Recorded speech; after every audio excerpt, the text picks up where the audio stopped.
Hello everyone, Samia Khan here with your Fox 10 News Now update. Today is Thursday, January 14th, 2016, and yes, I had to look at the lower third to confirm the actual date. I hope you're having a wonderful morning. We have a busy show ahead. Here are some of our top 5 stories. Obviously, Ron Hoon will be joining me a little bit later on to talk about this one right here. And then this one, obviously, many of you probably interested in the Powerball winner in California, Florida, and Tennessee. California winner actually in Southern California in the Chino Hills area, for those of you familiar with the Inland Empire. So, thought I'd let you guys know about that. Terror attack in Indonesia, obviously a very sad situation right outside a Starbucks cafe, so you know, I felt that one personally. And I noticed that Alan Rickman was trending nationwide on Twitter. I clicked, and unfortunately, it's rarely good when you see someone trending on Twitter. Yeah, unfortunately, the actor died at the age of 69 from cancer. It's kind of crazy. David Bowie died at the same age, I believe, 69 from cancer as well. So it has been a crazy week in terms of just the death of legends. And last but not least, Oscar nominations announced today, so we'll be playing that for you a little bit later on. But first, we are going to a high school in Louisiana where President Obama is scheduled to arrive and speak in just a couple minutes.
Alright guys, for those of you wondering what we're doing, we are on Obama Watch. It is stage watch, podium watch, whatever you want to call it. President Obama was scheduled to speak at 9:05 our time here. It looks like it is about 9:09, so he's running a few minutes late.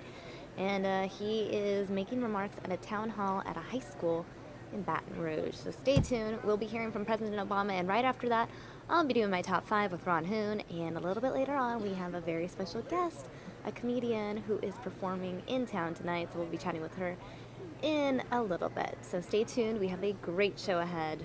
Don't leave. Doesn't matter. I don't care if you have to go to the bathroom. I don't care if you're hungry. Just hang out with us. Get delivery.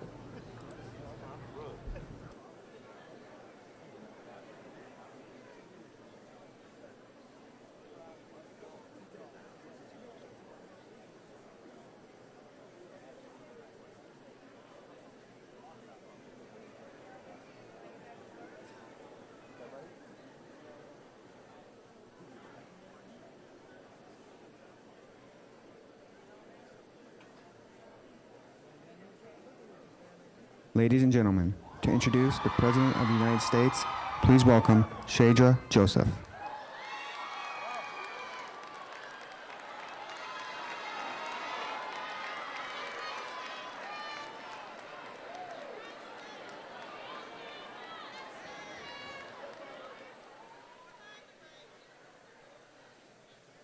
Good morning, McKinley alumni, students, faculty, town hall participants, esteemed guests, and viewers at home.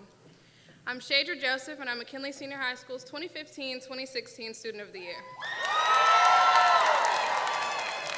I'm also a finalist for East Baton Rouge Parish Student of the Year. Neither my experiences nor my environment have always been conducive towards forming a foundation for my ambitions. My upbringing has given me the insight that hardships do not limit opportunities.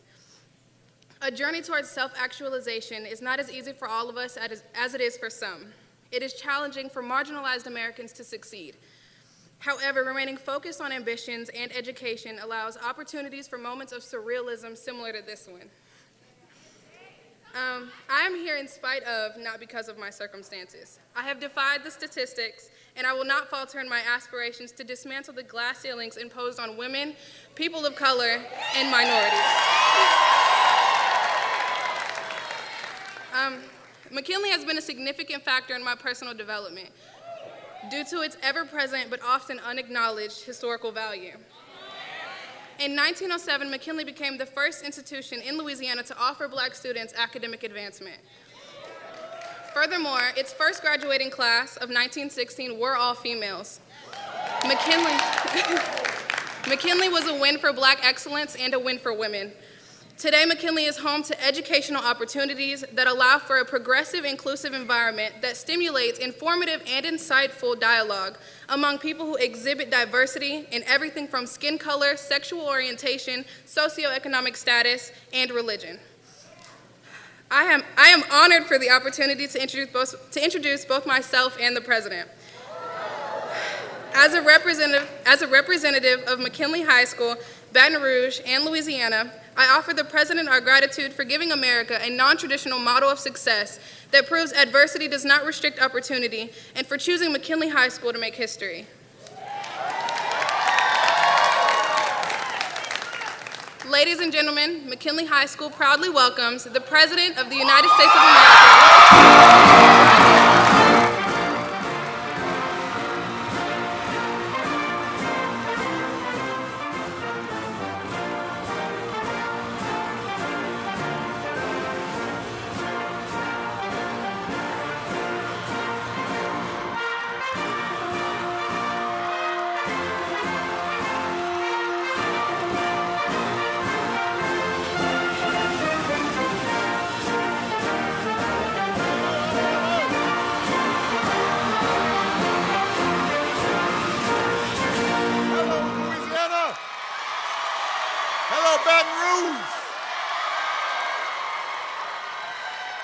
Go Tigers!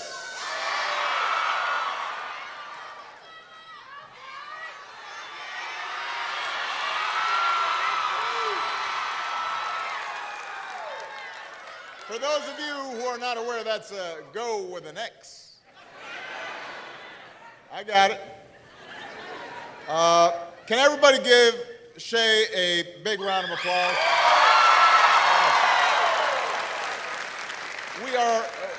We could not be more proud of her. I was backstage. I asked her, "Are you nervous?" She said, "No, I got this. I'm fine." That is a serious leader of the future, and we are so proud of her. And I want to thank everybody at McKinley for hosting us today. There are a couple of people I want to make sure we acknowledge. Your Mayor Kip Holdren's in the house. There he is. We got Congressman Cedric Richmond here, who's got a really cute little boy. And New Orleans Mayor and great friend of mine, Mitch Landrieu, is in the house, whose son's not so little, but it looks pretty cool. I want to congratulate your new governor, who's going to do outstanding work. John Bell Edwards is in the house, and his lovely family. We are so grateful to have them here. Since LSU has a pretty good sports teams historically, I thought I might mention you got an okay basketball player named Ben Simmons in the house. So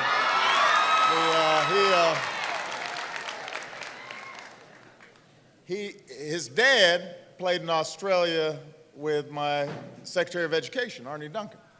So they can hoop, but I think they would both acknowledge that Ben is better.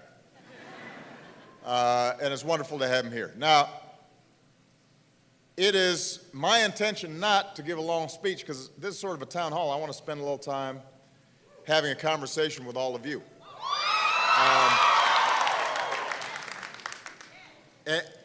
But I do want to make mention of what your incoming governor is already doing. He's already delivering for the people of Louisiana. This week, he took the bold and wise step to expand Medicaid to cover hundreds of thousands of hard-working Louisianans, providing them with the financial security of health care. It was the right thing to do. And by the way, it will actually help the state's finances. And it shows you why elections matter. And right now, we're hoping to encourage more states to do the right thing. One of the ways we're doing that is proposing additional funding to support new states that choose, as John did, to expand Medicaid. So I'm just so proud of him, and I'm confident that he's going to do great work. He's going to do great work. And everybody here needs to get behind him, because it's not going to be easy. You know, he's coming in a little like I came in. You know, sort of got to clean up some stuff.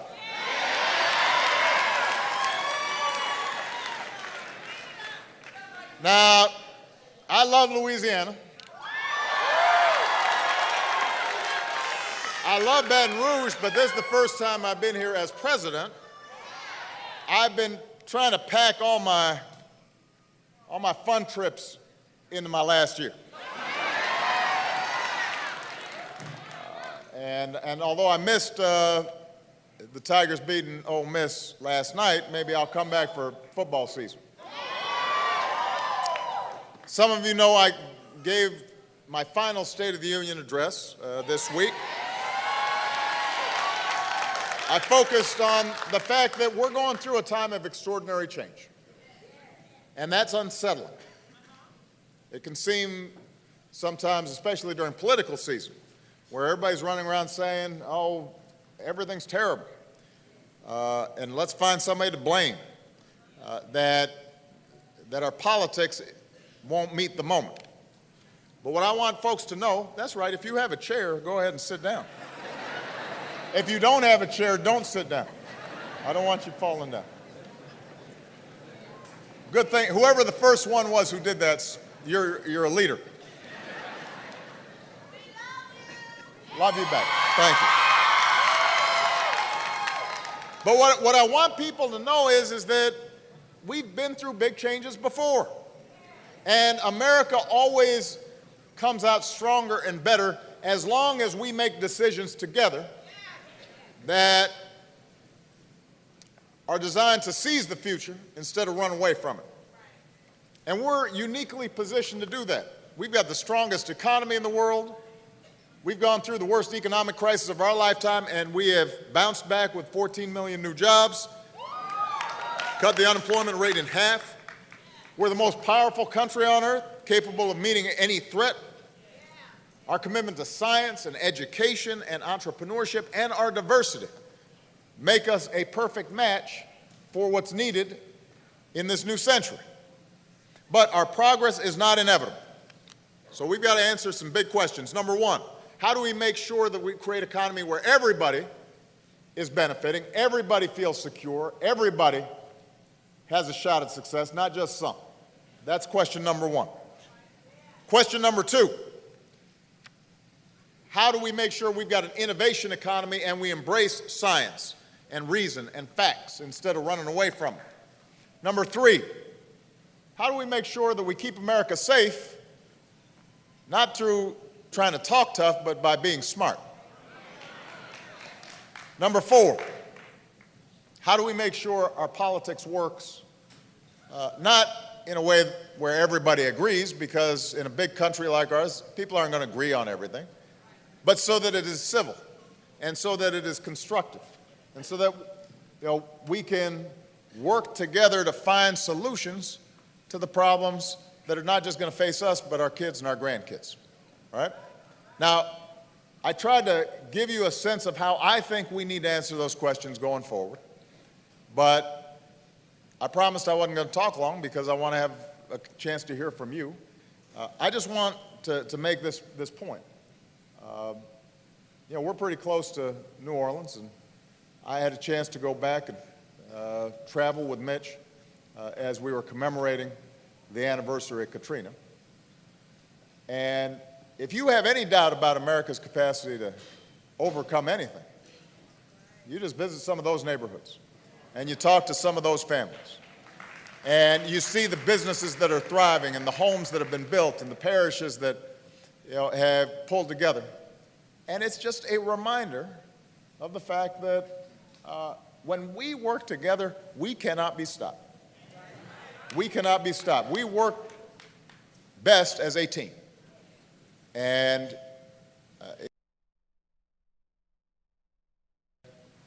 during the course of this year, as long as I have this extraordinary privilege to be your president, that I'm going to be able to encourage more and more of you to get involved and feel that optimism and confidence about where America's headed. All right?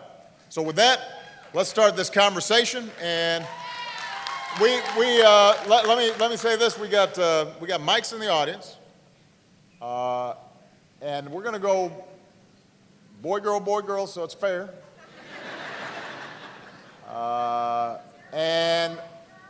Or girl, boy, that's fine. See? And she said, girl. Now, that's not fair. Come on. So what I'm going to do is, people just raise their hands. I will call on you. A couple of things. Wait till the mic gets there. Number two, introduce yourself so we know who you are. Number three, if you keep your question or comment relatively short, then my response, I can't guarantee I'll keep it short, but I'll keep it shorter. And that way we have a chance to hear from more people. All right? Okay, so let's see who's going to go first. Where's my mic? Here we go. All right, let's see. There's a good-looking crowd, too. I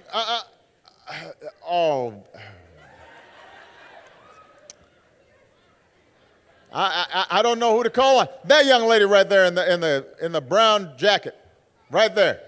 Yes, you. Okay, hold on. Wait for the mic. You didn't follow instructions. You're already. Careful. She didn't go McKinley. Is that what happened? No, I didn't. All right, go ahead. Go ahead. My name is Rachel. I'm from Texas. And my question, I don't have one. I just want to tell you thank you. Oh, okay. Well, that's sweet. You got it. All right. She didn't really have a question, so I'm going to go back. I'm going to go to this young lady right here in the black and white jacket, right there. Hold on a second. The mic's coming to you. It's just we're so packed in. It may take. You can go ahead and pass her the mic. She looks like she'll give it back. Hi, Mr. President. My name is Jasmine Elliott, and I am a 10th grade cheerleader here at McKinley High School. Yeah, all right. Go Panthers. And I love you. Me and my family love you so much. And I want to thank you. And as a future broadcast journalist, I would like to ask you 2 questions. Okay. My first question is, what are your plans to do when you leave office? Okay. And can you please give my grandmother a hug? See, now, first of all, I know your grandma put you up to that. So I will give your grandma a hug because you did such a nice job asking the question. In terms of my plans, look, I've got so much work to do this next year that Michelle and we haven't had a chance, to really step back and think about it. But as I said at the State of the Union, when I get out, I'm still holding the most important job in a democracy, and that is the office of citizen. So I will continue to work on the things that Michelle and I care so deeply about. We want to encourage young people to get involved. We want to improve education. We want to make sure that our criminal justice system works the way it should. We want to make sure that we are promoting science education and learning. So we want to work internationally to help other countries develop. So we're going to have a busy agenda, but I'm not overthinking that right now because I've got a whole bunch of stuff to do between now and next year. All right? But thank you for the question. All right. It's a gentleman's turn. This man, because he got such a sharp bow tie right here. Yeah. All right. Go ahead. Good morning. Good morning. This is a pleasure, sir. Thank you. My name is Tremaine Sterling. I'm from Baton Rouge, Louisiana. Mm-hmm. Through your entire 2 terms as president, what would be your biggest regret and why? I think that's a great question. Although, had you been watching my State of the Union on Tuesday,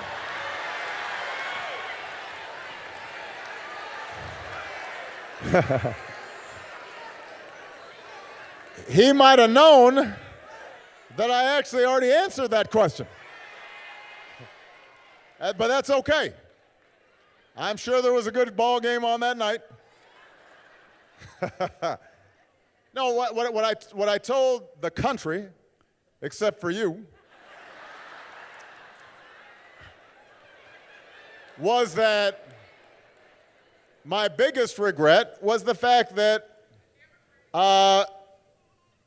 politics has become more rancorous during my presidency and more polarized than it was when I came in. And keep in mind, when I ran,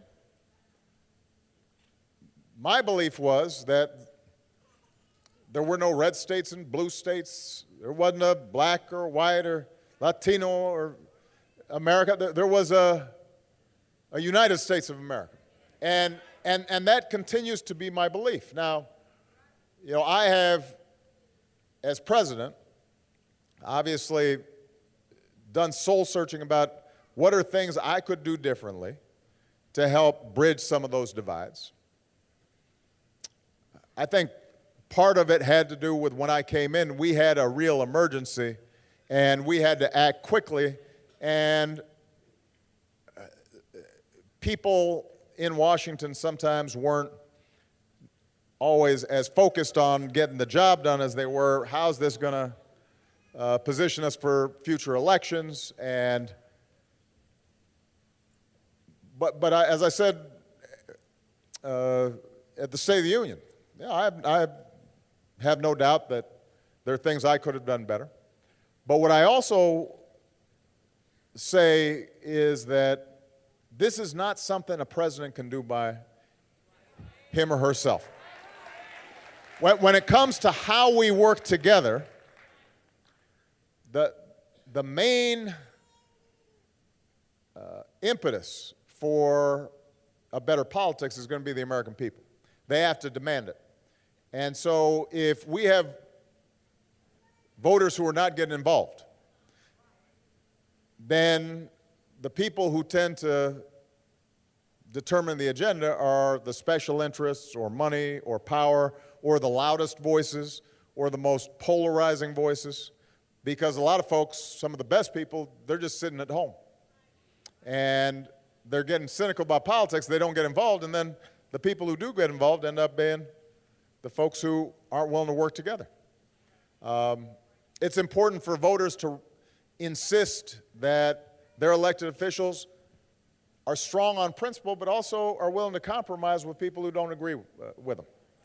And if you punish an elected official for even talking to the other side, then it's going to produce the kind of politics that we have seen in Washington too often. So this is an area where I regret. I'm going to keep on working at it, try to see what more we can do to reach across the aisle to get things done.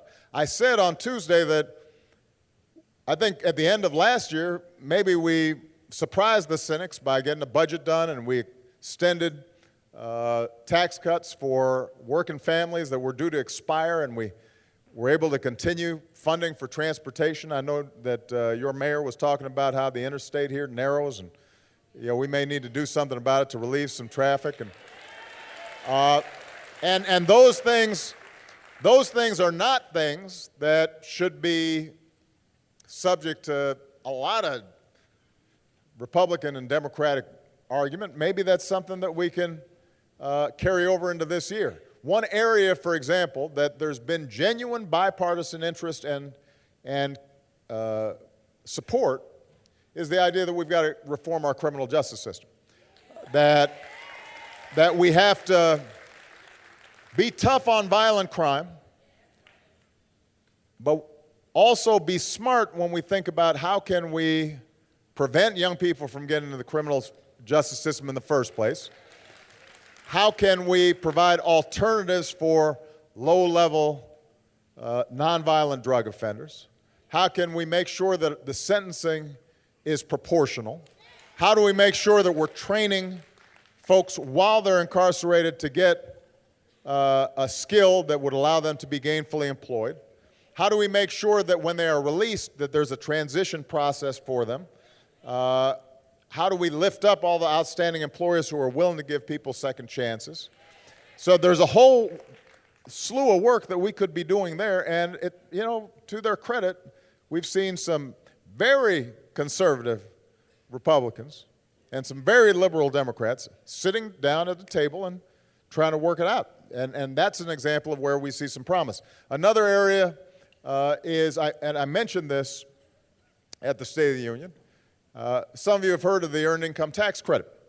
Now, this is a program historically that is supported by Democrats and Republicans, and it's a pretty simple idea. If you work, you shouldn't be in poverty, and so we should provide tax breaks to low-income working families so that they don't say, I might as well just be on welfare because I'll get more benefits than if I'm working. Well, the Earned Income Tax Credit creates an incentive to say, you work hard, you're working full-time, but it's, say, a minimum wage job. We're going to give you a chance, if you've got kids, to raise that income level, get a tax break. The problem is that it does not apply to individuals without children. And that means a lot of men in that category don't benefit. And young people don't benefit. And one of the things we've been talking about is if we expand that to reach workers who don't have children but are also working hard and are in poverty, that could be helpful. And these are areas where Cedric, he's been a leader on criminal justice reform. He's working on this as well. I know that Mitch has been doing great work when it comes to the criminal justice system in New Orleans. These are the kinds of areas where just common sense can prevail if we've all got a spirit of trying to solve problems instead of just winning elections. Okay? All right. Okay, it's a young lady's turn. Okay. You know what? I'm going to call on that little young lady right there. Yeah. She's in her daddy's lap, and, you know, my daughter, my oldest daughter is about to go to college next year, and I can't really talk about it a lot because I start to cry, so. My name is Noelle Remede, and I'm in 4th grade, and I'm 10 years old. And do you think there's going to be a cure for cancer? Well, there you go. Are you interested in math and science? A little bit. A little bit. Well, I tell you what, it's going to be young people like you that are going to help cure cancer. So you better study up on your math and study up on your science. But I do think that we are seeing medical breakthroughs right now that we have not seen in my lifetime. Part of the reason is because some of you heard of the Human Genome Project. What happens is that we're now able to look at not just how cells work, but we're actually able to track how individual DNA and genetics operates. And when you do that, it turns out that a cancer cell that I have may be different than a cancer cell that John or somebody else has, and may require different cures, and certain treatments might work better than other treatments. And because we're able to get into the really nitty-gritty of how our bodies work in ways that we haven't before, we're starting to see more effective treatments. But we have to make a big investment. And my vice president, Joe Biden, who I love, suffered the kind of tragedy last year that is unbelievable. And he managed it with grace. His son, Beau Biden, was one of the finest men I knew.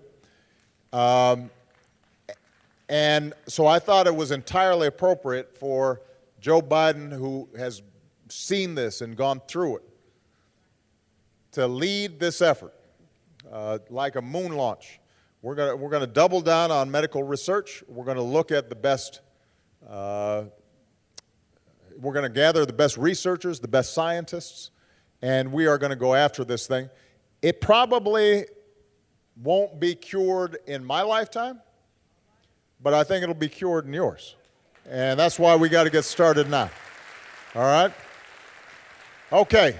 It is, it's a gentleman's turn. This gentleman back here, right there. Yes, sir. You. Hold on, the mic's coming, the mic's coming. Mr. President, first of all, I'm Greg Gavins. I'm the proud father of one of your special great Secret Service. Outstanding. I have a question for you. Since you can't run again for another term, is there any way that we as a group can talk the First Lady into running? No. No. No, no, no. No. No. Let me tell you, there are three things that are certain in life: death, taxes, and Michelle is not running for president. That I can tell you. But you know what? The First Lady, though, the work she's done around reducing childhood obesity, the work that she and Joe Biden have done on military families and making sure they get support, I could not be prouder of her, and I am certain that she's going to be really active as a First Lady. Not only is she going to be a very young ex-First Lady, but unlike me, she looks young. I was looking at a wedding picture. Oh, we found the old video from our wedding. We've been married 23 years now, and so my mother-in-law had been going through some storage stuff and found our wedding video, and I popped it in, and I looked like a teenager. And realized, boy, I sure have aged. I know that, though. But Michelle she looked identical. And, well, I am proud of her, too, because most importantly, she's been an unbelievable mom, which is why my daughter's turned out so well. So, all right. It is a young woman's turn. This young lady right here. Go ahead. Right, yeah, you. Yeah, you've been raising your hand. Okay. But hold on, Mike's coming. Go ahead. Hi, my name is Imani Maxberry. I'm a coastal environmental science major at LSU. Outstanding. One, I want to say thank you for rejecting the Keystone Pipeline. Mm-hmm.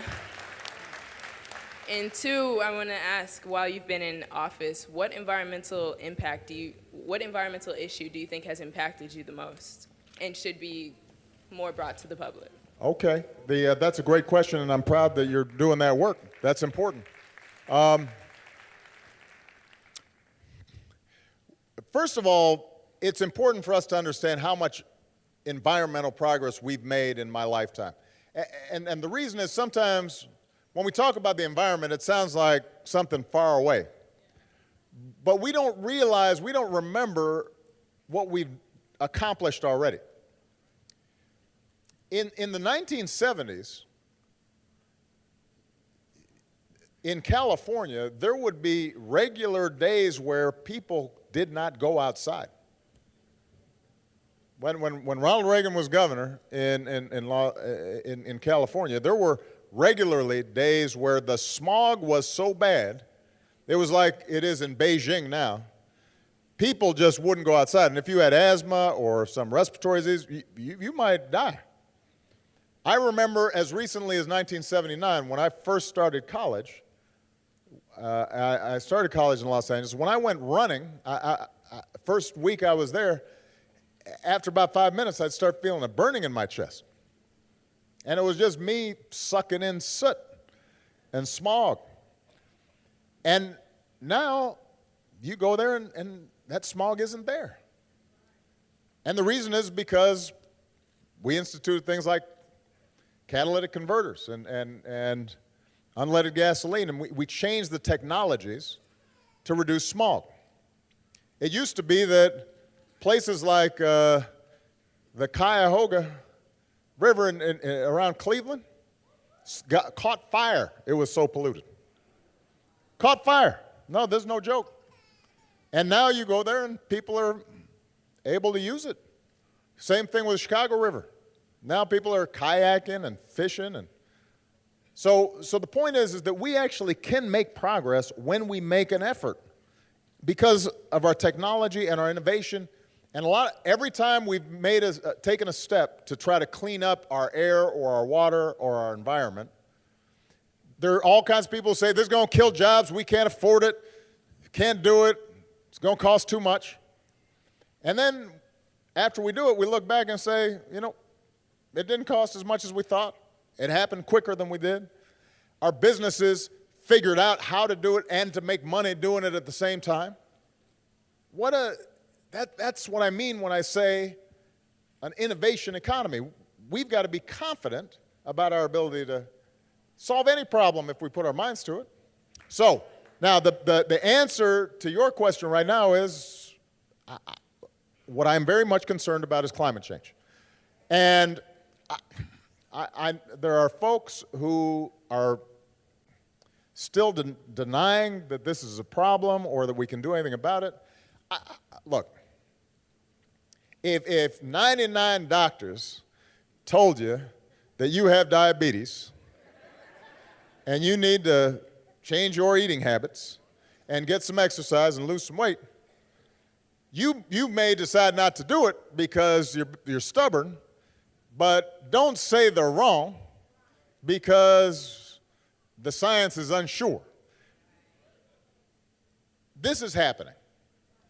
And by the way, if you live in Louisiana, you should especially be concerned about this because you are right next to some water that has a tendency to heat up, and that then creates hurricanes. And as oceans ride, that means that the amount of land that is getting gobbled up continuously in this state is shrinking the land mass, and it's going to have an impact. Now, we can build things, and we can fortify things, and we can do things smarter, and we can control how development happens, and we can restore wetlands. All those things make a difference. But ultimately, we got to do something about making sure that ocean levels don't rise 4, 5, 6, 8 feet.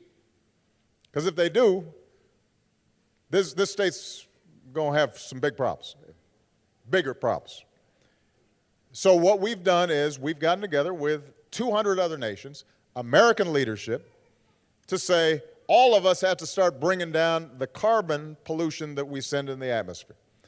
And here in the United States, there are two main ways we can do that. Number one is our power plants. We've got to start using cleaner energy. Number two, we've got to start promoting solar and wind, which create jobs. And we're a leader in this technology as long as we start investing in it. You know, and that transition from old dirty fuels to clean fuels, that's going to be tough. A lot of people make money in the coal industry, for example. A lot of people have worked there historically. But now you actually have more people working in solar than you do in coal.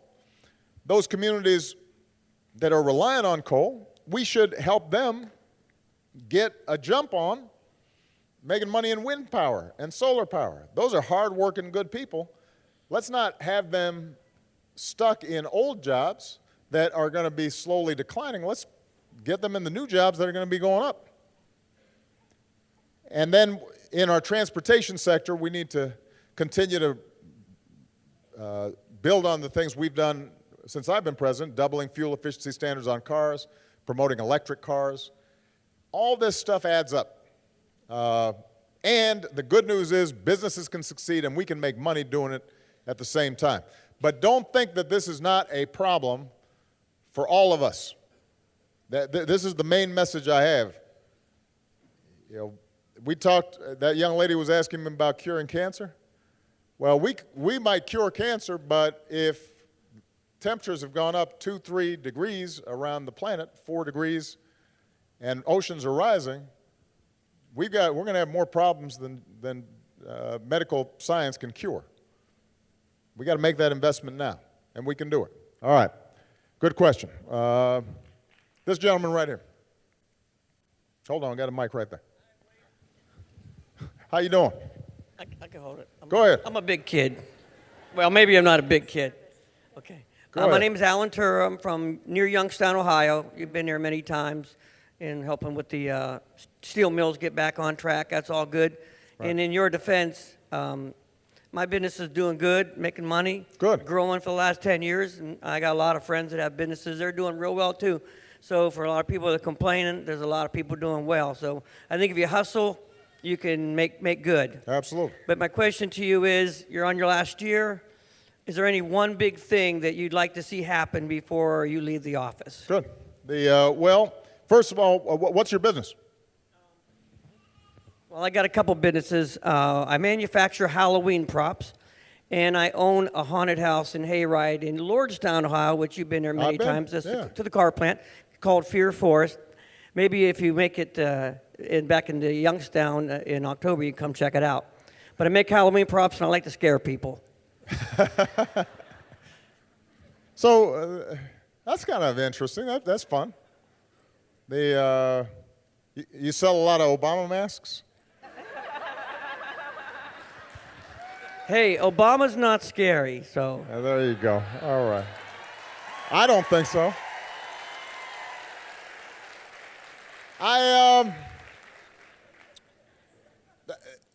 The things that I talked about in the State of the Union are all things that I think are possible. Some of them I can get done on my own. So I'll give you a couple of examples. We need to revamp how our information systems, our IT systems in government work. This is one of the areas where there's a biggest gap between government and the private sector is, you know, if you just want to order a pizza, you've got your smartphone and you just, and the pizza shows up. Yeah, you want to buy an airline ticket, you know, you punch in a couple things and suddenly if you go to the airport, it's all printing out. And the systems in government are really old. Now that causes two problems. Number one is they're less safe and secure than they should be because they're old. They're outdated systems. So it's easier for folks to try to hack into them, break into them, and we're constantly putting patches up. The second thing is it just means that things are slower for customers. And I want to make sure government is in the 21st century, and you know, we're systematically going agency through agency. If you want to get a small business loan from the SBA, I want you to be able to go to one website in English, be able to figure out what you need to do, apply online, get that money, start that business, put people to work. And right now, we're continually trying to streamline that process. And we've made some good progress. But that's an example of something that we can do administratively. The same is true, by the way, for the VA. You'll remember, we are so proud of our veterans and our young men and women who served. And we got some folks here looking sharp in uniform that we are grateful for their service.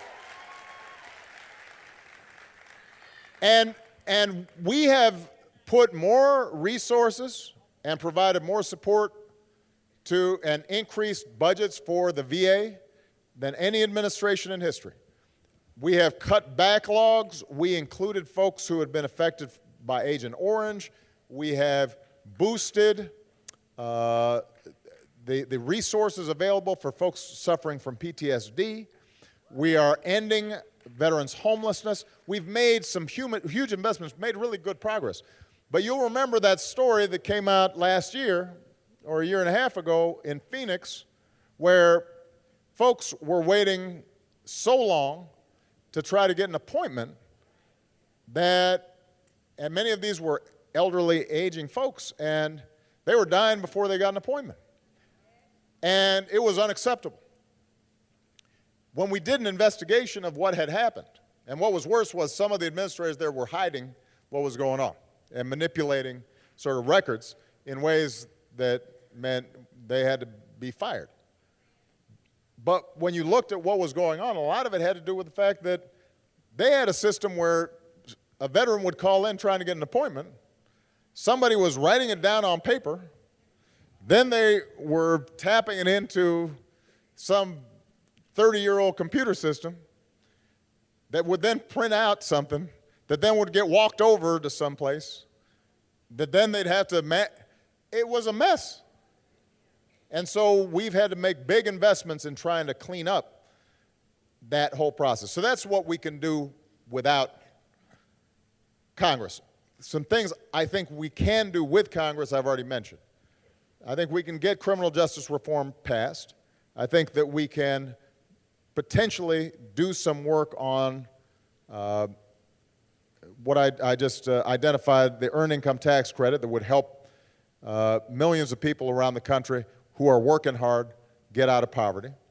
And on the issue of medicine, I think that we're seeing some bipartisan work to try to bring together all the resources we have around these new medical breakthroughs that could potentially not just affect things like cancer, but also Alzheimer and Parkinson's and a lot of diseases that people suffer from. It's a good story, and it's not as politically controversial as some other issues. Now, there's some things I'd love to do, like raising the minimum wage for everybody. I'd love to get immigration reform passed, but I'm realistic that Congress probably will not act on some of those more controversial issues. That's where people are going to have to make a decision, in this election. That's what elections are about. You got to decide which direction America needs to go in. Okay. Let's see. These folks have been neglected, so I got to pay them a little attention here. It's a young lady saying, "Well, you got a beautiful dress on, but let's call on you." There you go. Mr. President, I'm Judge Trudy M. White, and I'm the District Court Judge here in the 19th Judicial District Court. Good to see you, Judge. I am also the Reentry Court Judge for our parish. And I did notice when you spoke at the State of the Union, you made your address, that the first issue that you did address was criminal justice reform. I'd like to know, as Reentry Court Judge, what incentives could you offer our governor, our new governor, and governors across the United States that will provide opportunities for felons who are returning as they exit the criminal justice system? Well, Judge, you probably know more than I do. Well, can my people get with your people to get those incentives down here? Absolutely. I'll have my people call your people. All right. But thank you, Judge. But I will tell you what I know I've seen with my own eyes. I was in Camden with a fellow federal district court judge who had had worked with the U.S. attorney there to supplement some of the reentry programs that were already there with some grants. And this judge, she's a wonderful woman, just like you, and she had this terrific lead probation officer. And together what they had done is just made sure that anybody who got released, the day they were out, they were getting a call from the probation officer. And the probation officer was saying, all right, what do you need? Do you need clothes? What are you doing in terms of a place to stay? How are you going to think about getting your resume together? Do you have an alarm clock? Just basic stuff. How are you going to get around? Because so often what happens is these young people are getting released and they're just dropped off in the neighborhood where they were. Oftentimes part of the reason they got down a wrong path in the first place is the mom and dad might not have been there, or they might have moved by now, and so they're literally all alone. And so this young man who was there, who had gone through this process, he had been arrested when he was 17 and had a record that accumulated, then arrested at 27, spent 10 years in federal prison, was released at 37, and he really decided, I want to change my life. He had a spiritual awakening, and he started just pounding the pavement and got a job at a fast food place. And he was describing what it was like. He had been doing this about 3 months, and he still didn't have enough money for rent, and the halfway house that he was staying at, it was about to kick him out because they only have a certain number of slots and you don't stay there long enough. And he was saying how his old friends, the drug dealers and the gangbangers who he had used to run with, they would come up every once in a while. And he'd be sitting there in his uniform, flipping burgers and serving food, and they'd be talking to him, hey, man, anytime you're ready. Those are the only clothes you got? Those are the same shoes we saw you in 10 years ago. You know, this is the new style. And that temptation for him was powerful. Now, this is where a well-designed reentry program comes in, because what happened was the judge, the probation officer, they worked with him, signed him up. The judge, unfortunately, because the program didn't have a lot of money, had to basically do a collection, dig into her own pocket, but they got the fees to have him go study at a community college to be an emergency medical technician. And he ended up graduating from this class, working for a private health firm, and then by the time he was sitting next to me 3 or 4 years later, or maybe 5 years later, he's now working for the county as an EMT, fully trained, saving lives.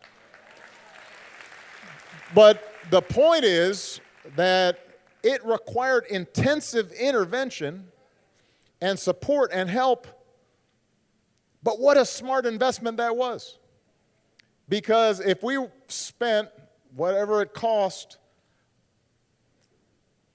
during those 1, 2, 3 years of transition to help that person get their life straight, we might have just saved ourselves another 10 years or 15 years or 20 years of incarcerating him on taxpayer expense. So it made me realize that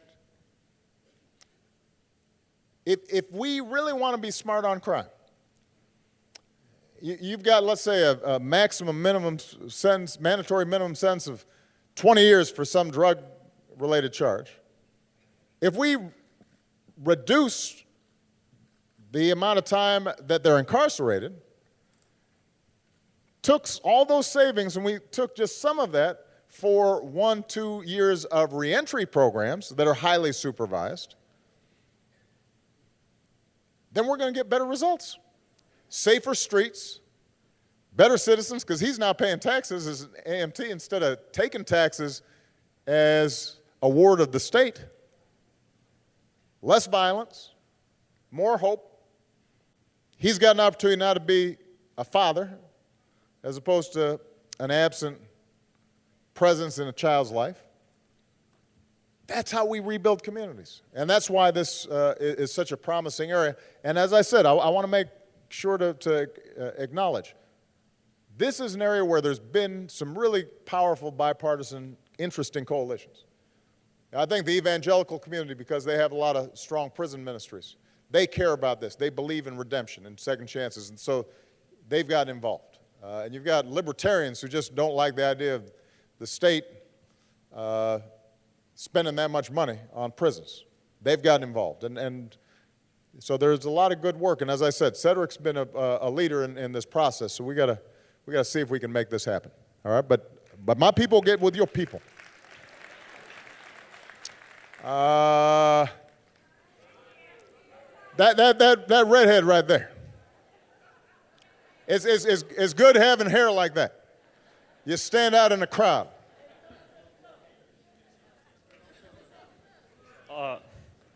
My name is Martin Brown. I'm from Baton Rouge, Louisiana.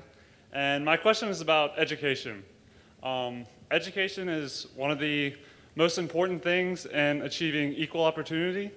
And in the past decades, we've seen desegregation orders lifted, and we've seen a resegregation in the South.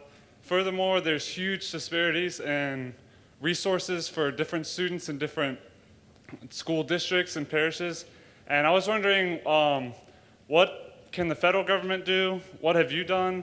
And what do you think should happen in the future to resolve these issues that we have been fighting for decades? Are you a teacher, by the way? I'm not. I'm a student.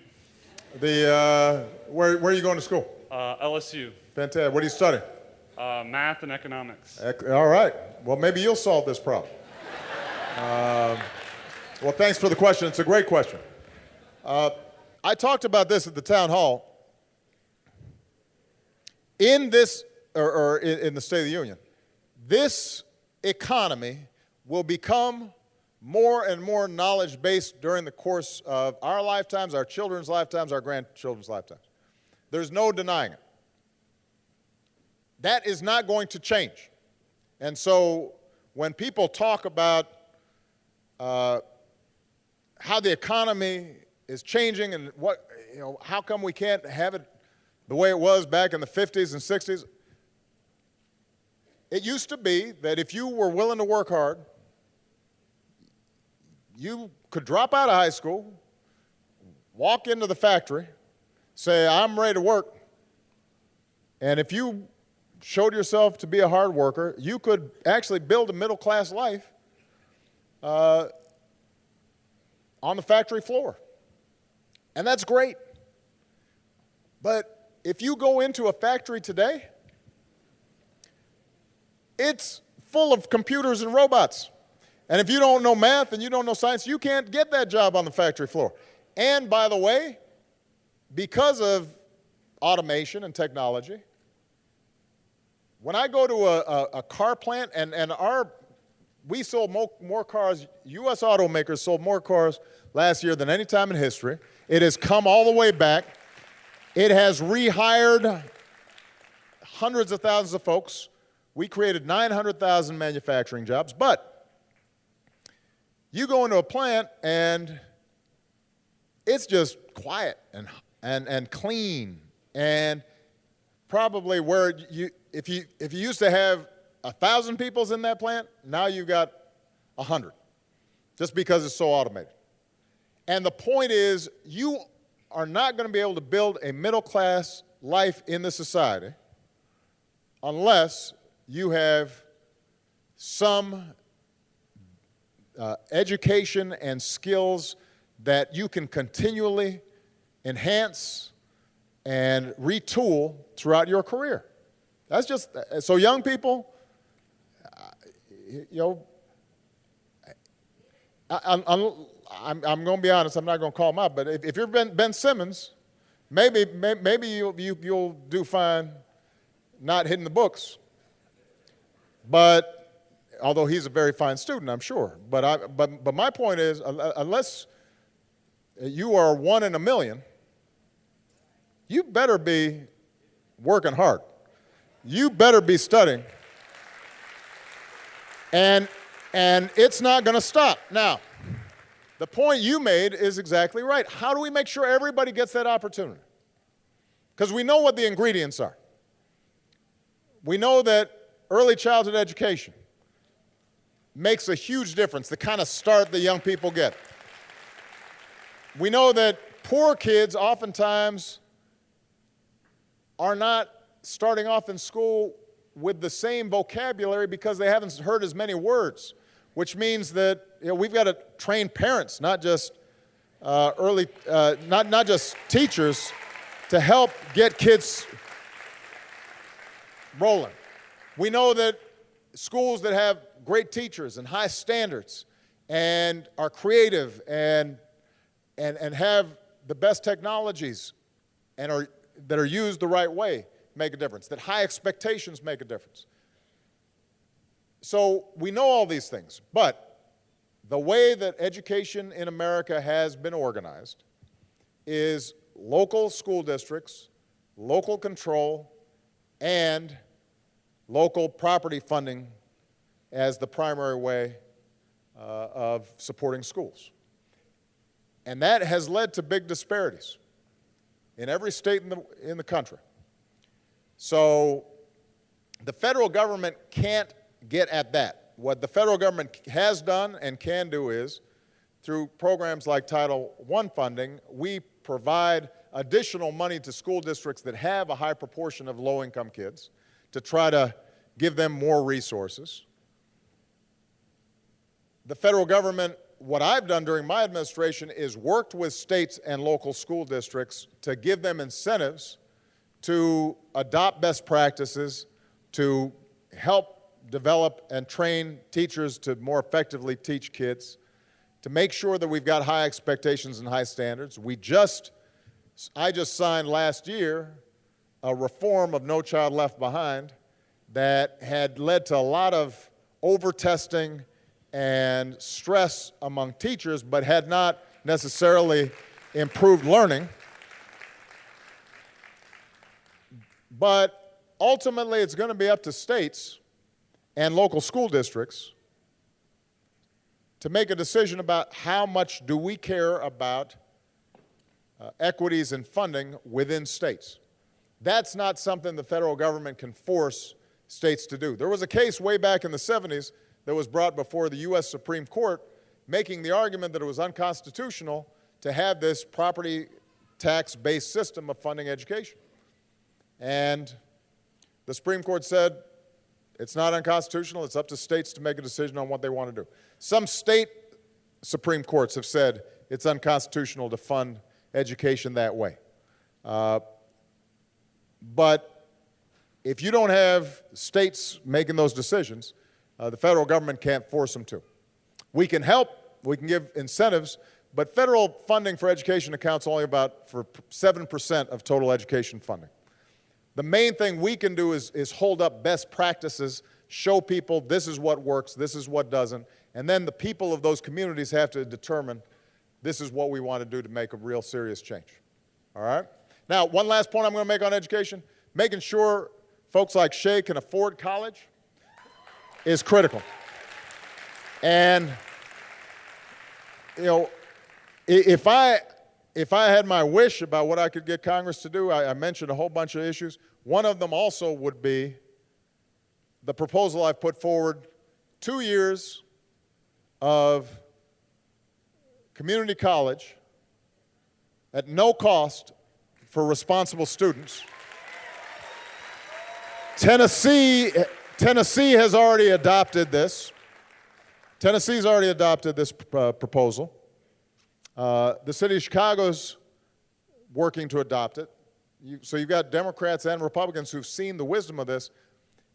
If young people can go to a community college for 2 years at no cost, that means they can get a lot of credits out of the way. They can then transfer to a 4-year institution, but they've cut their costs in half.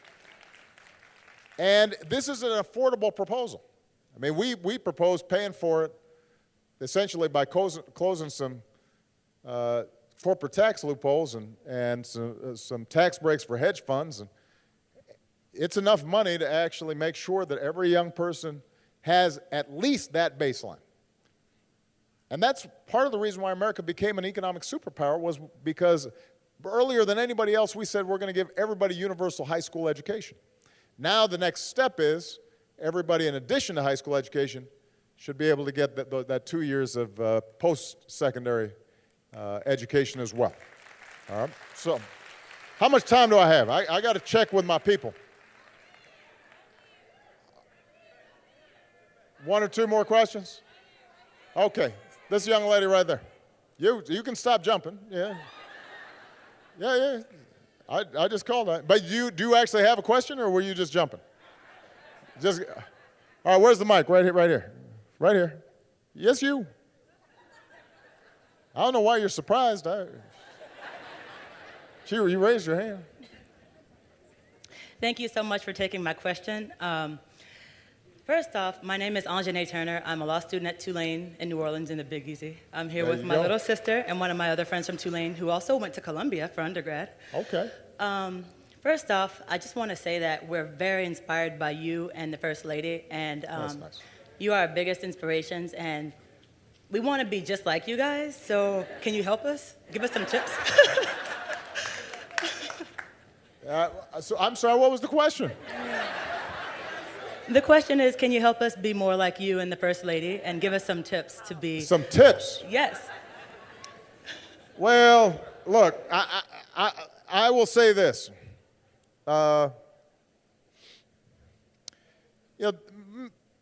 Michelle and I, we've been through an extraordinary journey. When we think about where we've come from, Michelle grew up on the south side of Chicago. Her mom was a secretary. Her dad worked at the water filtration plant. Neither of them ever went to college. They lived on the second floor of her mom's sister's house, a little bungalow. We were talking the other day. She was watching HGTV. She likes watching HGTV. And is, for those of you who don't know, Home and Garden TV. And I guess there was this show about this so-called movement or trend towards tiny houses, right? So people get these little tiny, some of them they put on the hitch on the back of their car, some of them they're already there. She said, I didn't know this was a movement because we lived in a tiny house. We just thought that's how you live. We didn't know this was we were cutting edge. And so Michelle, her brother, her dad, her mom, her dad, by the way, had multiple sclerosis, so he's going to work every day.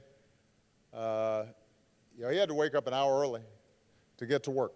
Just took it a long time for him to just button his shirt and get in the car, and then get out of the car, and then get to his job. And in that second floor and I know because Michelle and I, right after we got married, we stayed in that same place before we were able to save up enough to buy our place. These two folks were able to raise these incredible young people, Michelle and her brother, who both ended up going to college and both had these extraordinary careers. Now, I say all that because Michelle would be the first to say, and I certainly would be the first to say, the only reason this happened was because there were people who invested in us. So there were park programs in Chicago, public park programs where she could be part of dance classes and her brother could be in Little League. And there were accelerated programs at her public elementary school where she had teachers who really took extra time. And then there was a magnet school that she was able to attend, and that was able to get her prepared for college. And then she got student loans and support in order to be able to go to college and go to law school. Although she tells the story about how her dad, he couldn't really contribute much, but he insisted on writing something, a check to help support that college education for her and her brother because he knew what it was worth. And so when you ask sort of the main tip I have, look, we benefited because somebody invested in us. The most important tip I would have is make sure not only are you working hard to deserve that investment, but that you're also investing in the next generation coming up behind you. If you do that,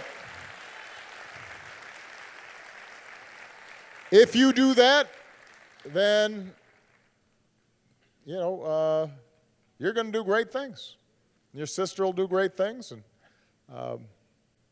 the one other thing I tell young people all the time, don't worry so much about what you want to be, worry about what you want to do. Worry about the kind of person you want to be and what you want to accomplish. The reason I say that is because a lot of times people ask me, I'm interested in politics. How can I get? I say, well, let me tell you, the people who are most successful in politics and business and whatever, they don't start off saying, I want to be president or governor.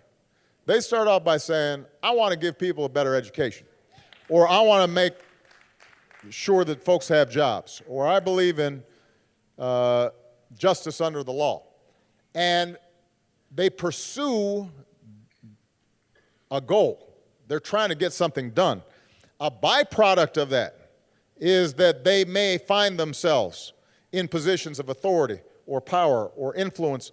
But even if you never get elected to something, if you're interested in the environment, you don't have to be the the head of the EPA to make a difference. You might organize in a local community to clean up a site and plant gardens and make sure that the water's clean. And you can look back and then say, wow, what an amazing life I've had, and look at all the difference that I've made. And I'll tell you, the same is true in business. The most successful business people, you talk to somebody like a Bill Gates, they don't start off saying, I want to be the second richest man in the world. They start off saying, I really want to figure out this computer thing. I want to make this thing work better. I'm excited or interested in how we can solve this problem. And then because they're so passionate about it and they work so hard at it, turns out they make something really good, and everybody else says, I want to be part of that. That, I think, is a good tip as well. All right. I've only got time for one more question.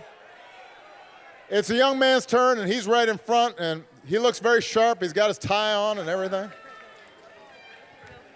How you doing, Mr. President? How you doing? What's your name? My name is Anthony Kenner. I am an 18-year-old mass communication major, and I go to the Southern University A&M College. Okay. All right.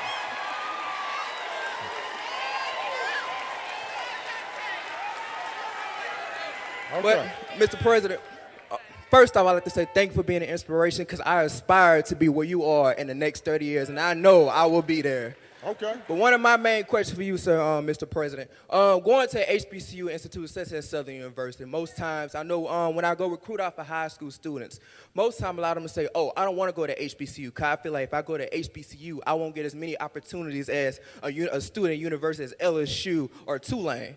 So what is your take of advice to students like me, thousands of students like me who go to HBCUs, and us finishing the course in order to be great leaders in this society? Okay.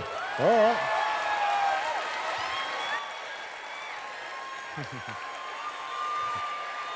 So you got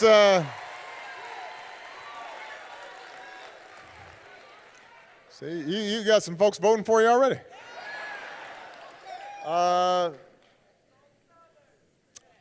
Well, first of all, the role of the historically black colleges and universities in producing our leadership and expanding opportunity, training doctors and teachers and lawyers and ministers who changed the landscape of America. I hope most people know that story, and if not, you better learn it, because it has been powerful and continues to be a powerful tradition. And I will tell you that if you have done well at an HBCU and graduated, and you go to an employer and are making the kind of presentation you make, or a Morehouse man makes, or a Spelman young lady makes, you will do just fine. I don't think it's true that actually people don't take that or discount that tradition, and you will be credentialed. You'll succeed. I do think that there's a range of challenges that HBCUs face. Some are doing great. Some are having more difficulty. And some of that's good. Look, or some of it is the result of good things.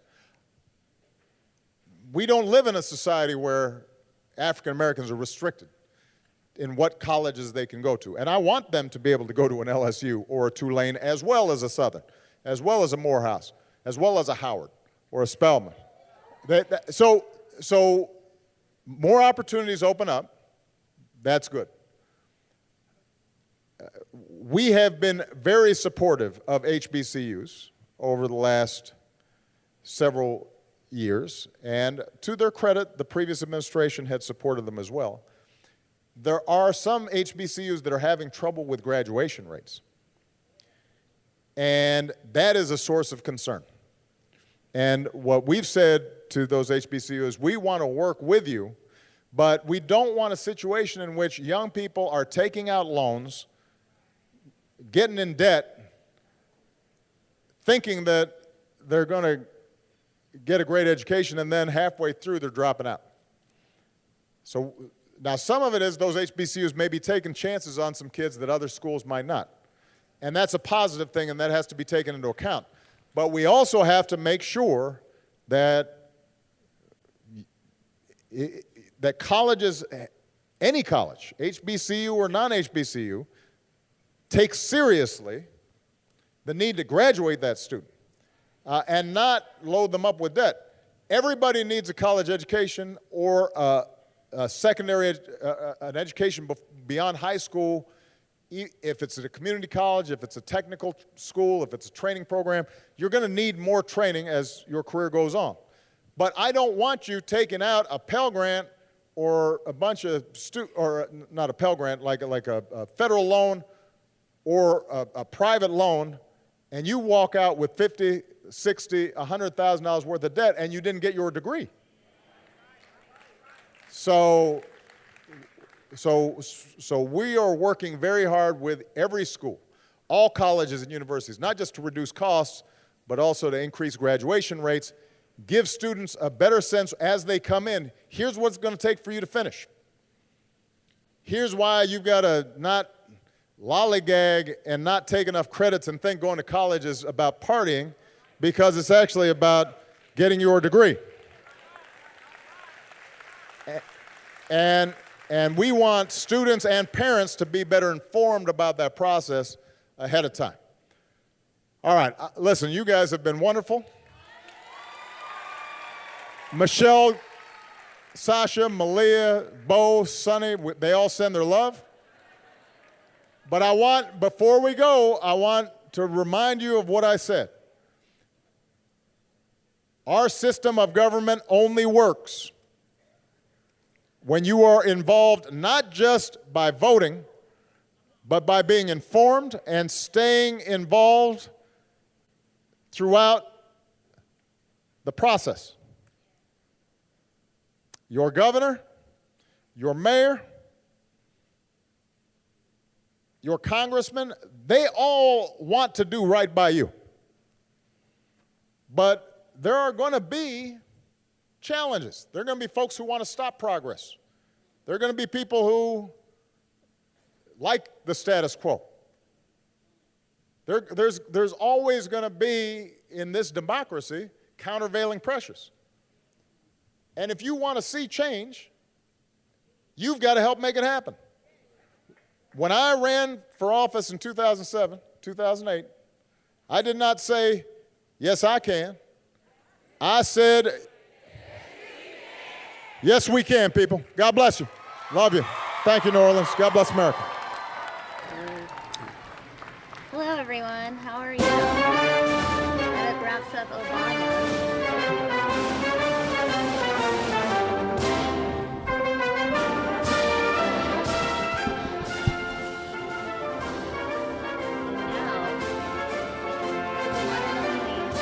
SK and Ron Hoon. Hello. Hi, Ron. Hi, SK. How are you? SK in glasses today. Very nice. Today is the day that I decided to sport glasses. Yeah. Have you seen the new emoticon with glasses? Yeah, I use it a lot, actually. Do you actually? Yeah. You should really use it on days when you have the glasses on. Well, when I started texting my friends that I got glasses, I definitely used that emoji the whole time. Yeah, sure.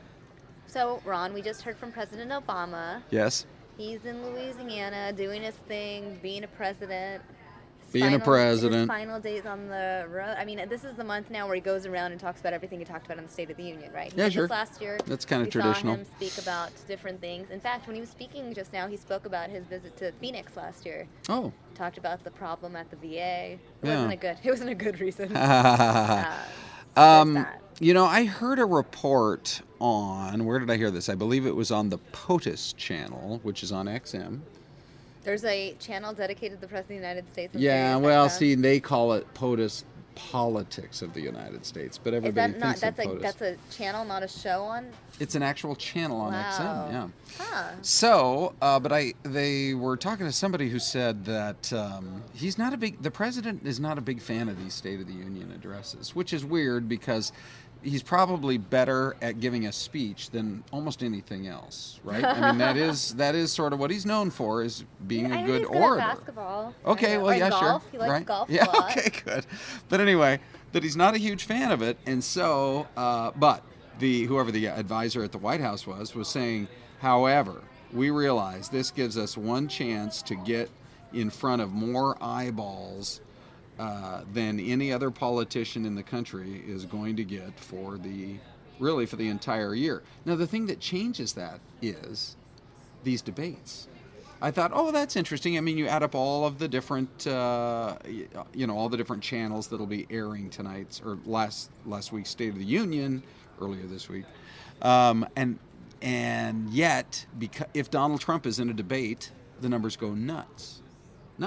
Oh, yeah. So, I mean, tonight the debate is on Fox Business Network, and this time, for the first time, we're seeing less and less people on the stage. Yeah. We know Rand Paul is out, Carly Fiorina is out. Rand Paul was offered the preview stage, but he has declined. Yeah. So who's on stage? We have Kasich, Jeb, Trump, Rubio, Cruz, Christie, Carson. 7? There you are. Boom, right off the top of your head, SK. That was excellent. You know, at this point, when you cover something day in, day out, you should probably know who all is running. So we only have you for like a minute or two. I know. So thoughts? Okay, quickly. Thoughts are, I'm really looking forward to Trump and Cruz. I mean, the gloves have got to come off. Trump's tweet yesterday was the funniest thing I have seen so far this election cycle.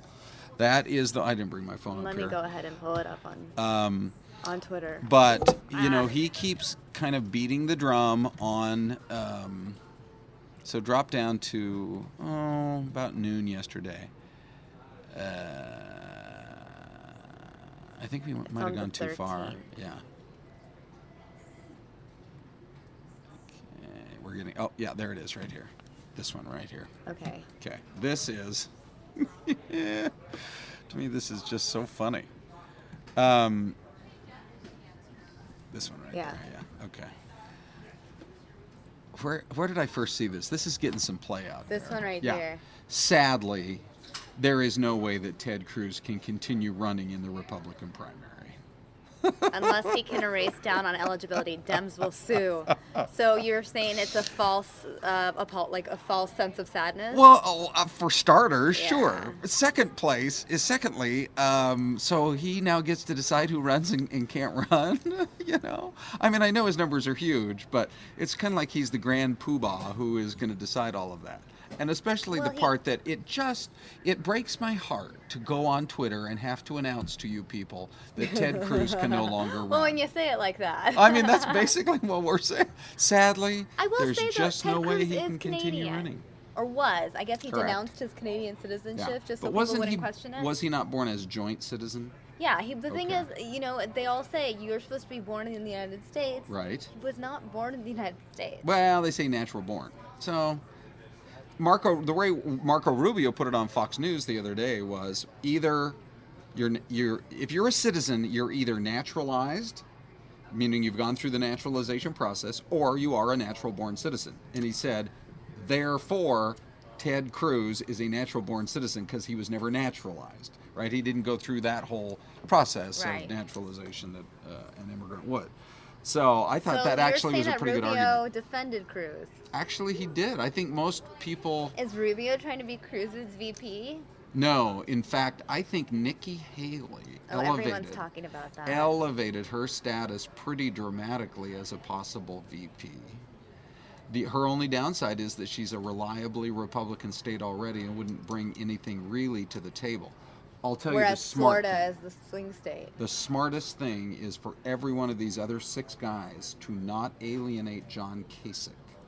Because John Kasich, if he can deliver Ohio, it makes all the difference. Well, we know Trump's already alienated Kasich. Previous debates, at least. That's true. I mean, what's he even doing on the stage? You down there. They're not on So their goal anyway, list. we will talk about it a lot tomorrow. Tomorrow, yes. You Okay. and I are going to break it down. Break it down. Thanks for hanging just for a couple minutes. know. I know. I And actually Rachel was also looking forward pointed to- out that we're matching again. And There we you don't go. plan this, guys. Yeah. We just have that bond. I know. I was actually kind of looking forward to some back and forth with the chat box, I but know, tomorrow for sure. I know. It was Obama just spoke too much, and he didn't even appear late. That's the thing. He just wanted. He's enjoying his last year. Just kept talking going a and lot. going and going. Okay. All right. Thanks. See you later. Bye, Bye, everybody. Ron. All right, guys. I'm going to take you now to a local event. It is a Martin Luther King event. This one's actually really interesting. Let me go ahead and pull this up. Don for you. Harris, president what of- makes this event so special? Let me give you the description of it. This is at Alta Loma Elementary School. Linda Blackman Lowry, the youngest person to take part in the Selma Voting Rights March of 1965, will be the special guest speaker. So we are going to be hearing from her, and she's going to talk about her experiences taking part in the Selma Voting Rights March of 1965. Again, we are live at Alta Loma Elementary School, right here in Arizona. They already did a march this morning, and now we are watching the live event. Enforcing civil rights and making sure all the gains that have been made over the last 100 years don't get eroded. You are the important people. When you have a meeting like this and you get to hear speakers who have lived many, many years, and one of the reasons why you have to listen to me is because I'm old. And old people can tell you things that you won't know or experience till you get old. And therefore, I want you to carry this away with you. Reverend Martin Luther King was a hero. We have another hero with us today, Linda Blackman, and she's sitting here, and I think Linda Blackman Lowry. Linda Lowry Blackman. Just stop me when I say it right. And one of the things I want to do as a gift from myself to the students out here is I'd like to donate 10 of your books to the library here at the school.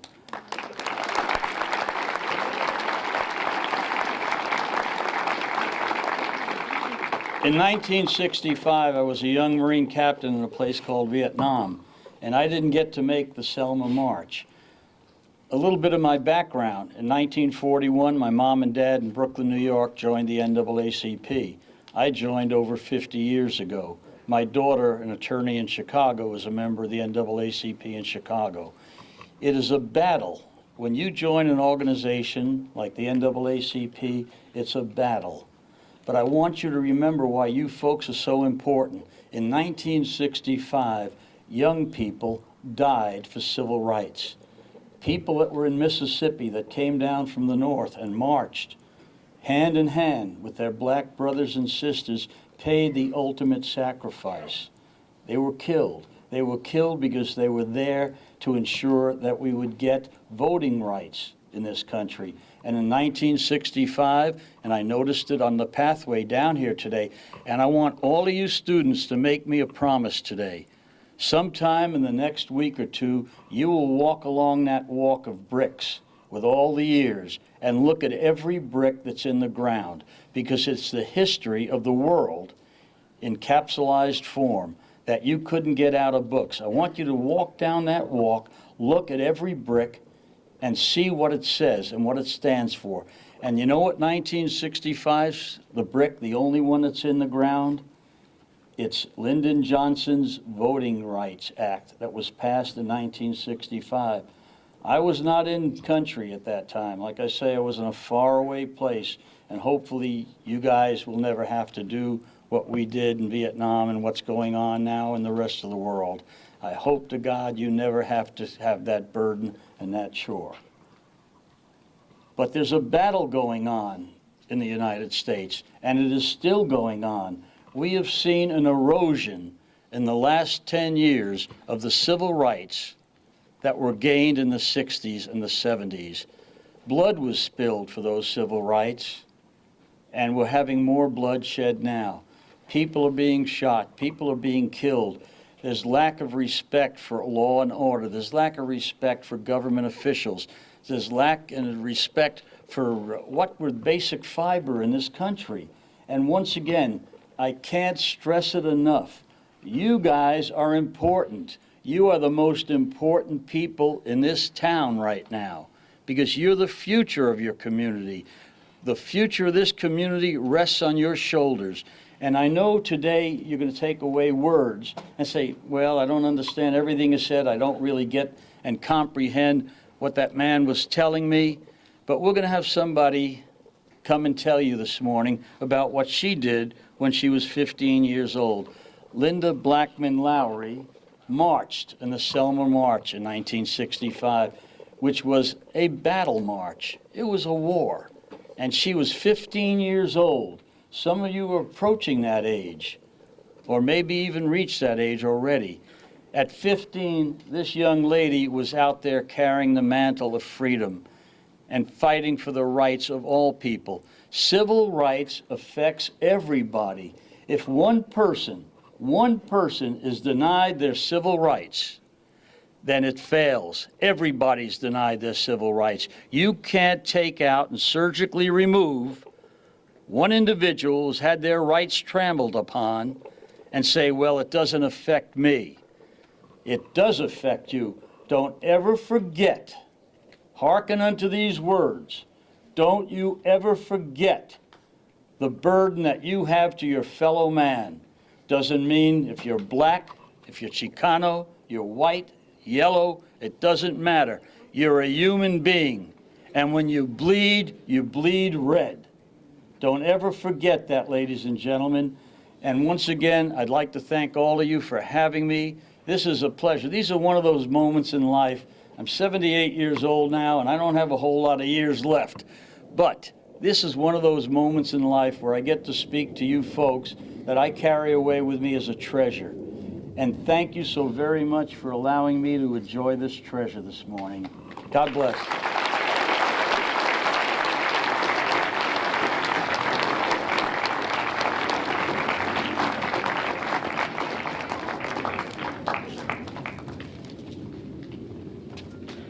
Thank you, Don. Wonderful words, and very much words of wisdom. I'd like to now invite the mayor, Kathy Carlett, to the table. Thank you.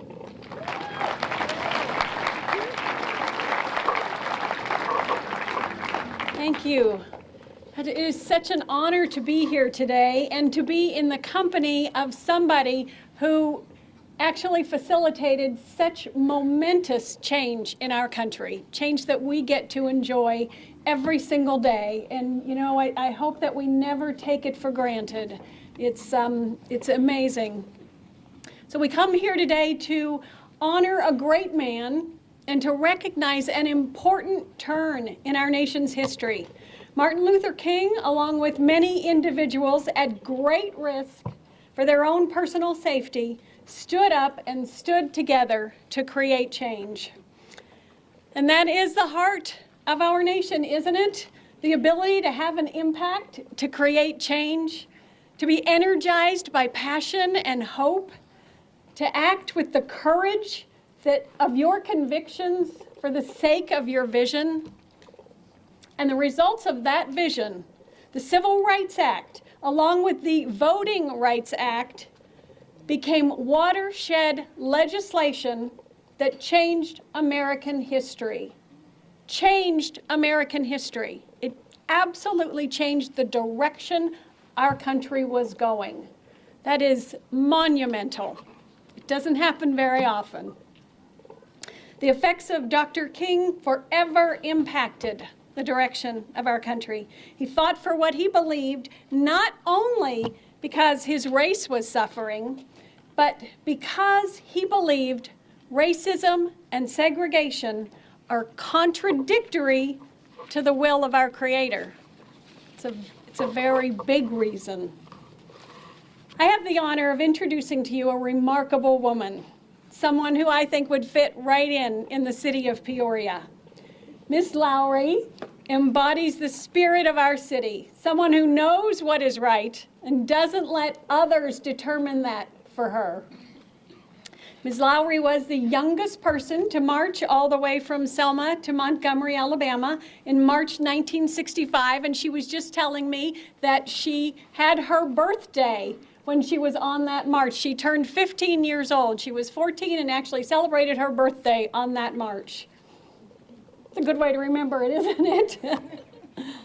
So despite her youth, she didn't let her fears or actually being put in jail 9 times deter her from her beliefs, the belief that she could produce change. Ms. Lowry still lives in Selma today and has written a book for young readers about her experience. That's mine. Nobody else gets this one.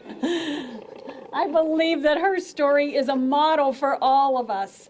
But for our young people in particular, the message is clear. If you believe in something, if you want to change something, stand up and stand firm.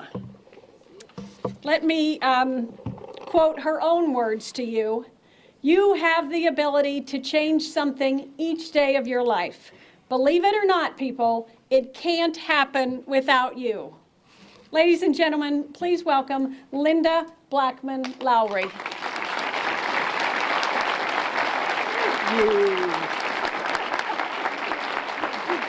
Thank you. Hello. It is an honor to be here. This is a unity program. And one of the things I love to see is people coming together for a common cause. And y'all just make me feel good. Besides that, I didn't know who they were talking about. I had to pinch myself and then realize that the mayor was talking about me. Hey. I'm going to tell you a short story.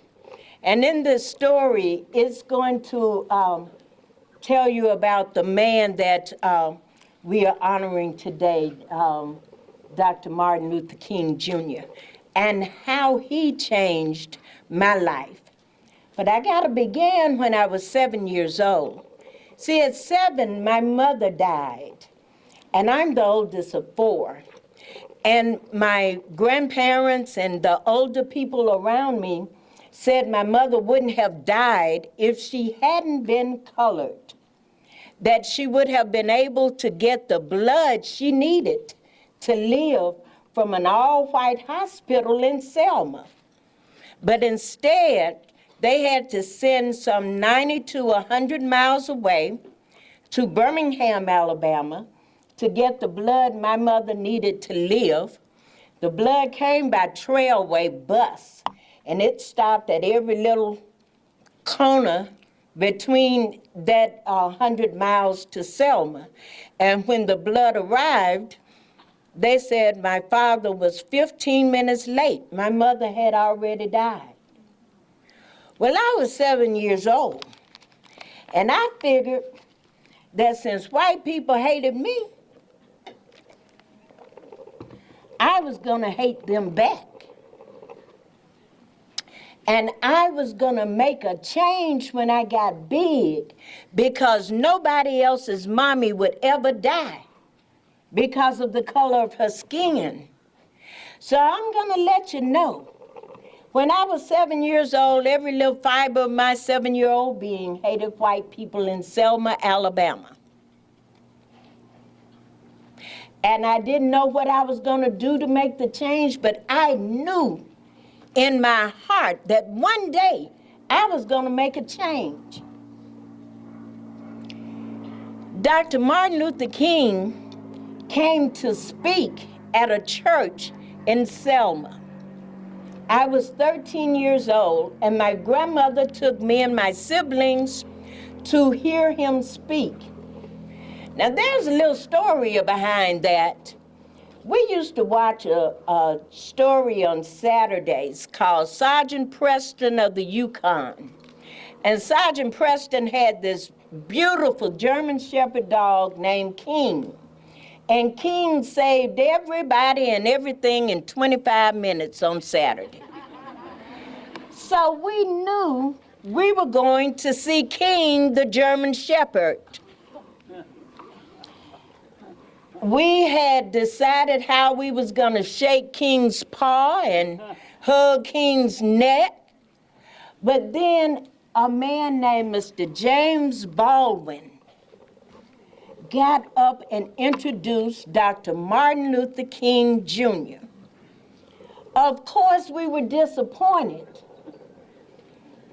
But when this man started to speak, he made everybody come closer to listen to him because his voice was just like, ooh. His voice just was good, y'all. I can't explain it. At 13, I wanted to hear what this man was saying, and I kept leaning up so I could hear. Dr. King said in his speech, he was talking about how our parents, it was time for them to get the right to vote, and how he was going to do it. We were going to do it nonviolently. Whatever he was saying, I was with it. He sounded that good. But he said, you can get anybody to do anything with steady, loving confrontation. And when he said those 3 words, I heard him. And I said, wow.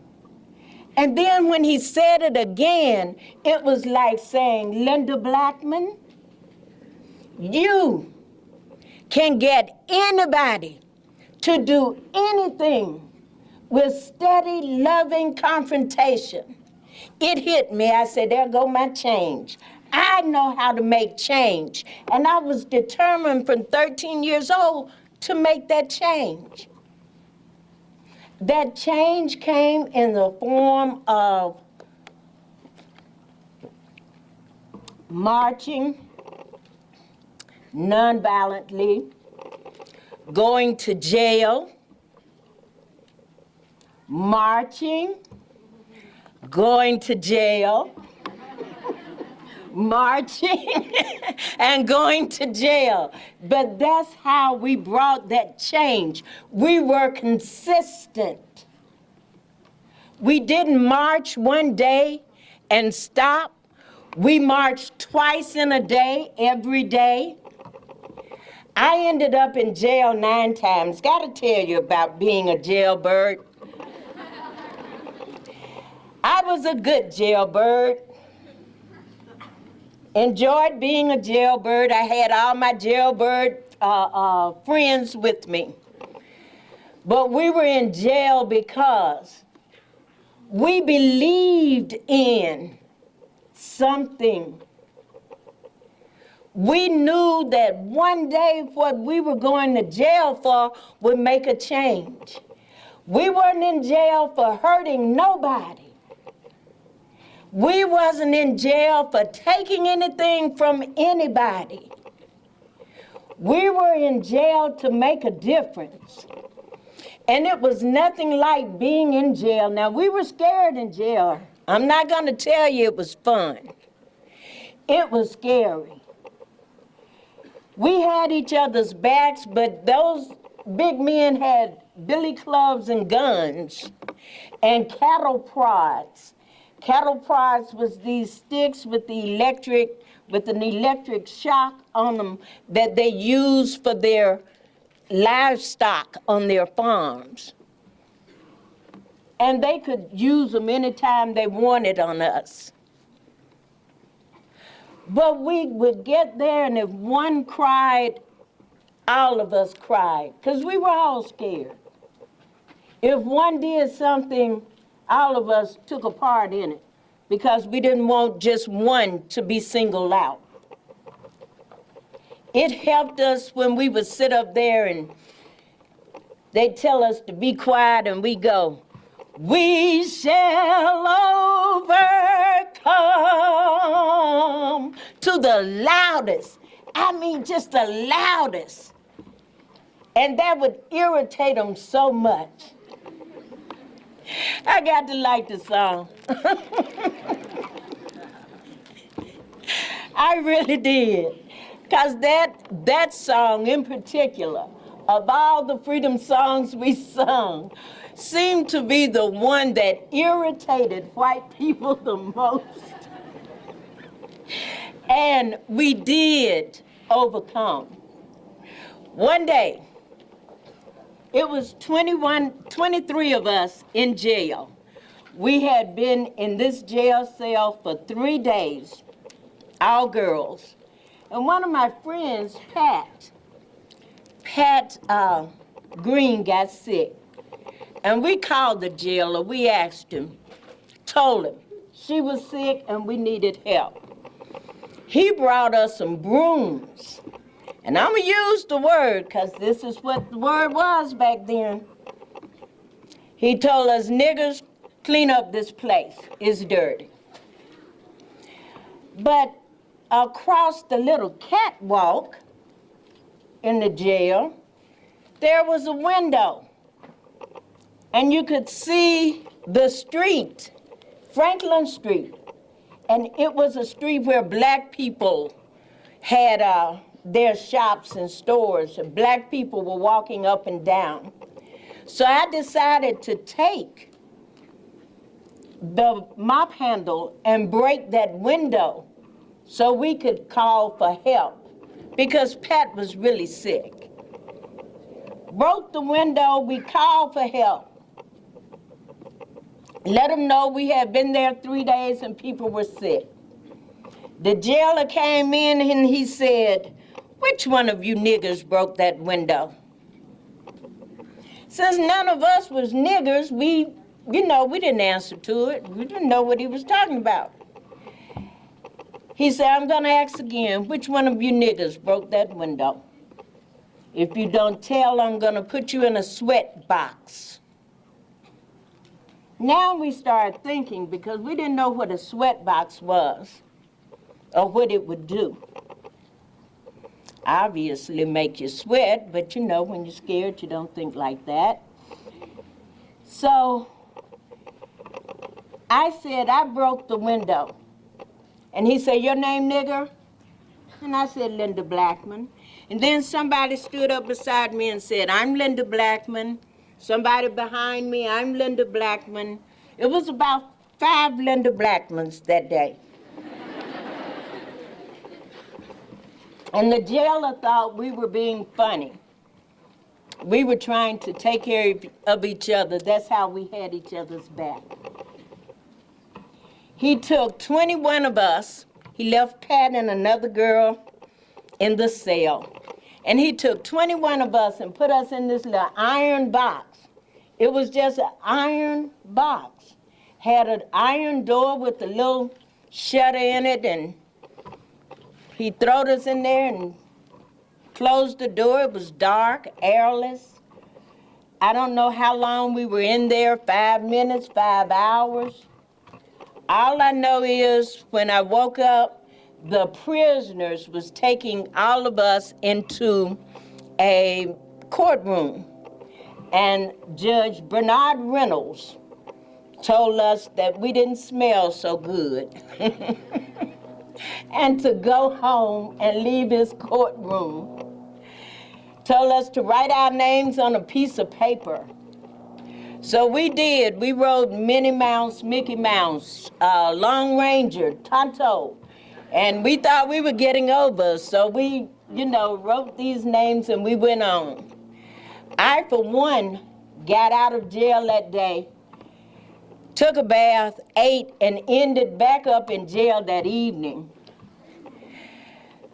Was in jail for another 3 days before they took us to a prison camp outside of Selma, 10 to 15 miles, called Camp Selma. We were there for 2 whole days and nights and a 3rd day. And for 3 days, they fed us black-eyed peas 3 times a day. Then on the 3rd day, they took us and put us on school buses. See, we were really scared because we had never been to prison before. And we didn't know if our parents or the leaders knew where we were. So they took us from and put us on a bus, and we thought we were going home. Bus ride got longer and longer, and our imaginations began to stretch and stretch. And we just knew we were going somewhere in a field for the Ku Klux Klan to kill us or something. But we were going to die for our freedom. I wasn't ready right then, though. Maybe some of the others were, but I wasn't. They took us to another prison camp, however, 30 miles away, called Camp Thomaston. We were at Camp Thomaston for 6 days. And 3 times a day for 6 days, guess what they gave us to eat? Anybody? Ooh, black-eyed peas. Guys, I'm 65. I do not eat anybody black-eyed peas.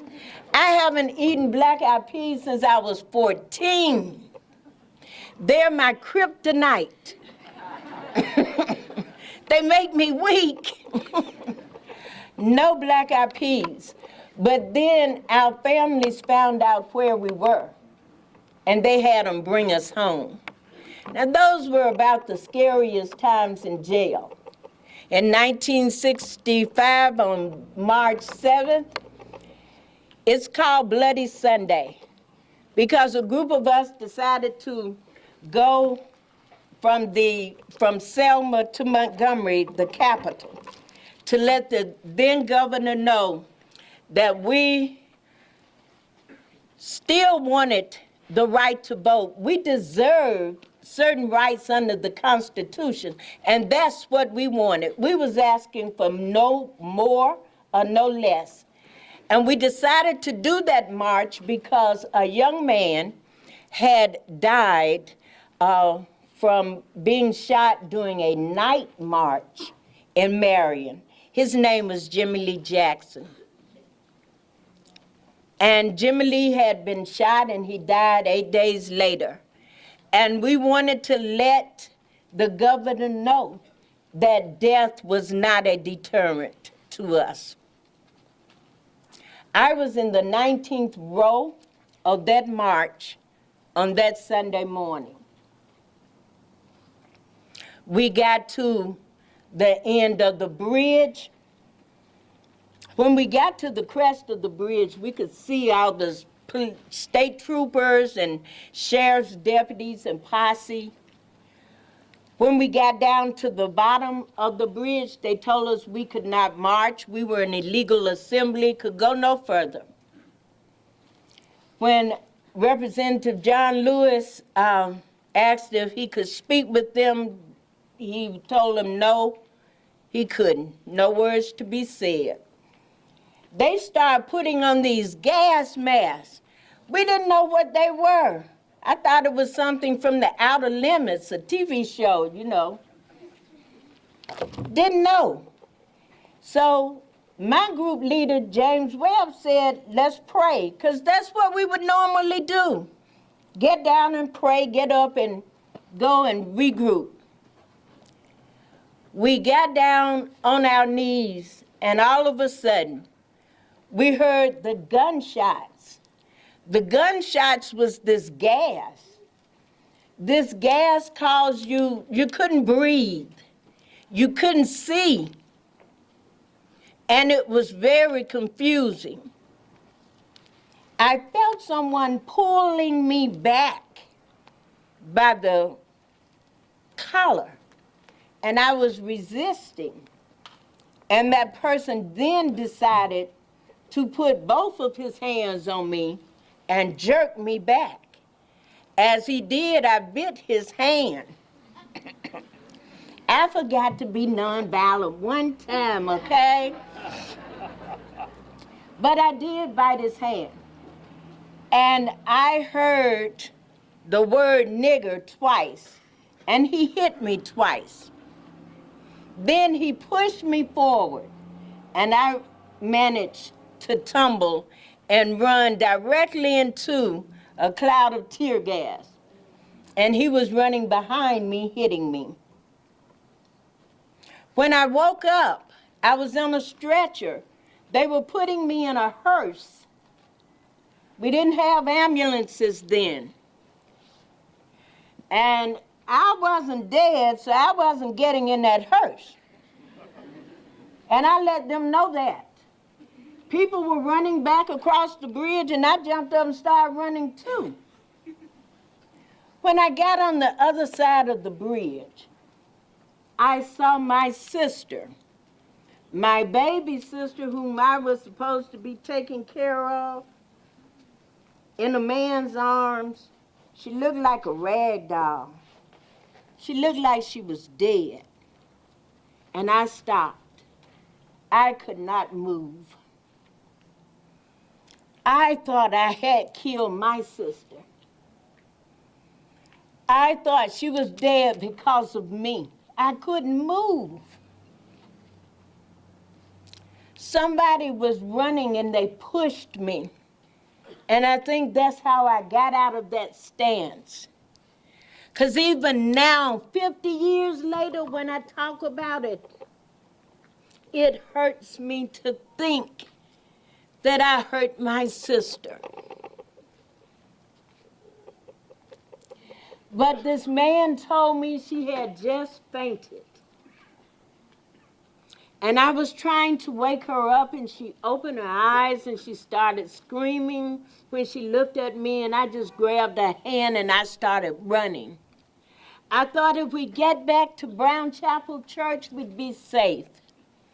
But when we got back to the church, oh my God, there was these state troopers, and there was the Selma City Police, the posse, and the deputies. They had surrounded the church. So we ran between the buildings, and my thought was to get to First Baptist Church. I was so confused. I ran exactly 10 feet past our back door, going to First Baptist Church. When I got there, somebody said, "She's bleeding. She needs to go to the hospital." Now, by this time, y'all, we had our own black hospital, Good Samaritan. And somebody took me to the hospital. I remember telling a lady my name at the hospital. And the next thing I remember is my daddy bringing me home that night. I ended up with 7 stitches over my right eye, the back of my head shaved, and 28 stitches. The nurses and people at that hospital say, a lot of us don't remember what happened because the doctors stitched us up without anesthesia. And I can't remember a single thing that happened at that hospital, but I do know I have the scars from it. I told my father that it was important for me to be able to go to Montgomery to show George Wallace what he had done to me. But I also wanted the governor to know that he had created his worst nightmare. I was going to be an educated, independent black woman. And that seemed to scare white people in the 60s. So I was going to be his nightmare and daymare too. But my daddy said I couldn't go. I had already been hurt, and he feared for me more. But 3 wonderful women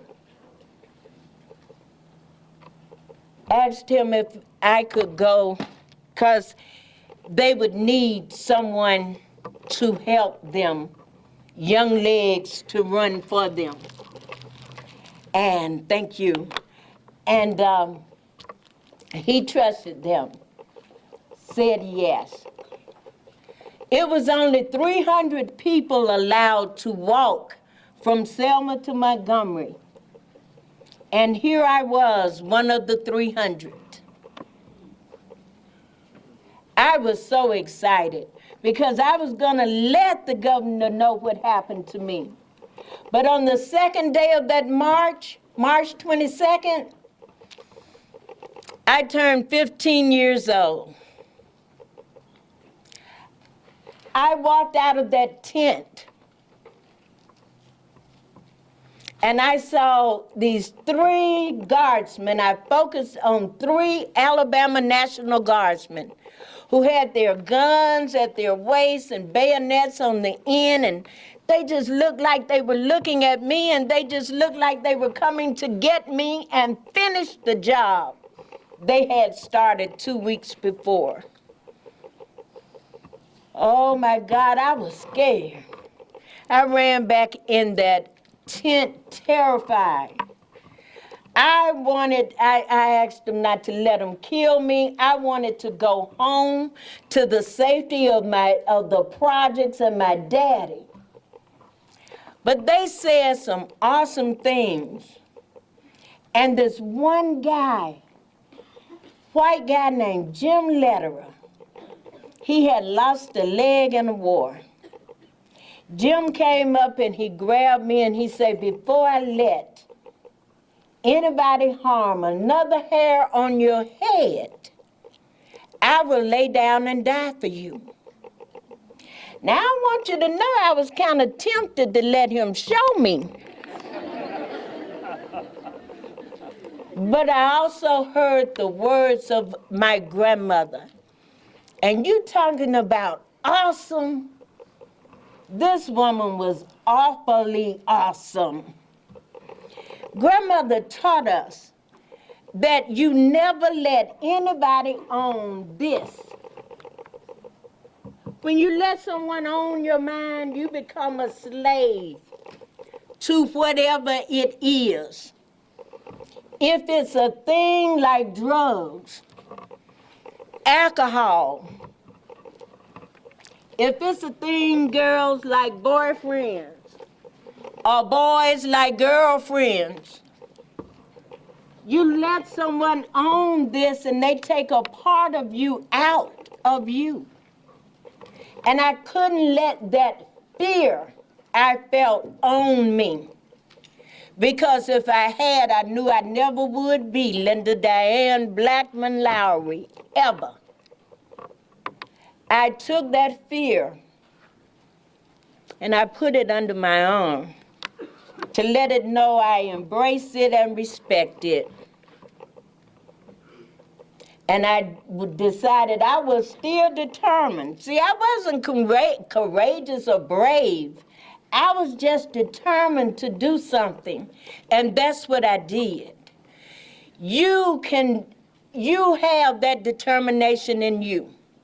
And you can change things just by steady loving confrontation and determination. Determination is a will to do. And if you want to change things, that's how you have to do it, as far as I'm concerned. I want to say this in closing. I use the word nigger a lot. And I use the word nigger because it was used on me. That word is a hateful word. It means ownership. When you hear it in our songs, the songs that you like to listen to, somebody is always talking about my nigga. I don't care how you spell it. I don't care how you say it. That word means ownership. There's not a rapper that you are paying your money to for the music. There's nobody sitting next to you. There's nobody qualified to own you. When I was a little girl, my father, and I would walk down the street holding hands going to a store. My father was this big, strong black man. He had his hat on. He had his shoulders straight. And he had his little girl swinging her hand, laughing and talking. When we would go into a store, my father's hat came off. My father's shoulders slumped. His head went down. And children younger than me could say, "What you want, nigger?" And my father used to squeeze my hand. I guess so I wouldn't say anything, and he wouldn't say anything. That word needs to come out of your vocabulary altogether. It needs to.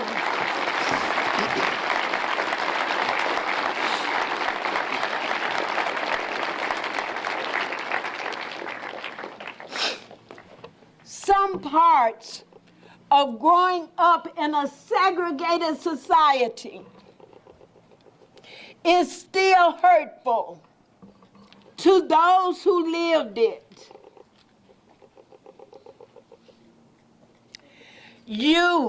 We made changes for you, and some of you will never vote.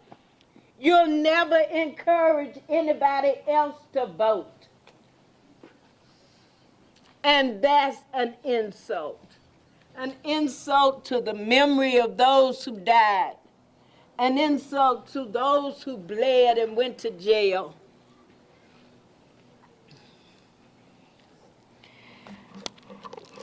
I am getting a little emotional now. So I'm gonna say, keep this unity thing going. Keep it going. You need each other. There's not one group of people that can just depend on themselves and nobody else. You need each other. This is a beautiful thing. I thank you all for having me here.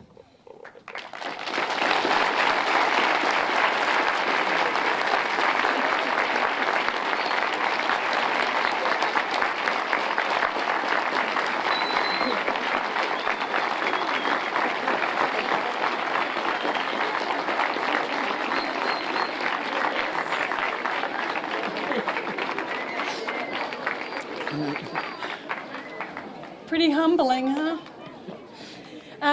I want to present, and it is really such an honor for me to be able to do this, to present you with a plaque. It says, "Thank you for helping the city of Peoria honor King's vision of all people coming together equally. On behalf of the city of Peoria, it's my honor to present this with you, and thank you. Thank you so much. Thank you. I didn't intend to stop. Thank you.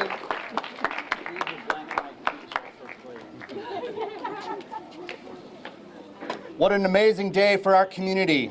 We talked about coming together. We did it. We came together, we walked. We walked not a long distance, not nearly the distance that was walked back in 1965. But the significance is the same. Many, many words of wisdom. Many, many words of passion. Commitment. Community.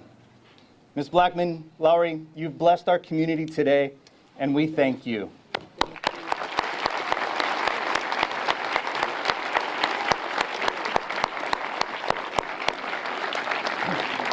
I will say we're not done with you yet. You get to stick around a little bit.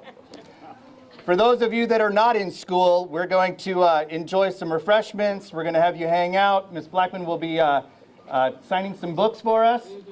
The books are on sale, and we hope that everybody will take a look. For the students, we want you to recognize, we talked about voting. Just 2 nights ago, President Obama talked about that. Ms. Blackman-Lowry talked about many of you will not vote.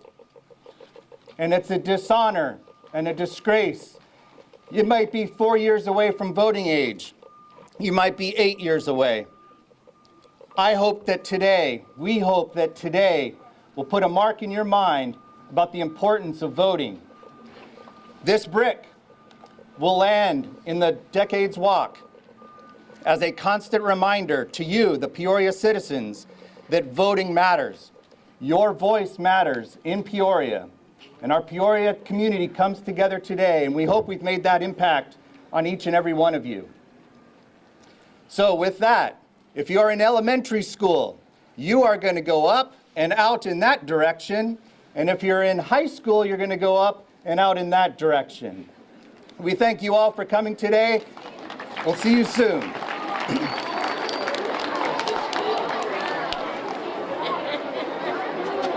Anytime you come to Peoria, you know we think about it.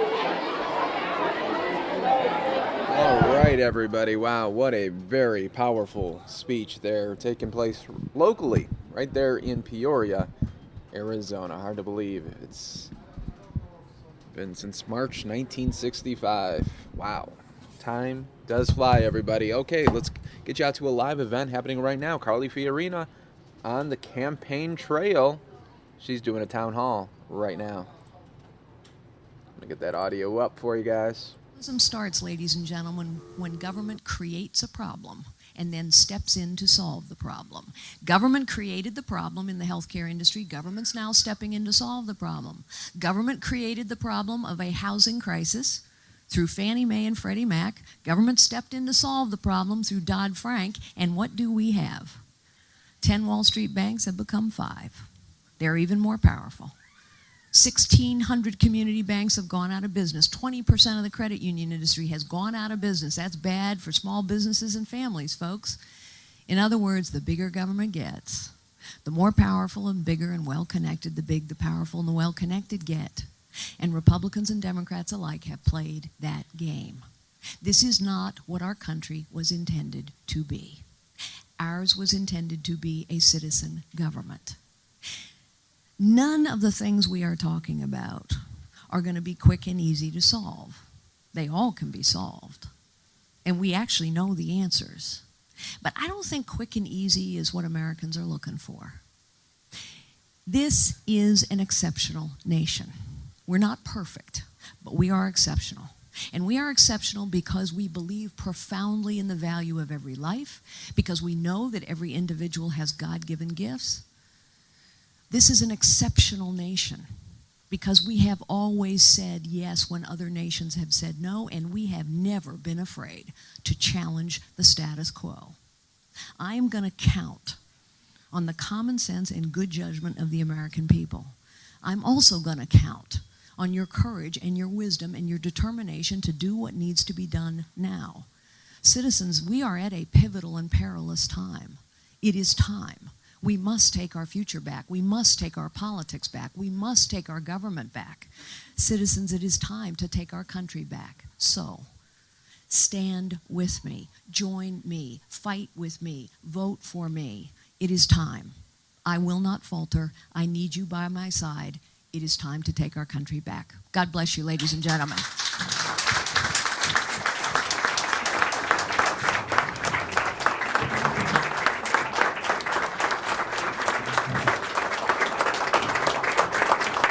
God bless. Now go out and talk to people.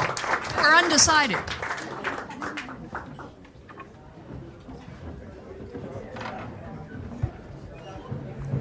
All right, folks, as you can see that the event just wrapping up here. I do have some of the top headlines of the day. Let's get you that now and get you caught up. Car crash involving a state trooper on a motorcycle. Anita Roman is live on scene, I-10, 43rd Avenue. What's the latest? Anita. Good morning, Ron. That trooper, a 10-year veteran with DPS, said to be in serious condition at the hospital. We can tell you that he was alert, he was talking, and he was conscious when he was struck.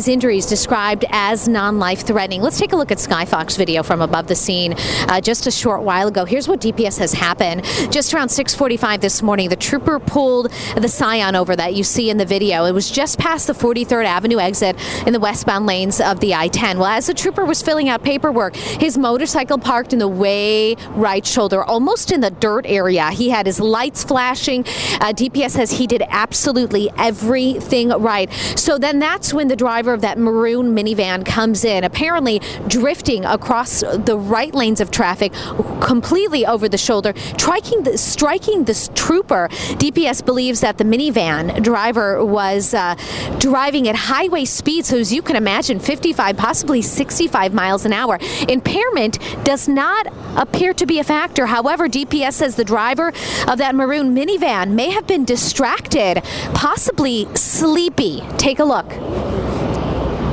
If there's obvious negligence, then there may be criminal charges. But if this was just an accident where he wasn't paying attention, then or fell asleep, then it's probably going to be a civil citation, and that's it. All right, no one else was hurt, only the trooper. So take a look live out here. You see traffic is moving, but definitely not at highway speeds. We still have quite a backup up here. There are some lane restrictions. The 43rd Avenue on-ramp onto the I-10 westbound lanes remains closed. DPS says they'll be out here for at least a couple more hours as they continue to investigate this accident. And they're very grateful that the DPS trooper only sustained serious injuries. They say that this really could have been a lot worse. Well, Back to you. that's the best part of your whole report, non-life-threatening injuries. Anita, thank you. Now we also want to get you a look at what the freeway situation looks like as we speak. For example, here is a view from the ADOT camera at 43rd Avenue as you approach the accident scene. So that is just, in the last mile or so before you get there. And you can see what's happened. It is indeed backing up traffic, as Anita was telling us. They've got a couple of lanes open, actually three, but nevertheless, plan on slowing. If you're headed outbound, that would be westbound on the 10. A developing story at this hour now, 5 people killed on the I-10 last night. In fact, just a few miles from where Anita was standing. We're talking about I-10 at 79th Avenue, and this is just almost unbelievable how this happened. You can see the wreckage right there as firefighters work to foam it down, but by then, of course, it was much too late. And look at what's left behind where the vehicle went through the concrete barrier and over the side. This is that westbound HOV off-ramp at 79th Avenue. DPS tells us that the driver was speeding, hit the barrier, tried to slam on the brakes at the last second, but it didn't work. The car goes airborne over the side and crashes down to the median. An adult and 4 children were all burned to death in this accident. We don't know anything more about the identity of the victims. DPS is saying an adult and 4 children. What caused the crash? Still under investigation. House fire in Tullison, Skyfox over 91st Avenue in Van Buren. Looks like firefighters do have it under control. No injuries reported. It looks like it broke out in the back of the house there, and they may have been able to save the whole front of the home. Investigators trying to figure out what sparked an explosion of fire at a Phoenix home, 19th Avenue and Indian School last night. Here's video from the Phoenix Fire Department as they were actively working this blaze. Neighbors telling firefighters they heard an explosion and saw flames shooting from the home, so they called 911. Crews were able to put the blaze out pretty quickly, but part of the home did collapse. But no one was supposed to be living there at the time, or at least nobody was home at the time, so there were no injuries. Several people are winners in the Powerball. You know, it's one of those things where you think, okay, I just won $1.5 billion, the biggest in history, but then you turn on the news and find out, well, there's some other people out there. So there are a total of 3 winners. Looks like each person has won about a $500 million jackpot. The winning tickets at a 7-Eleven in Chino Hills, California. There was a winner out of Melbourne Beach, Florida, and one out of Munford, Tennessee, near Memphis. So here is a look at the winning numbers in case you won one of those smaller prizes: 8, 27, 34, 4, 19, and the Powerball was 10.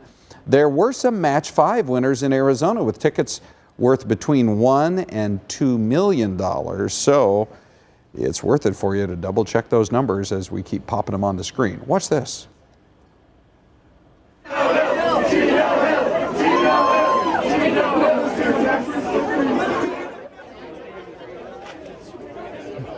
Crowds gathered at the 7-Eleven in Chino Hills chanting Chino Hills, Chino Hills, after they learned that one of the winners was right there. People celebrated into the early morning hours. And then he said, hey, they won it over there at that 7-Eleven. I said, get out of here. I thought he was playing with me. So I come over and I see everyone just going nuts. I go, wow. So yeah, it's pretty exciting. Pretty awesome. Pretty awesome.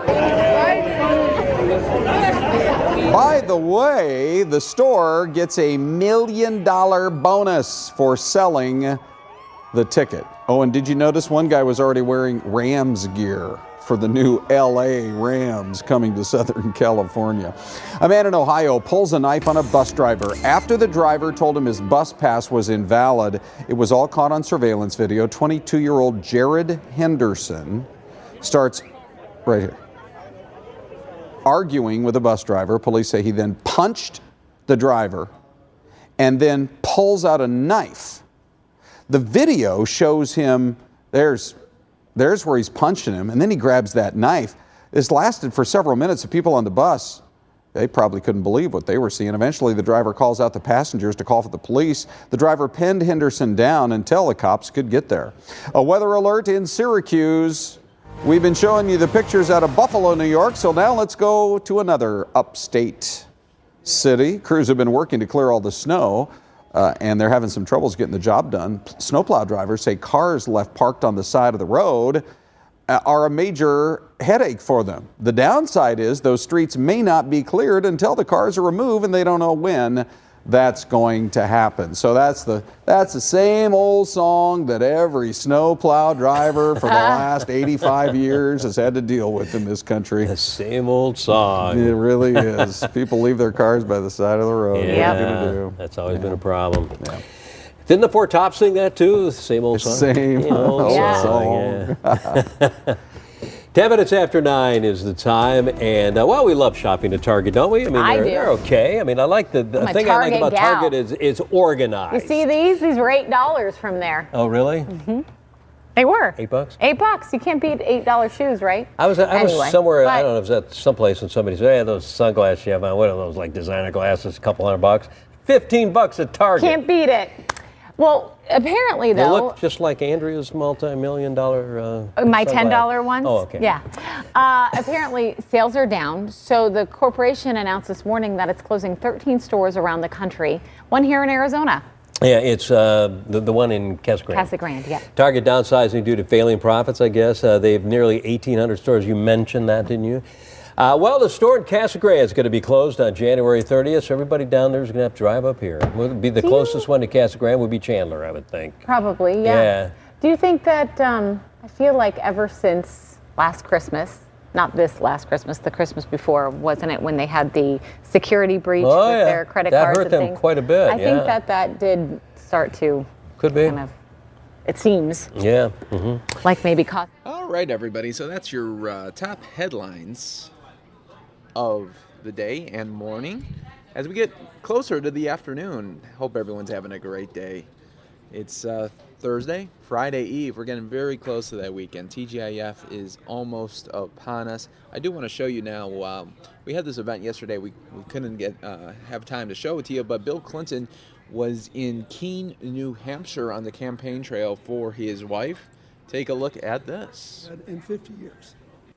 President Obama got back the jobs we lost in the Depression, the great crash, the recession, kept us from going into recession, saved the automobile industry, made enormous strides in many areas, but after the Republicans won the House in 2010, he couldn't put the rest of his economic plan into place.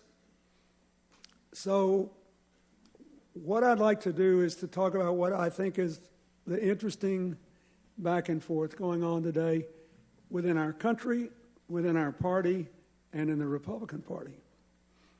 What the president said last night in the State of the Union, I don't know how many of you saw it, but it's absolutely right. He said, we're the best positioned large country in the world for the future. Our economy is growing faster than any other large country.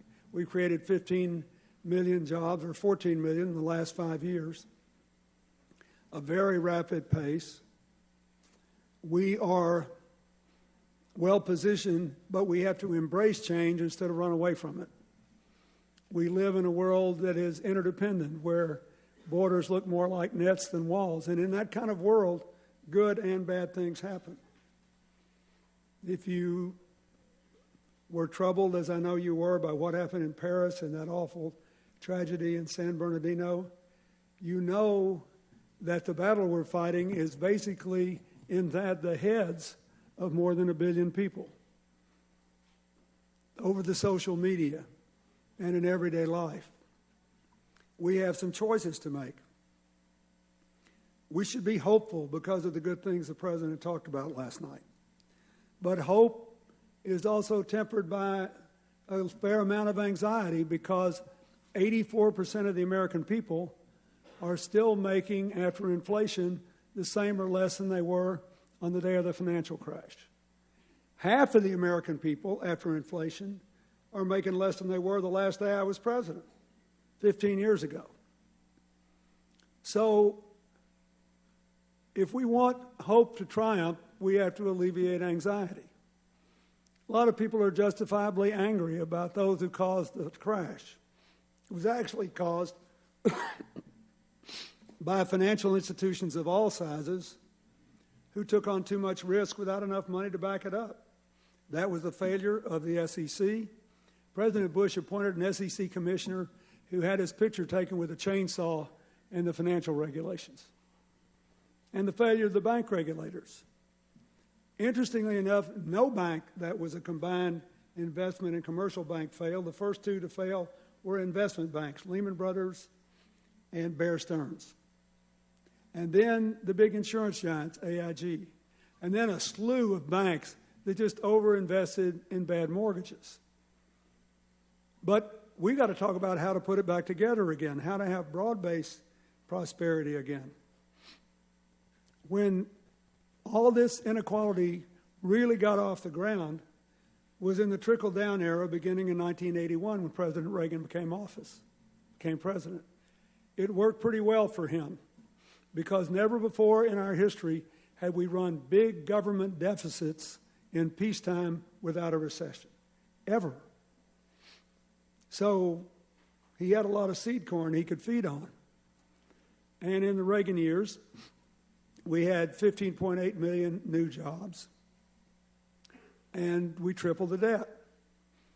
Then came the first Bush term, where we increased the debt another 150% and had almost no new jobs. Incomes dropped. Then, when the Supreme Court refused to let us count the votes in Florida, President Bush, George W. Bush, got in, and it was the first time we ever had trickle-down economics with a Republican president and a compliant Congress. So we doubled the debt again, created almost no jobs, and incomes went down. Before the crash, all the growth in this economy was in housing, consumer spending, and finance. With housing, as we found, there's a limit to how many mortgages you can write to people who can't pay them. In consumer spending, even though in a healthy economy we get about 2/3 of our GDP from consumer spending, there's a limit to how many credit cards can be maxed out and how much people can pay. That leaves all the money pooling at the top. And when all the money pools at the top and nobody wants to invest, they speculate. And that's what happened. The mortgage drag, the debt drag, and the speculation caused the economy to implode. And the administration has been busily trying to put it back together. So the first question in this election is, what economic policy is most likely to return us to broad-based prosperity? The second question of the election is, what social policies are more likely to bring us together when it looks like every day we're breaking up into communities of resentment? If you saw the movies, or the films, excuse me, of the shootings in Chicago and by the Sheriff's Department in Los Angeles, you understand why the Black Lives Matter movement had some juice. If you saw the riots in Baltimore and in Ferguson, what happened in New York when that poor, obese man lost his life for selling 3 illegal cigarettes on the street. We can't have that. But there's reason for hope. When all these things were going on, there was a tiny article in the paper. That's a great thing about being retired. I spend 2 hours a day studying what's going on. So I found this tiny article in the paper that a person of color, I can't remember whether it was an African American or Hispanic, was killed by a police officer in Los Angeles. And there was never another article. No demonstration, no riot, no complaint. Why? Because after the Rodney King shootings and all the trouble in '92, the Los Angeles Police Department established community councils in every neighborhood. Whenever someone is hurt, the police meet with the neighborhood leaders and the victims' families, and everybody wants to come, and they agree first on what happened. And then they try to agree on what to do about it and whether the killing was justified or not, all of that. So there was no riot, no demonstration. We have to do that again. If you look at how heroically the police performed in San Bernardino, you see what can happen when it works the way it should. I also think we have to fight the tendency to demonize people of any particular ethnic group or religion. About 4 days after the San Bernardino massacre, I was reading the New York Daily News, and there was a little article in the news, not in any other newspaper. And I noticed there was a picture of a counter, looked like a countertop with a bullet hole in it. So I read the article. Here's the story. Folks, I'm going to pause this event while we go to a live press conference happening right now. Speaker of the House.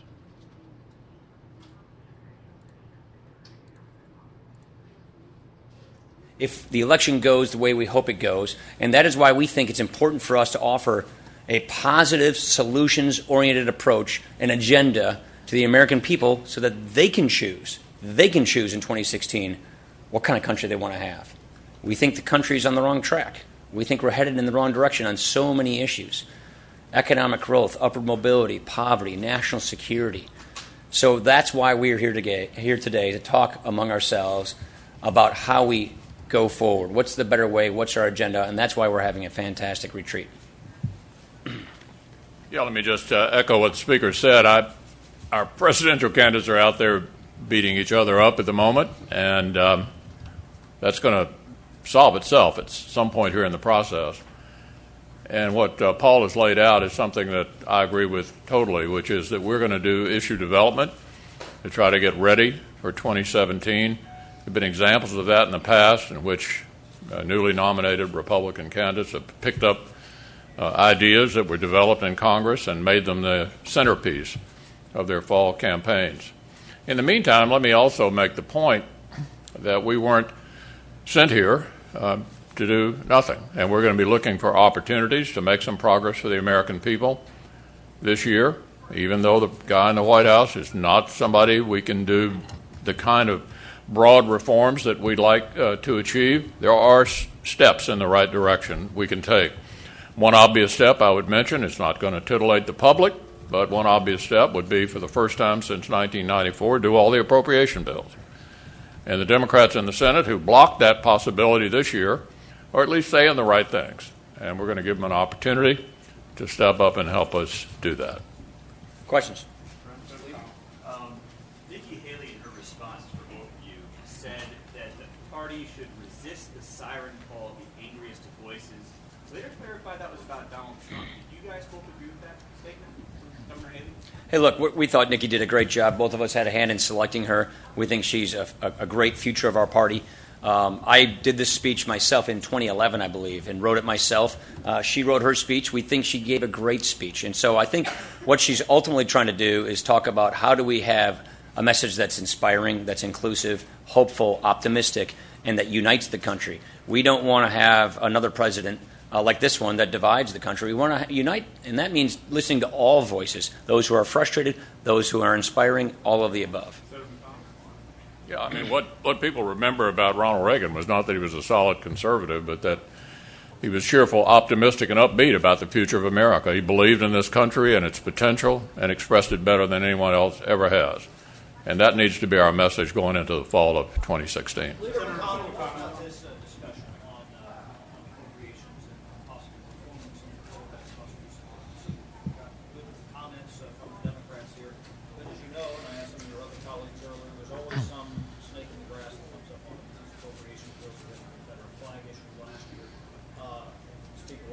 Open amendment process on some of these bills. That's going to take an awful lot of time.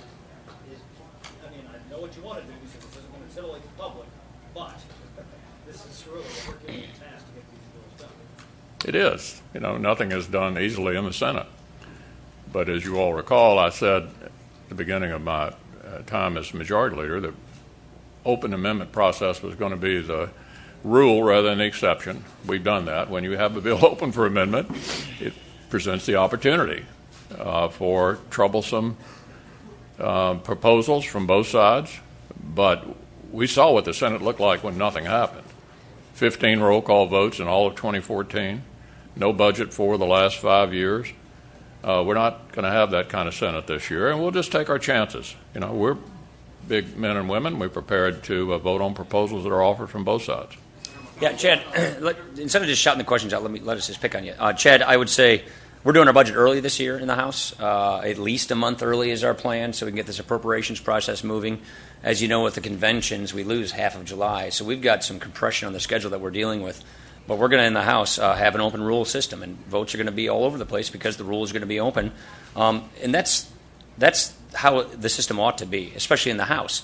So that, I think, is what the founders intended. And like I said at the first press conference I had, we're not going to predetermine the outcome of everything. You know, I don't know where the appropriation bills ultimately go on the floor because we're going to let members, you know, have their amendments, have the votes. That's okay, and that's the system we think we ought to have. How about it back there?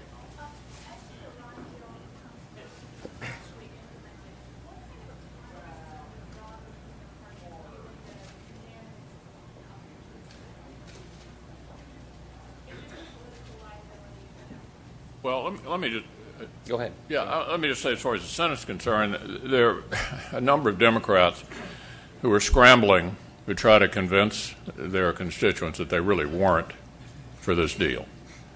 And so I've said, with regard to Iran proposals, any proposal that looks like it can get 67 or more votes, I'm open to. In other words, we're not going to run the Senate floor to allow Democrats to get well from a bad mistake they made on Iran. If, on the other hand, they actually want to make law, bring me 67 votes, and we'll get the floor time. Senator McConnell, How about Wong? Yeah. Sure. Down in South Carolina at the winter GOP meeting, there's been chatter again about a brokered convention. That's ridiculous. Can you say with 100% certainty that there will not be a brokered convention? How do I know? No one knows the answer to that question. I think it's ridiculous to talk about it. Yeah. You talked about the open amendment process. At Harry Reid, they said that he would like a vote on Donald Trump's proposal to bar Muslims from entering the country. Is that something that you would allow? Well, let me just say, generally speaking, I've tried to avoid turning the Senate into a studio for the presidential campaign. But it's worth noting that what's good for the goose is good for the gander. And so you could expect amendments that they might not like related to the Sanders or Clinton campaigns. But as a general rule, what I've tried to ask the Senate to do is let the presidential candidates run their race, and let's try to do the people's business. Speaking of the presidential candidates, if Donald Trump or Ted Cruz turn out to be the nominee of the party, are you confident that you and your colleagues in the Republican apparatus will get behind? Yes. Yeah, we're gonna support whoever our nominee is. You know why? Because it's the Republican primary voter who makes that decision, and that's who we respect. That point one, point two is what we're working on right here today, and what we'll be working on all year is putting together an agenda to take to the country so the country gets to choose what direction we head. And we think the country's heading in the wrong direction. Therefore, we believe we have an obligation, a duty, to offer another way forward, to offer an alternative. And that's exactly what we're going to do. Take our conservative principles, apply them to the problems of the day, present the country with solutions so that they can make a choice. And whoever our nominee is going to be, we think can help carry that forward.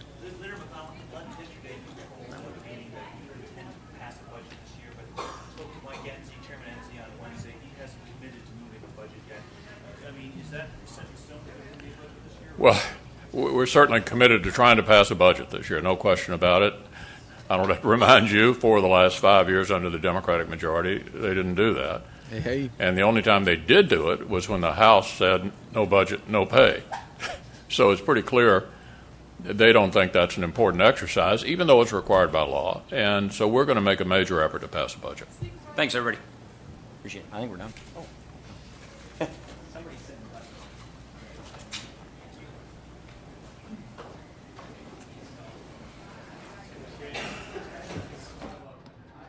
Two robbers came into one of these convenience stores where you just pick up stuff in the middle of New York, in the middle of the day. They both had pistols. One of them stood and faced the door. One of them faced the guy behind the cash register, pointed a gun at him, and told him to empty the register and give him the money. The man behind the register was a Yemeni immigrant who's been here since 2002. All the time trying to bring his wife and 4 children with him, all the time spending what money he could earn back home. He's terrified. He opens a cash register. He gets the money in his hand. He looks at the money, looks at them, and said, "You know, I've only had this job for a year. This is not my money, and it's certainly not yours." And he reaches out and slaps the gun hand of the guy pointing the gun at him. The gun goes off and barely misses him and buries the bullet I saw in the picture in the counter. Thank God the robbers were not fools. They realized they had just shot a gun in downtown New York in broad daylight. So they ran away. He immediately went next door, borrowed the phone, called the police, went back, put the money up, waited for the police. He made his report. By then his boss had showed up, and he was so grateful to him that he gave him the afternoon off. Okay, we're going to pause this once again because it looks like we are getting a live event coming in. Don't know what it is right now. It might be from the lottery in California. More, or are we good? This does look like it. It looks like there's going to be some sort of press conference. Let's see what happens. Okay, keep going, Adriana. Would you like to do a mic check with me? Okay. Mic check 1, 2, 3, 4, 5. Adriana Weingold in Chino Hills at the 7-Eleven for the $1.5 billion lottery jackpot. Waiting to find out. Okay, everybody, we're going to get started at 11 o'clock promptly. I know some of you are going to go live, so I don't have a stopwatch. So whoever's going live, can you just guys give me an idea of when you want me to start talking? We're 9 minutes out. 9 minutes? 9 minutes? Thanks, Ollie. Okay, you heard it right there. 9 minutes for an update in Chino Hills, California.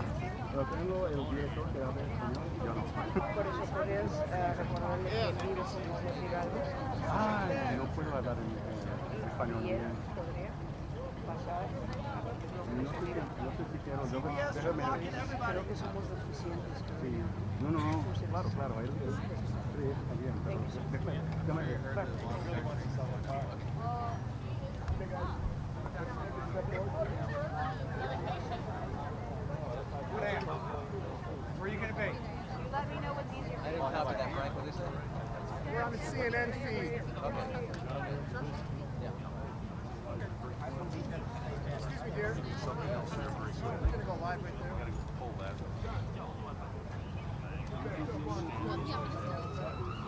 Maybe not.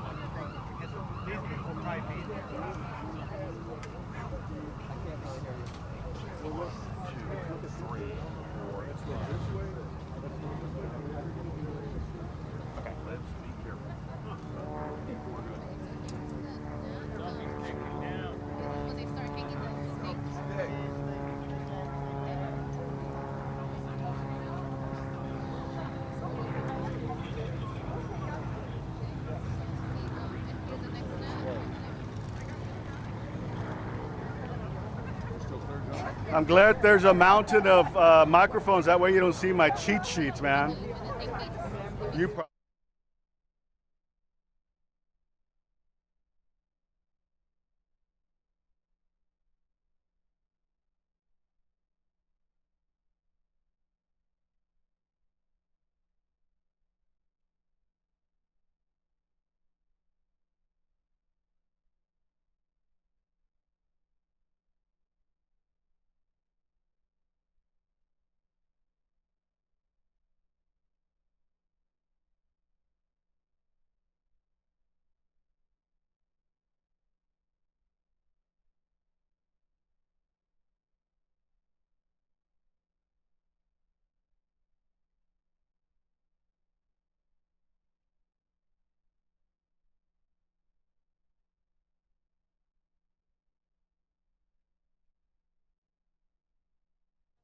My name is Russ Lopez, R-U-S-S. My last name is L-O-P-E-Z. I'm the Deputy Director of Corporate Communications for the California Lottery. We're based in Sacramento.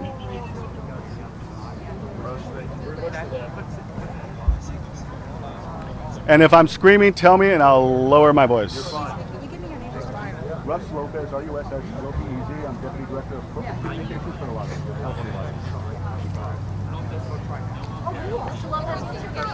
Russ, R-U-S-S.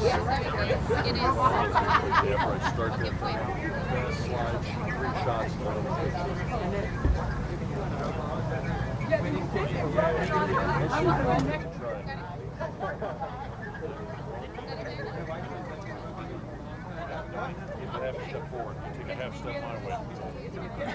Can you try to stand between the two mic stands so everyone can? Perfect. I take direction well.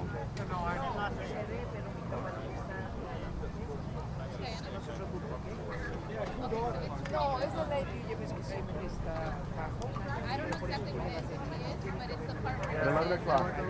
Exactly. You're 10:55:45 mark. 4 minutes away. 4 more minutes, right?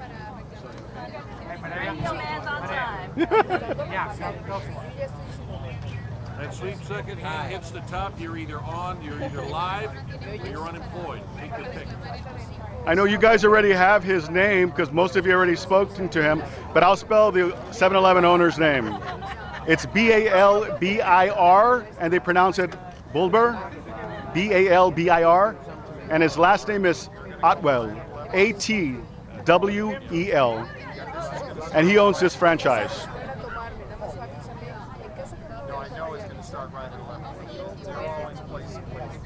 Huh? A-T-W-A-L. Yeah, scrap the Y. Atwell.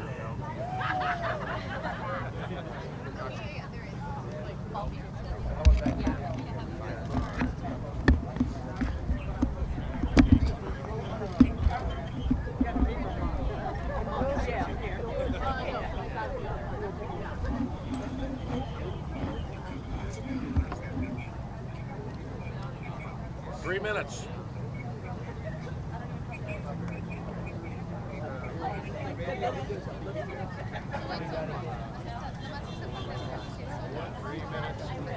Three minutes to bomb time. What you do is 3 minutes. No, I'm going to move out of the way, and you're going to figure it out. You don't have to move in that much, just a little bit. But everybody's going to want to see it, and this is going to be in the way.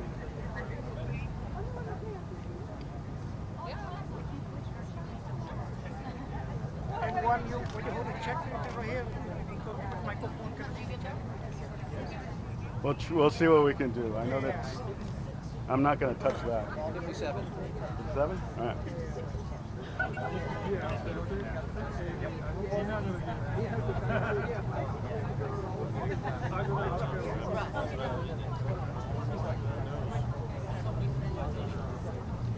Two minutes.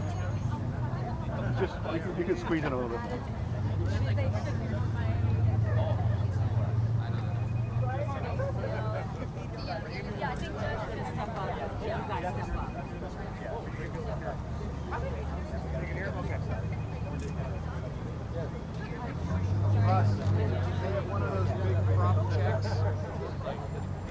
Right behind us. That's coming in.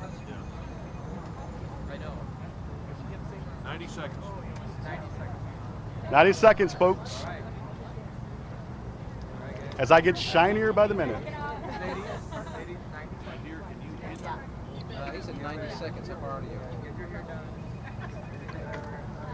Would you give me a... I'll give you 1 minute. I'll give you 30 seconds, 15 seconds, and 10 to 0.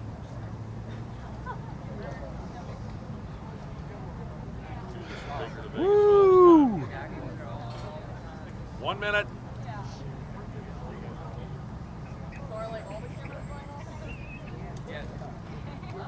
Yeah, thanks.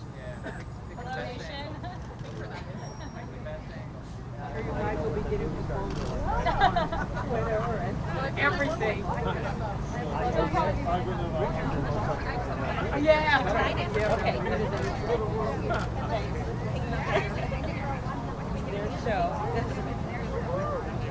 30 seconds.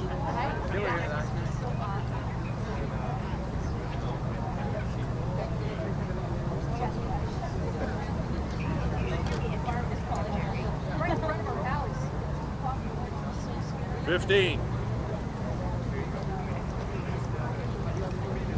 10, 9, 8, 7, 6, 5, 4, 3, 2, 1. You're hot. Hello, everybody, and welcome to Chino Hills. It looks like the sun has finally broken through the fog that we've been experiencing all morning. The Golden State is once again shining in celebration for this amazing, historic, record-breaking Powerball jackpot win right here in California. Now, as many of you know, we had a $1,586 million jackpot. Yesterday, it was won by people in 3 states, 1 in California, 1 in Tennessee, and 1 in Florida. Now, they will split that jackpot, so these folks will get a very paltry $528 million, a little bit more than that. I think we can all live on $528 million, don't you think? If that wasn't enough, folks, 12 Californians hit 5 of the 6 numbers, so they got all the white numbers, and those folks did not get the Powerball money, the number, which was 10. And even though 10 was not their lucky number yesterday, 12 Californians are going to walk away with $638,000. Again, not bad for a $2 investment. Now, let me give you a little perspective, okay? I'm going to read a couple of notes because I'm going to get this right. Now, first of all, we were the #1 lottery in the nation as far as sales go. From November 4th, when the lottery began to roll, all the way through yesterday's cutoff at 7 p.m., California Lottery sold $386 million worth of Powerball tickets. California alone. That's not bad. We let the state, we contributed 14.1% of the overall jackpot. Sales were robust. Californians really love the lottery. They played well, and we're glad that somebody won the jackpot, as well as 12 other folks who won the 5 of 6 numbers. Now, the reason why the California Lottery was created, and I think this is really important, and this is a great opportunity for us to really settle one thing for all. The California Lottery was created to supplement public schools, not to totally fund public schools, not to resolve all their problems. It was to supplement their budgets. So we don't do a lot for schools. It's a modest contributions. Last fiscal year, we contributed $1.39 billion to California public schools, K through 12, community colleges, CSU and UC campuses, as well as several specialized schools. And I always tell people, when is more than $1 billion not a lot of money? When you have to divide it up to every single public school in the state of California. But still, this is really important money. It's needed money. We're visiting schools. We have 24 videos on our website, and we're seeing how principals and teachers are wisely and efficiently and effectively using this largely unrestricted money. So we're very proud that we can help support public schools in this regard, but we want to make sure that we don't overstate the case. California schools are going to get a bit more money out of this Powerball jackpot, but again, it's going to be modest after it's divided up, and that's really something to take away with. Now, since we sold our first ticket back in 1985, we've contributed $29 billion to public schools. Again, I'm going to use the word again, modest. It is modest. So, we also want to talk a little bit about what we heard some stations report yesterday, all these folks buying tickets and maybe taking out of this and buying $100 or $200 worth of tickets. We are World Lottery Association certified level 4, the only lottery in the nation to be WLA certified 4. That speaks to our corporate social responsibility programs, our Play Responsibly, no underage gambling. We partly fund the 1-800-GAMBLER hotline. We really don't want people to abuse gambling or gaming in this respect. We want people to play responsibly, play within your means, play within your budget. It makes no sense to spend money that you don't have or take money from one pot to buy lottery tickets. That's very important because we'd rather have a lot of people play a little bit rather than a few people play a lot. So the other thing that we're very, very proud about is we have 22,000 fantastic partners, our retailers, who actually sell our products. It's a little known fact, but retailers like 7-Eleven behind you, they get commissions and cash incentives for every lottery ticket they sell. So many of our retailers actually take the money that they get from us and reinvest it back into their business. This is good for small businesses. They don't have to pay for commercials. They don't have to pay for signs. We do that. So we think we're giving back to the business community to a certain extent. But the reason why we're all here today, not only to talk about this wonderful California jackpot lottery winner, but what happens to the gentleman who owns a store right behind me. His name is Bulbar Atwal, and he sold the winning Powerball ticket here in California, and as such, he is entitled to 1/2 of 1% of the jackpot, up to, the ceiling is $1 million. So I'm going to step out of the way, and we are going to present Mr. Atwal with his symbolic $1 million check.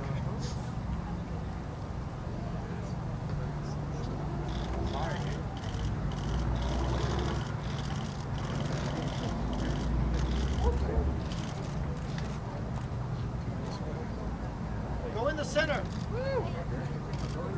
Come on, shoot.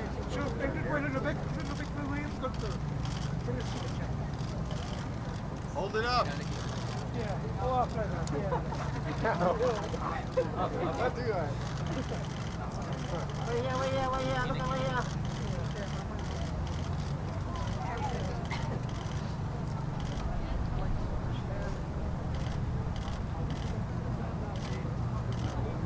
Get me. Now we want to go this way. We're on the camera here too. We can do it later. Okay. Is that good, everybody? That's good. This way. Now you go this way. Okay. Sure. Now you go this way. No, move right here. Move this way right here.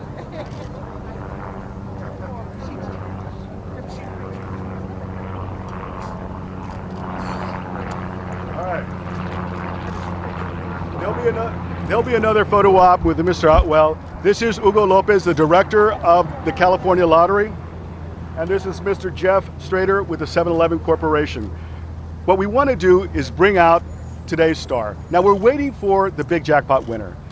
This person, he or she, has 1 year from yesterday to claim their prize. So unfortunately, we can be waiting for a long time before this person comes in and claims their winnings.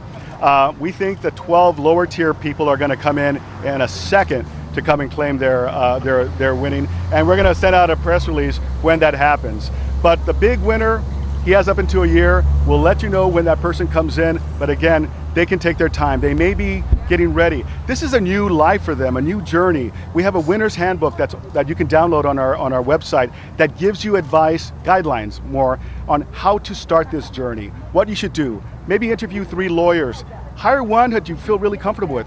3 accountants, 3 financial planners. Have a team that's going to be there for you, that you trust, that you like, who can help you secure your money and grow your money. There are a lot of things that you can find out on the Winner's Handbook, and if our winner is looking at this right now, we hope you do that.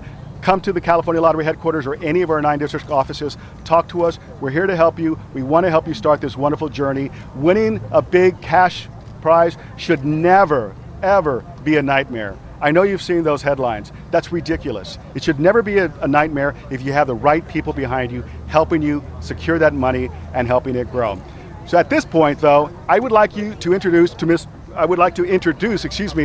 Bulber Atwal, who is the owner of the 7-Eleven. Have a couple of words.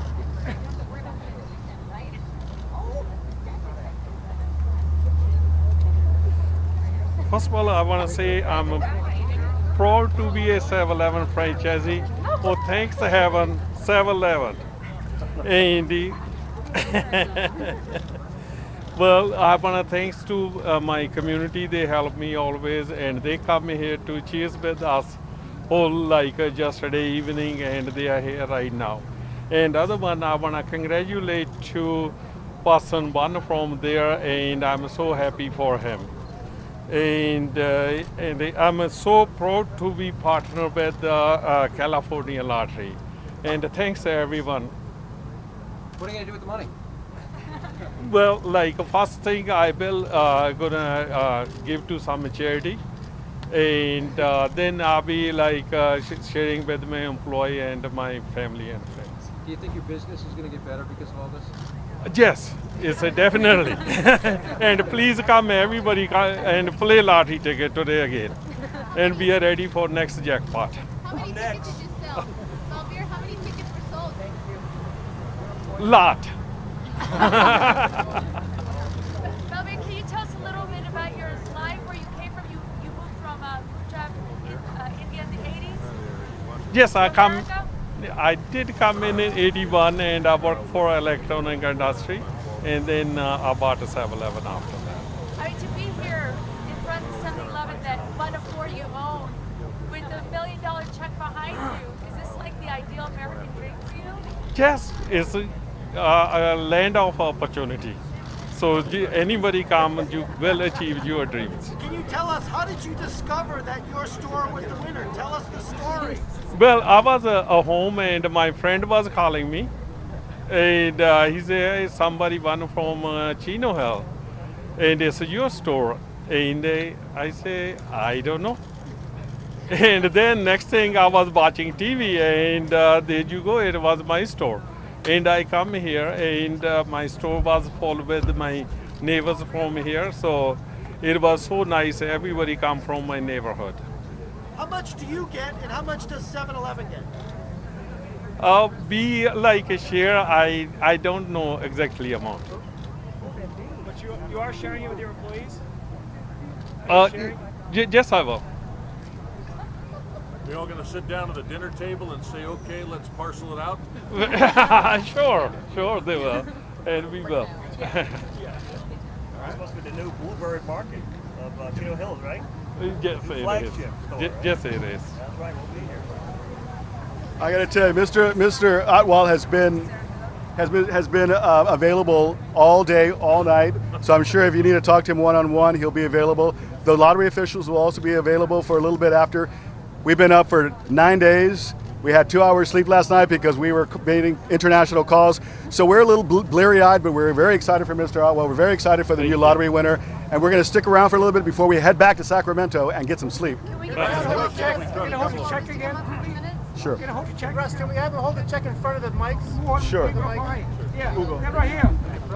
Yeah, stand right here, sure. Come up right here, sure, right here. There's cords there. No. Yeah, you guys come in front of the mic. Right there. That's good.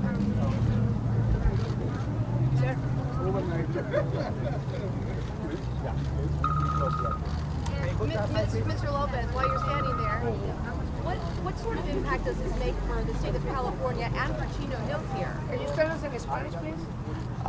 Well, the impact is what it does for all of California. It's great for the economy. It's, again, as Russ had indicated, It's great for education. Every contribution helps.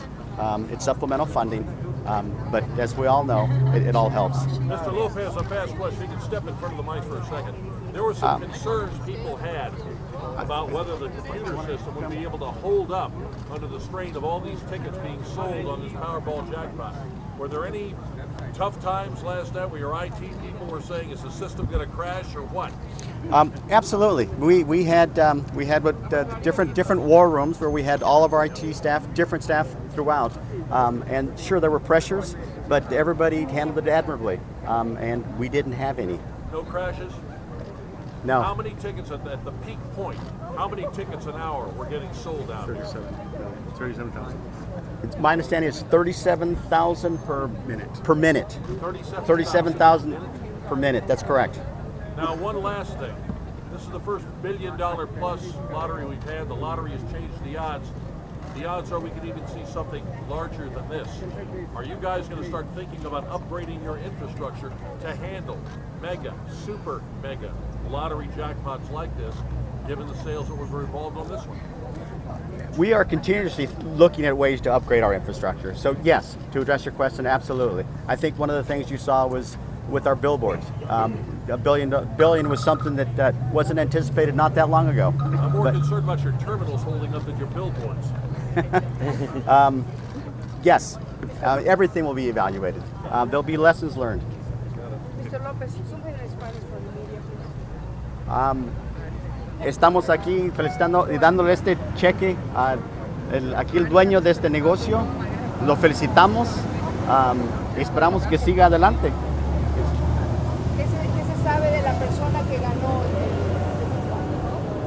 Ahorita no se sabe nada, solamente se sabe que él compró el boleto aquí en este negocio. Y van a esperar hasta... ¿Cuántos días tiene para reclamar? Tiene un año para reclamar. ¿Algo más que quiera agregar? No, ahorita no. All right, guys, thank you very much. Thank you. home by himself? One picture by himself? Absolutely. This is his. We'll frame it and put it in the store.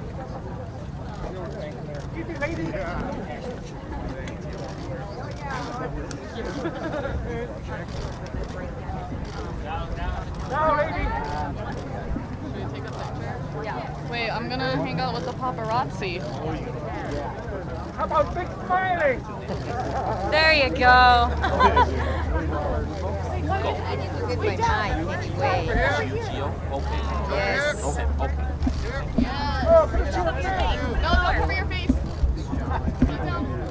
Smile then. This way, Belbeer. This way, Belbeer. I'm just like falling in different corners.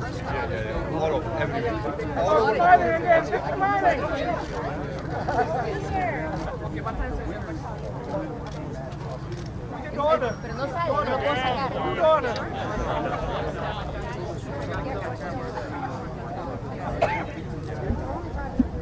Put your daughter together, $3 together. All the popular Nice. Dad, you have to stand in the middle. You have to stand in the middle. You have to here. Okay, let's do this. Dad has to stand in the middle. Okay. You know what? Do you mind grabbing them on the microphones? This one? Yeah. Well. Here, go ahead. And I'll be right here. Hi.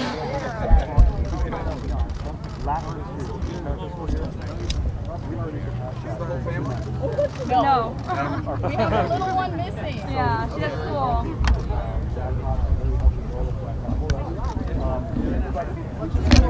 ¿Le saco el micro? ¿Cuál es el tuyo? Oh, mi micro es este. Sí, pero no lo quiero destruir. Thanks, everyone. Thank you. I appreciate it. Thank you. But at the height, it was 37,000. Can you turn this way once, please? We're getting some cameras over here. Muchas gracias. Okay.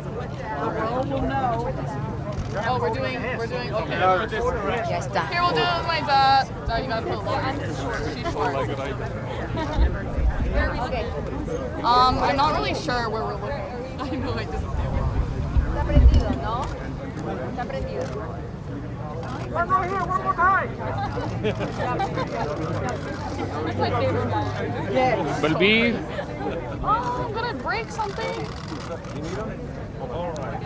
Good to go. I think we're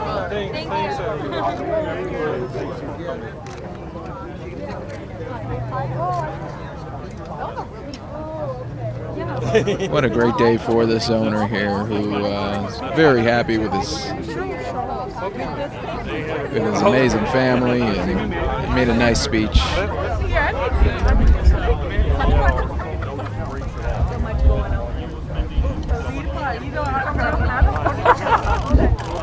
Sanno vi vedo video Widely get that up. There we go. 1, 2, 3. All right, folks, we're going to go from this to a live State Department briefing happening right now.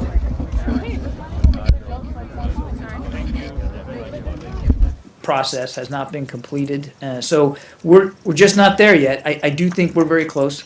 Excuse me, and when we can talk more about it, we certainly will. You're not prepared to say whether he's coming back tomorrow or anything like that? I have nothing additional on the Secretary's schedule to announce or to speak to today. If I could, I wanted to go to around where Matt started with the Navy and the sailors, and ask you, Admiral, what the sailors should have done. We understand that they were picked up in Iranian territory, so they were already sort of where they weren't supposed to be. The Secretary Carter said as much today, that they know that they shouldn't have been there. So when approached by Iranian forces, guns drawn, what are these sailors trained to do? Are they supposed to allow themselves to be boarded, or are they supposed to defend themselves before they allow that to happen? You know, those kinds of decisions are made in the moment, and there's really only one individual that can explain the decisions that he made, and that in this case I believe it's the young officer who was in charge. And I know the Navy is talking to him as well as the other sailors, and I'm not going to get ahead of any judgments that the Navy might make, or try to get in the head of that young man. Every tactical situation is different, and it would be foolhardy and inappropriate for me to try to second guess or armchair quarterback what could have happened, should have happened, what he should have done. I wouldn't get into that level of detail. I have sailed those waters myself a long time ago, but even then it was tense, specifically with Iran, and everybody's mindful of the tensions up there in the North Arabian Gulf. And you can see just from looking at the videos that the tension comes right through. But I would really not want to try to second guess this. That's for the Navy and to determine, and we need to let them do that. Has anybody expressed any dismay directly to the Iranians about the video, which is largely seen at this point as propaganda? Secretary Carter said the U.S. would have never done anything like that had the roles been reversed. In producing that video with the sailors with their hands up, sort of a propaganda. Well, look, I mean, I obviously it's when the video on the face of it is it's difficult to watch, and there's no question about that, and nobody likes to see our sailors in that position. I can't speak for the motivations for why they did it, why they put it out there. If they did it for propaganda purposes, we would certainly join in those that are expressing concerns about that. I mean, that's, that's less than helpful. I do know it's not uncommon for them, just from past experience, it's not uncommon for them to document events and incidents like this. You might remember when the British sailors were captured a few years ago, they did the same thing. So it's not uncommon, but to put it out there and use it as propaganda, obviously we wouldn't condone that. So what's most important here, though, and I don't want it to get lost, and I understand there's questions about what happened and who's accountable and, what we think about their behavior. But we got our sailors back in less than 24 hours. And nobody got hurt. And not a shot got fired. And they're all safe. And we got our boats back too. And I don't want that to get lost in the discussion over this incident. The Navy's going to do an inquiry. They'll figure out, as they always do, what happened. And if something didn't happen that should have, if somebody made a mistake, I can guarantee you the Navy will do what they need to do to hold people accountable, if it comes to that. And I'm not prejudging. But let's not lose the bigger picture here. Because the last time something like this happened, it took months to get those sailors freed from the British sailors.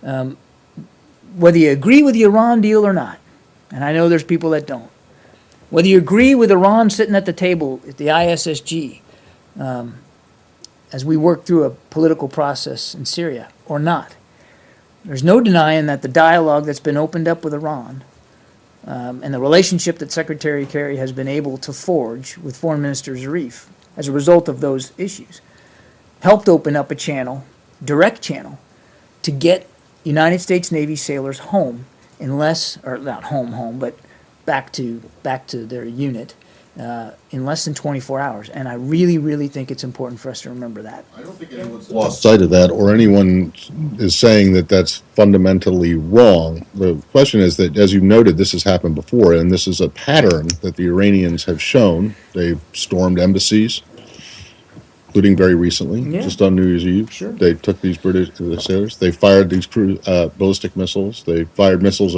near U.S. ships in the Gulf, in the Strait of Hormuz, Right. and then this latest incident.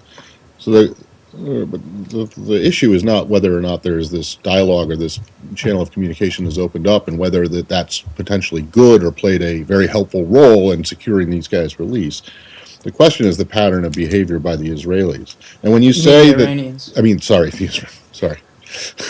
the Iranians. If I had said that. Yes, if you had said that, boy, there would have the been flags have flown. there would have been hell to pay. Yes, there might even be hell to pay for me for saying that. So sorry, let me just make clear. The I'm question glad that is, I can help bail you out of trouble. Yes, well, I tried. The question is the behavior of the Iranians and the pattern of behavior of the Iranians. And when you say that producing this video is less than helpful, I mean, or that it to put it out there To as be used for propaganda purposes right? is certainly less We than wouldn't helpful. condone that, but isn't it much more than that? Can't you say much? Can't you go further? I mean, isn't this a kind of a violation of the rules of engagement? This is something I wanted to ask you about, which is under the Geneva Conventions, I believe it is not permissible to video or produce for propaganda purposes or display prisoners of war. And I guess my question was, do you regard the 10, and I got to assume you don't, the 10 sailors as having been prisoners of war to whom the Geneva Conventions are applicable, or not, because you're not actually at war with Iran, and therefore, they didn't actually violate any international agreements by videoing them and displaying that? Yeah, look, the Geneva Convention applies for wartime. We're not at war with Iran, so it's a moot question. But I do want to challenge just a little bit. I do want to challenge a little bit your preamble, your really lengthy, eloquent preamble. Well, not so eloquent. All right, folks, we are going to take you now to breaking news. Skyfox overhead right now of a stabbing situation. Here is the latest that we know. This is in Glendale near 61st Avenue in Northern. Just after 11:45, police responded to a residence near the 6000 West Royal Palm Road. The caller stated that he and a female had been stabbed by a female suspect. Upon arrival, we did locate both victims that had suffered stab wounds. That's coming from the police. Glendale Fire is on scene providing care. The severity of the victim's injuries not yet known. The suspect may be known to the victims.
Just got an update from police. Injuries are not life-threatening. That's coming from Sergeant David Vidur, Glendale Police Department.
So this is the info that we know so far, folks. 2 people have been stabbed near 61st Avenue in Glendale. No word yet on the suspect, but police are telling us that the injuries are not life-threatening, so that's the good thing. However, wow, no one wants to be stabbed.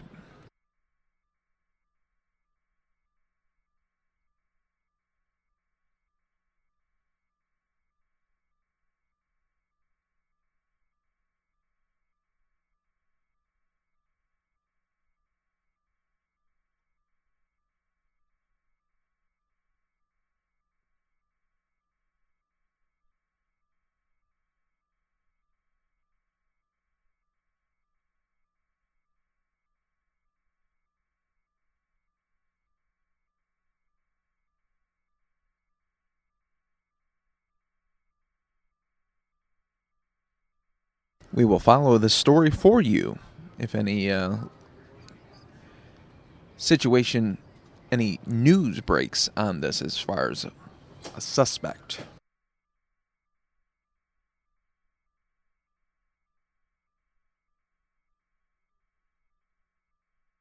And he pulled out his prayer rug and he got down on his knees and he thanked his God for saving his life and prayed that finally his children, now 15, 17, 19, and 21, and his wife would be able to join him in America. He is far more representative of Muslims in America than those people in San Bernardino. And we need their help to deal with this. So,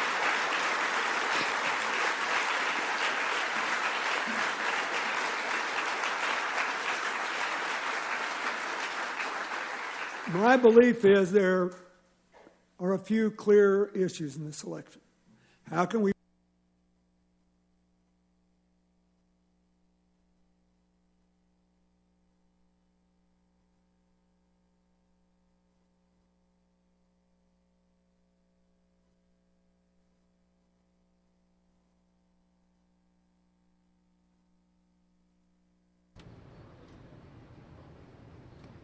Having a little problem with that video there.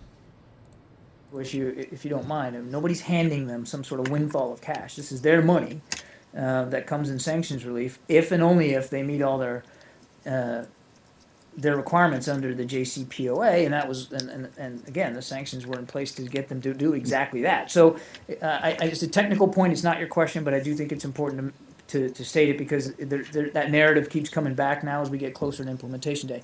As for their motivation, again, I think they should speak to that. Here at the State Department, we're just glad that diplomacy worked in this case and that we were able to get our sailors back safe and sound. John, speaking of diplomacy, The fact that the Secretary of State had to get involved in something that was technically a military-to-military issue. In the debrief that these sailors are undergoing, would there be any reason for anyone from the embassy in Kuwait, if that's where they are being debriefed, or anyone from the political military bureau to be involved in the debrief to find out exactly who was holding them and what kind of contact they had? Or is this something that the military can handle by itself? I don't know who's involved in debriefing the sailors. Obviously, the Navy is clearly running this as they should. Who else is in the room? I couldn't begin to tell you. It's not a State Department function. Wouldn't it be important, All right, folks, though, we're given gonna take that you now to the Tennessee, people where that there were is holding them another belong to a state with lottery which the U.S. update. does not have diplomatic relations? 8 winners across the country of $2 million, and one of those $2 million winners was just up the road in Dyersburg. So there was a $2 million winner not far from here. There were 73 winners in the country of $1 million, and there were 107 winners of $100,000. So there were lots and lots of winners. But what's the best about a record-breaking jackpot for every single one of us who sell lottery tickets is the amount of money that's raised for the important programs that we fund. Now here in Tennessee, that's Hope Scholarships, after-school programs, dual enrollment programs, Wilder Navy grants.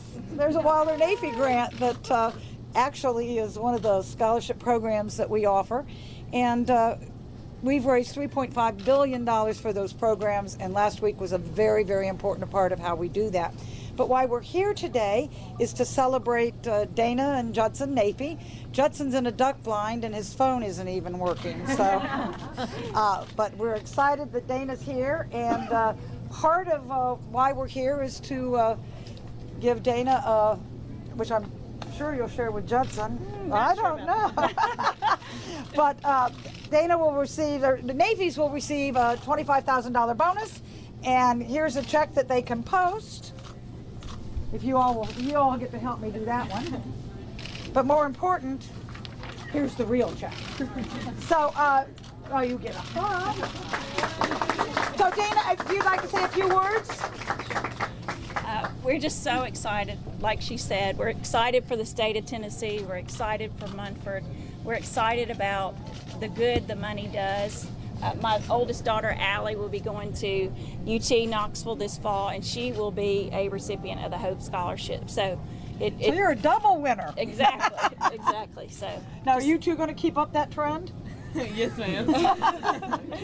So we're just excited and can't wait to find out who the big winner was. So we'll answer the questions you have in just a few minutes, but I'd like to welcome the mayor of Munford, who's joined us. Right here, there right he behind is.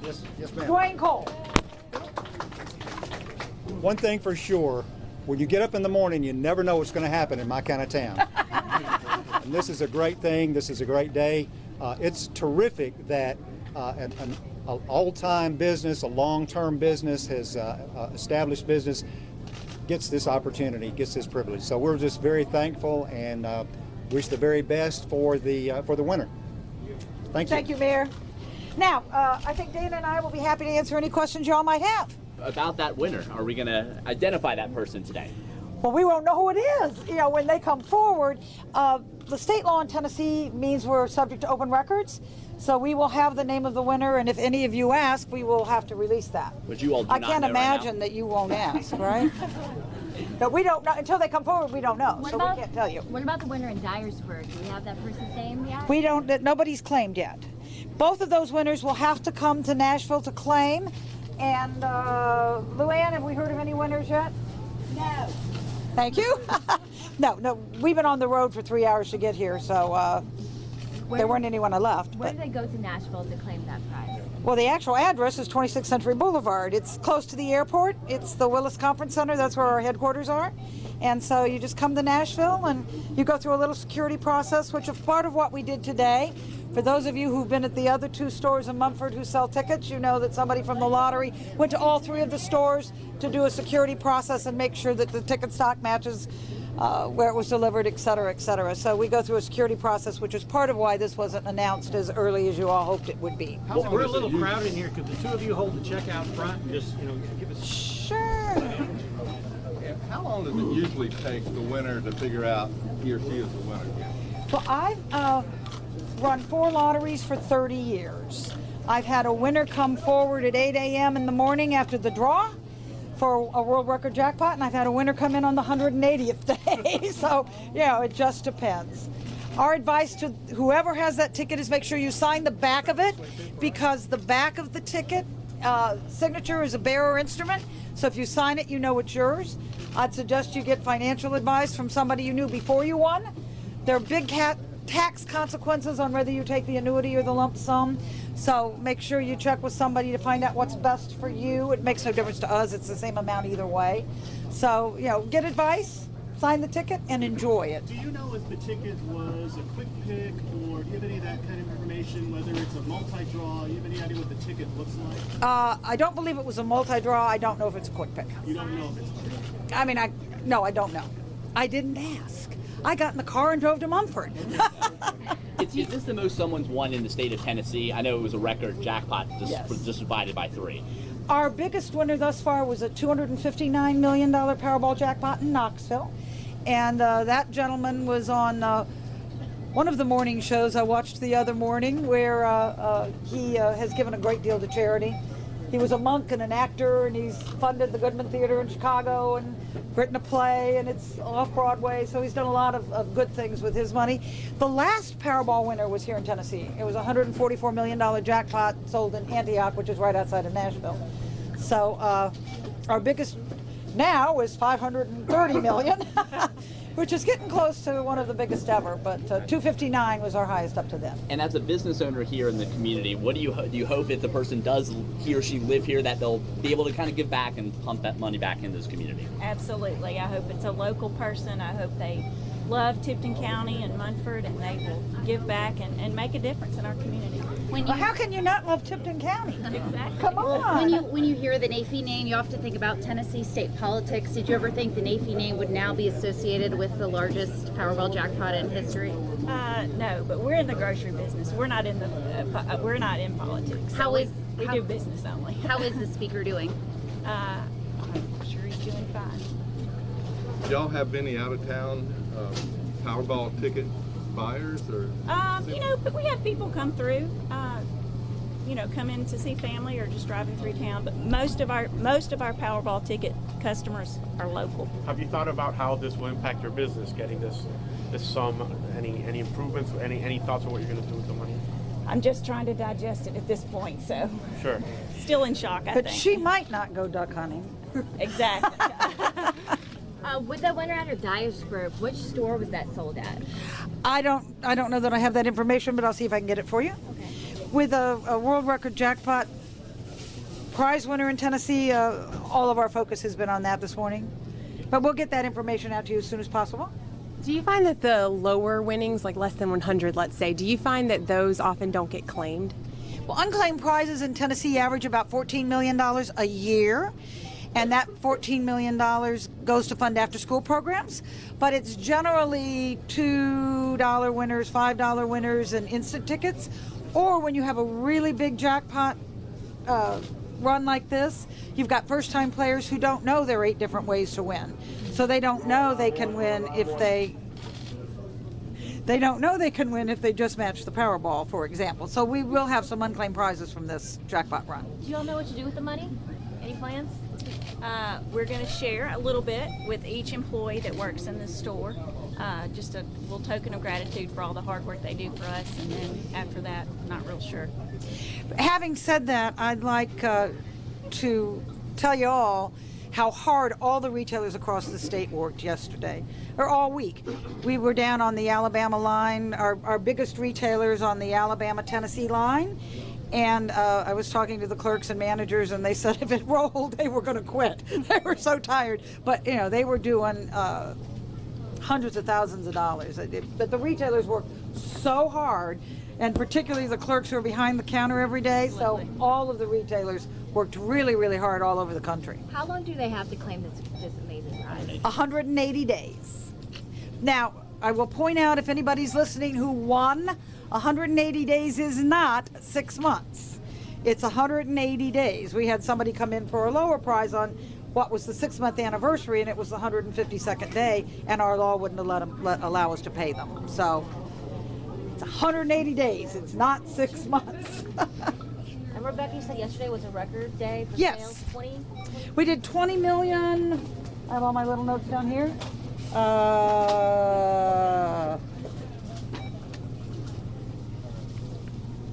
Nope, 18.9 million. And our record prior to that was last Saturday at 16 million, which was about 18% higher than the record day prior to that. So we did 18.9 million yesterday, which was a record day for Tennessee. Now you take out of that 42 cents out of every Powerball dollar goes to the Lottery for Education account. So yesterday the Lottery for Education account made 42% of $19 million.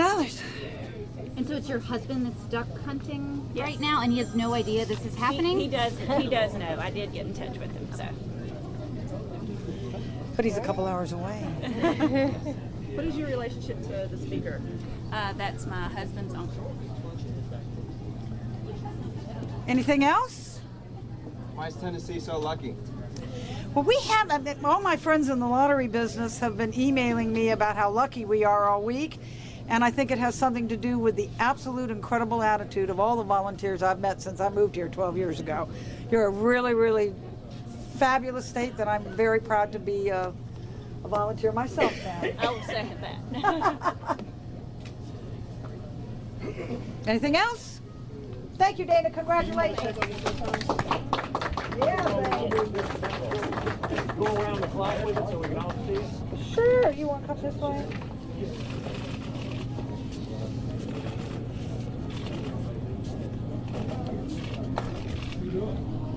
Now, you two look almost enough alike to be twins. That's what everyone says. You want to swing back?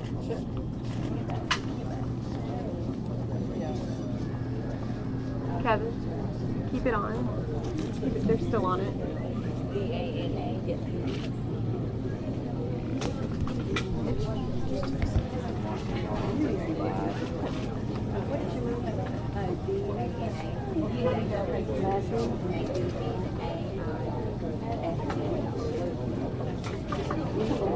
She's the owner?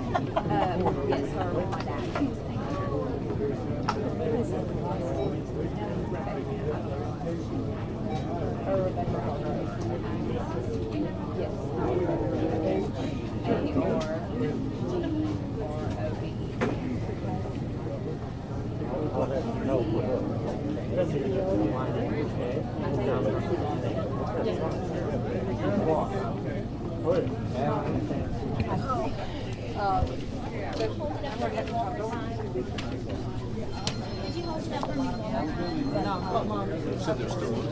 No, they just gave me the all clear. You guys want to get there? Like, seriously. How are you today? I'm good. Hi, Debbie. How are you?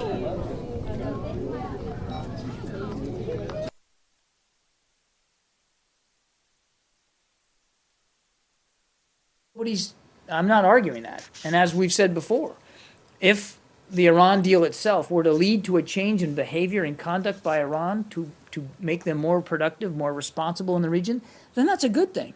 And we wouldn't walk away from that if that's the outcome. I don't think we're there yet. We certainly haven't seen a change in their behavior in the region at all. But if it happens, and it happens because of the channel opened up or the cooperation that is represented in the Iran deal, that's a benefit, not just to the Iranian people, but to the region. As for there's no question that the deal allowed for a channel of discussion and dialogue to exist between Secretary Kerry and Foreign Minister Zarif, but but it would be wrong to conclude that we entered into the Iran deal with the intention of doing that, of having that. The whole purpose of entering into the deal was to do one thing and one thing only, and that is to cut off the pathways to a nuclear weapons program in Iran. And when we get to implementation day, which we will have achieved that goal. Let me just raise one more point. You have this issue with the Geneva Convention. If the Geneva Convention doesn't apply because we're not at war with Iran, then are there any international conventions that do apply in this situation? I'm not an international law expert. I don't know. I would refer you to the Navy and the Defense Department for how, for what applies here. We don't have, like a naval treaty or an incidents at sea agreement like we had with the Soviet Navy many years ago that would sort of govern behavior in these incidents. We don't have that with Iran, so I'm not aware of any other legal framework. Going back to David's question about some sort of institution, the whole notion of a possible rapprochement with Tehran, Syria is a state sponsor of terror. And even though the U.S. and Syria don't have ambassadors in either country at the moment, they still have a technically open diplomatic relationship. How does the U.S. talk to Syria about issues, even though you don't have ambassadors in the same place? And why couldn't whatever is being done to communicate with Damascus, why couldn't that be replicated with Iran, excuse me? I don't know what the framework is. It's not uncommon for us to have protecting powers that can represent our interests. Mm-hmm. I just don't know what the framework is with respect to Iran. You got me on that one. All I know is that Secretary Kerry had a channel with Foreign Minister Zarif, and he used it, and it worked. I'm just not an expert on, on how that exists in every other nation with which we don't have diplomatic relations. As I understand it, it varies from country to country. Yeah. A quick follow-up on the phone call between Secretary Kerry and Lavrov. Do they agree to meet next week in Zurich, as reported by the Russian Foreign Ministry? I reported it myself just when I started the press conference. Were you not here for the beginning? I'm glad to clarify. It only feels like an hour. No. It feels quite different from an hour. Yes. As I said at the opening, I'll save you from having to go look at the transcript. They're going to meet on the 20th in Zurich. Iraq? Yes. Thank you. So Kurdish government delegation is in Washington, D.C., and they have reportedly met with officials here at this building. Can you tell us what officials did they meet? And is it true that they have sought financial assistance and debt from the United States? Hang on a second.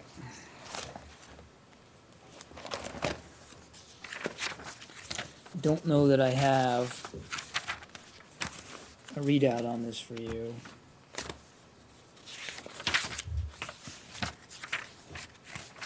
You're gonna have to let me take that question. I don't have any readout stuff. Okay. Though when you do that, whether or not even if a decision hasn't been made on helping them financially to overcome their deficit, whether or not this is even being considered as an option, there's some kind of direct assistance to the Kurdish Authority. Yeah, let me take that question. I'm sorry, I should have been prepared for that. There's one more question. There was an editorial today in the New York Times warning of the possible ramifications of this budget dispute between Baghdad and Erbil if they're allowed to drag on. I remember Brad McGurk was very active at some point in 2014 and 15, helping mediate the dispute, but we don't see that kind of mediation anymore from the United States, at least in public. Why is that? I'm not sure I understand the question. I mean, we don't. The problem is still there, and we don't see a U.S. government representative. The government issue? The dispute over budget and oil between KRG and Baghdad. We are in constant touch with Kurdish and Iraqi authorities about those issues. I mean, though we may not talk about it every day, and you're not seeing press releases about it, doesn't mean that we're not engaged and continue to engage with the leadership over there. And Brett McGurk obviously continues to be involved as appropriate. I don't have anything new to announce or to additional context to provide you, but to surmise that we've somehow disengaged from it, I think would be wholly inaccurate. But can we say the fact that it's dragged on for about 3 years that show the United States it has not used its leverage on both parties that to These solve are that issue? internal political issues that we want those leaders to resolve and to work through. We've said that time and time again, and I've answered this question from you before. It's not about using American leverage and influence and and putting a thumb on it. It's about encouraging constant engagement and dialogue, and to help them get to solutions that they arrive at and that they agree to. And nothing's changed about our desire to see them to do exactly that. And that you may not be hearing about it every day, or we may not be talking about it every day, doesn't mean that it's not happening. On Iraq and Korea. Oh, Saeed, I already got you a bunch of times. Let me On go to these Iraq, guys. Turkey. Okay, we'll stay on Iraq. Very quickly, there are reports that the Shia militia, Al-Hashd al-Shabi, is besieging Sunni villages and so on. And in some instances, they're committing some horrific acts and so on. Are you aware that the Sunni villages in the Diyala area have been besieged I by haven't seen those specific reports. We've long made known our concerns, though, about the proper treatment of innocent civilians by all parties in Iraq. We've been very clear about that. Working hard. That's one of the reasons why we're working so hard to support the Abadi government in their efforts to be inclusive and to help improve the competence and capability, not just of primarily the Iraqi security forces, but also the various militias that are out there. I think you guys got a briefing on this or had a chance to talk to Colonel Warren about some of those efforts. And so, I mean, we're very, very committed to that. I'm not aware of those particular reports. That's really more of a question for the Defense Department to speak to. Yeah. So ahead of Deputy Secretary Blinken's travel to Asia, and earlier this week, Japan, the Japanese foreign minister talked to Foreign Minister Lavrov of Russia, and Russia seemed to be very forthcoming in terms of support for sanctions against North Korea and working with the international community. Is there any concern that Beijing would not be as forthcoming with such support? What I would say is we've been very consistent in our message to Beijing that we want them to continue to use their influence and exert their leadership in the region to hold the North accountable for their provocative behavior. We've also said that, at least in light of this. All right, folks, we're going to go back local here. There's a shot of Tempe Town Lake where police have told us that a body has been found in the lake. No other details right now, but obviously an investigation has started.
All right, for those of you just joining us, we are looking at live images coming in from Tempe Town Lake. Now, we were alerted to this incident.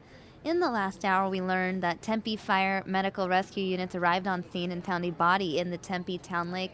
We know that Tempe police will begin an investigation, and we don't have additional information at this time. We have no description of that body. We don't know if it was a man or a woman or what age that person was, but we do know, according to Tempe police, that a person was found dead in the lake.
All right, guys. It looks like Chopper is leaving the scene of this body found in the lake. Yep, the chopper has left Tempe Town Lake, guys. That is a wrap on our body found in the lake coverage. If we get any additional information, we'll bring that to you here on News Now. In the meantime, I'm going to take you guys live to Philadelphia, where the director of the FBI, James Comey, is speaking right now. Let's hear what he has to say.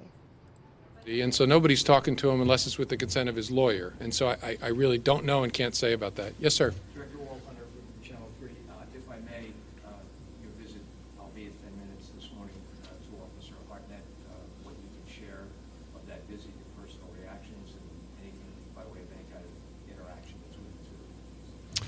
Yeah, I don't want to say much about that. I intended that to be a private visit because I wanted it to be simply about me on behalf of the FBI expressing our admiration and our gratitude and our best wishes to him on a private human level. And so I had the chance to do that, but I'm going to respect his privacy and not talk beyond that about that. Your feelings about the officer? Oh, well, I convey, as I just said, I was there to convey my admiration, my gratitude, and my best wishes to this remarkable public servant. I can say this, I don't want to talk about any conversation I had with him, but this incident, I hope, shows the good people of Philadelphia and the United States the nature and quality of the people who choose to do this with their lives. Extraordinary. And it is an illustration, frankly, of the dangers of police work and the kind of training and fortitude that these police officers have. So we have a lot of important discussions in this country about policing, and I believe those should continue. I like, though, that people sometimes get to see the work of officers, the sacrifices they make, and the dangers they subject themselves to. That helps us have a more balanced discussion. Yes, sir. I'll come over here next. Go ahead. But how concerned is the FBI going forward with these sort of lone wolf, if that's indeed what is determined here, and just these people that are disenfranchised or whatever, and then act out on their own? Yeah. I want to be clear, though. I'm not saying there is no connection to a bigger group because we're not done looking. So far, we see no indication that he was part of a cell of some sort, but that work continues. This is obviously the nature of the current terrorism threat. Your parents' al-Qaeda was a threat focused on national landmarks, sophisticated, carefully chosen operatives, long-tail surveillance. This is about this group of savages in Syria and Iraq trying to motivate folks to kill people any way possible, trying to motivate and touch people that al-Qaeda would never consider as operatives, people with criminal problems, people with mental health problems, people with drug problems. They're trying to get troubled souls to think that the way you find meaning in life is by harming innocent people, especially people in uniform. That is something that is of great concern to us because it is hard to see. It's spread across the country, and these are unpredictable, unstable people who could act at any time. So to my mind, it actually makes more important today the relationships that are represented here in front of you through our Joint Terrorism Task Forces than 15 years ago, because the threat is not Washington-focused, not New York-focused. Wherever there is the Internet and an unmoored soul who might conclude they have to engage in violence to find meaning, there we find the threat. I'm sorry. I promised to call on that fellow over there. Sorry.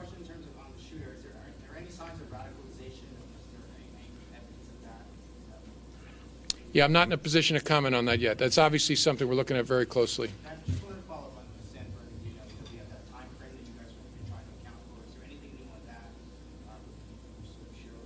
Not that I can say yet. Yeah, and we very much appreciate both the media and the public's attention to that, trying to help us fill in that 18-minute gap in San Bernardino so we can get a better sense of what were the killers doing during the entire time between their attack and when law enforcement stopped them. Yes, sir.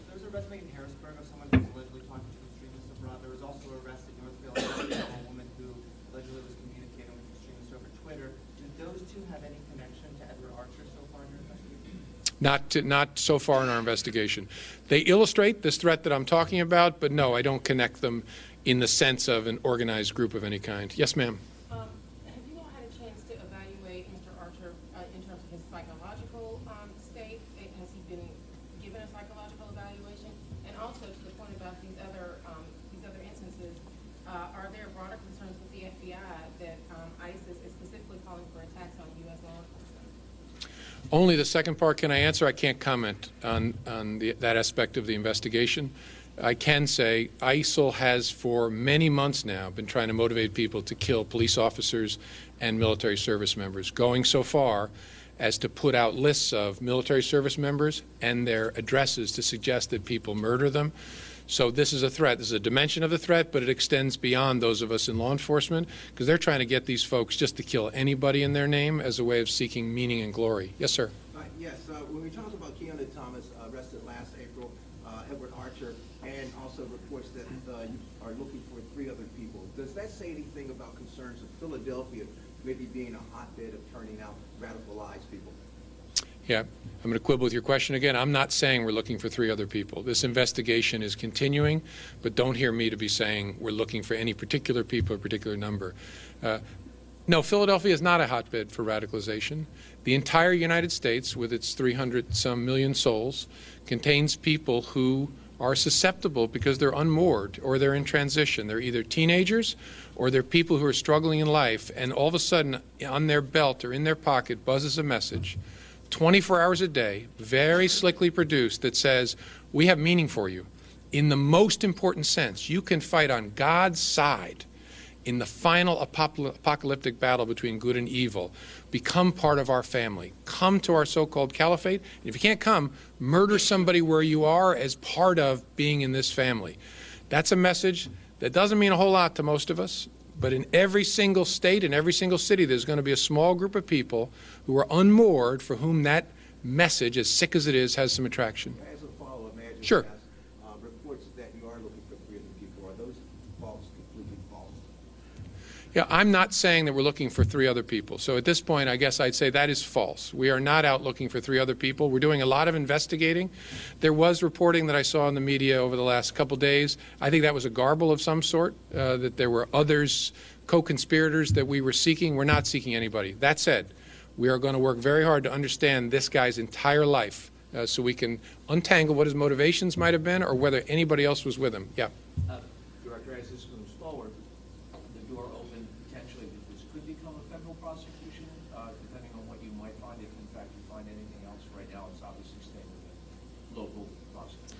Sure. You could see either or both. That's obviously a decision for the DA and the U.S. Attorney to work out. It goes on all the time, trying to figure out which jurisdiction should go first, where will the likelihood of punishment be most severe, all of those considerations. But yeah, I think that it's premature for that at this point. Yes, sir. You talked a moment ago about the difficulty in dealing with people who, in their own mind, are susceptible to this kind of a message. So how does one, even with the most sophisticated law enforcement and criminal tracking technologies and personnel, how do you stop that kind of recruitment that is done via the internet or via these ideas that are out there floating around, and these folks who are sponges for them because there's nothing going on in their own life that seems like a better option for them? Yeah, that's a great question. It's really hard. We need help from the people around those people. When we look at our cases back through all the ones we've had over the last 5 years, in nearly every case, somebody saw something. A change in behavior, somebody acting out at a religious center or in a school or online, and instead of telling us about it, they either just suppressed it or they wrote an innocent narrative over it, which good people do, saying, I must have misunderstood. We have to get to a place where people understand see something, say something is more than just a slogan. We need help spotting these people before they ruin their own lives and ruin the lives of a lot of innocent people by engaging in acts of violence. We need people to understand that we investigate in secret so we don't harm innocent people. If you tell us you saw something weird going on next door, tell any of us. The right people will check it out. If it was, we don't go kicking in people's doors when you tell us that. We try to understand, so what's going on here? We have to investigate lots of people where it turns out not to be so. Nobody ever knows that. But if it turns out to be something, you may have avoided great harm. So my plea to the good folks of this country and this community is, if you see something that doesn't seem right, that seems out of order, that person's behavior has really changed, just tell one of us. We'll check it out. If he's going through some interesting midlife crisis that involves he's going to buy a sports car or something, fine. That will be nothing. But if he's bent on murdering a police officer or walking into a holiday party and slaughtering innocent people, the world may have been changed in a much better way if you'll simply tell us. That's my ask. Yes, sir. Do you have specific recommendations for how police officers do their job, especially in light of last week's shooting? I don't. I don't. Yeah, I think they're doing it in a highly professional way, and they are, I'm sure that all of us in law enforcement, and have been since ISIL started trying to get people to kill people in law enforcement, focused on it, but I don't have any particular suggestions for them. I wish them extraordinarily well. They have very, very difficult jobs. Yes, sir. There have been, more than 70 people who've been charged with providing material support for activity that they've been communicating with radical extremists on Twitter. Is social media going to continue to be a strategy to nab people first when they're communicating there as opposed to taking it further? Critics have said it seems to be overzealous just because you send a Twitter message or retweet things. Does it mean that you're going to carry out a violent attack? I guess what was your response to that? Yeah, we're not in the business. First of all, we are huge fans of the First Amendment, as I hope you would imagine in the FBI. We have no interest in or legal authority to prosecute people who are expressing ideas, even ideas that we as Americans might find abhorrent. What the law requires is that you understand the criminal nature of your conduct and take steps in order to further that venture, that terrorism venture. And so if people are on social media trying to convince others to murder police officers, that is a crime, and people will be investigated and prosecuted for it. But if folks are merely saying, I find this interesting, or I'm a believer that, the United States is the great Satan, I think they're dead wrong, but that's what's great about this country. They can express that view. So I think that's a little bit, I understand people asking that question. I think in the cases we have brought, the proof is in the cases themselves. We are very, very clear about staying on the criminal side of the line. Yeah. Ma'am. Could you just expound a bit on why you guys are investigating this as a terrorist attack? Is that based purely on the comments that Mr. Archer made, or is this based on something that you all have uncovered over the past week? Can you talk about that? Yeah, I don't want to say. I can certainly point to what's already public, that statements about allegiance to a foreign terrorist organization and motivation, even without anything else, would lead us to look at it as through the terrorism lens. Yes, sir. Can you tell us at what point you went to investigate that shooting of the officer as a terrorist attack? I can't. I mean, shortly thereafter. But I don't know whether it was, I don't know how many hours it was, but it was pretty quick. Because, again, we are so tightly lashed up with the Philadelphia Police Department. Not only do we work together every day, the good people of that department are on our task force, and so it may have been minutes, frankly. The information was shared so quickly. But to your point, as soon as he indicated that he had pledged his allegiance to the Islamic State, that then triggered for you all that this needed to be looked at as a terrorist. I think that's right. I think that's the first indication that anybody in law enforcement had that this might be, the motivation might be connected to a foreign terrorist organization. I think that's right. There was another hand. Nope. All right, I may have warned. Go ahead. Sure. The very first words out of the police, police officials' office mouth in quoting Mr. Archer from his interrogation was his quote. Obviously, you're still working to figure out, is this a deranged man who kind of created this in his mind, or was there some real connection? But it's his statements, those initial statements he made to interrogators, that have you looking at this as a possible terrorist act. Is that correct? I think that's right. That's the first indication that anybody in law enforcement had that this might be a motivation tied to a foreign terrorist organization. Either, obviously, we look at whether it was directed, inspired, or some mix in between, but I think that was the first indication. But yep. Nothing since those comments has suggested any closer links to an actual organization that you're aware of. No, I'm not answering that question. I'm just telling you no indication that he was part of a cell, and no indication of a follow-on attack. I want to offer people that assurance because folks would naturally be worried about that. Yes, sir. Can you tell us if you've learned how he was radicalized? I can't tell you. I don't want to tell you. We're still doing that work. Do you know already? I'm not telling you that either. Yeah, I'm not going to say. I'm going to be slippery. I'm from Washington. I've got this down now. You're in Philly. Does a person have to be radicalized by someone else, or can they be radicalized in simply coming to the conclusion that, for whatever reason, I like what ISIS has to offer? It's a fascinating philosophical question because surely you are exposed to ISIL in some way where you understand their propaganda, their message. So is that self-radicalization, or is that radicalization aided by the materials from a foreign terrorist organization? To my mind, frankly, it's not worth spending a lot of time on. We do try to understand the facts, but the characterization isn't that important to me. Yes, sir. Does the way you pulled went through the attack and the planning that maybe seems, does that indicate that this is the model of someone who at times overseas or working with other people? Or Yeah, I don't want to characterize it yet. I don't think I know well enough to say.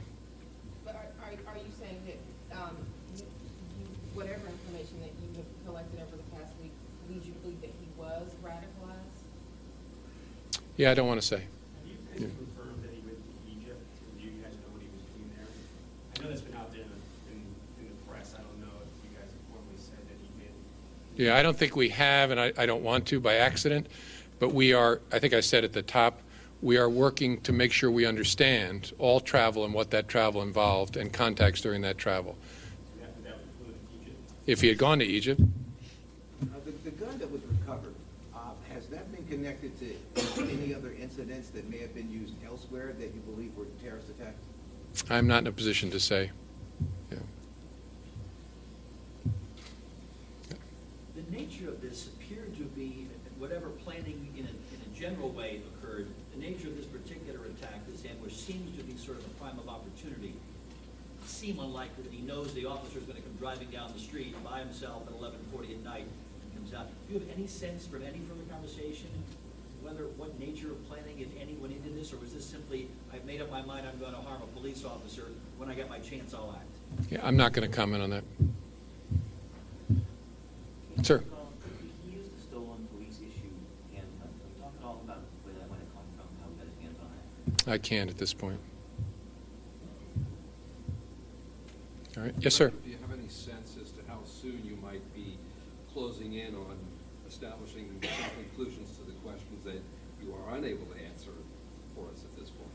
I can't, and that's not just this case. You never know how long an investigation is going to take because you never know what you're going to find. So I can't.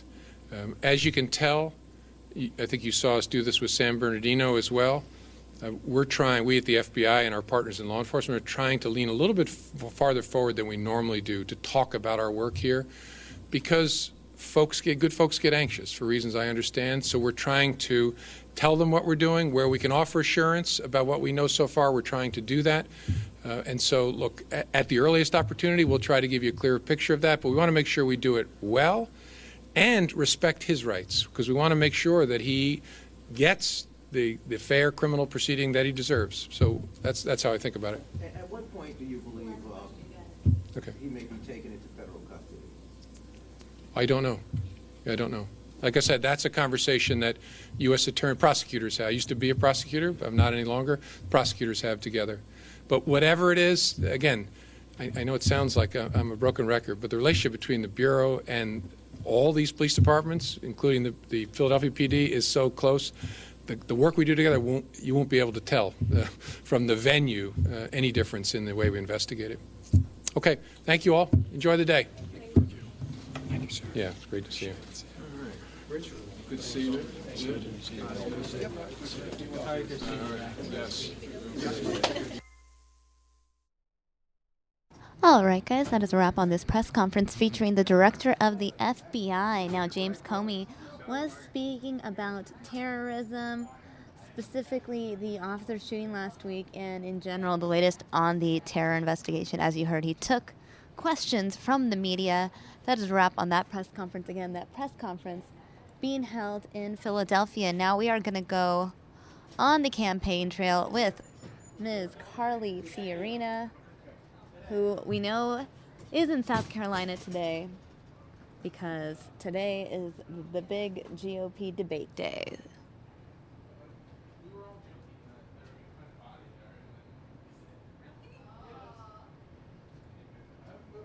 I wish they could have told them out sooner. I don't know how you go about doing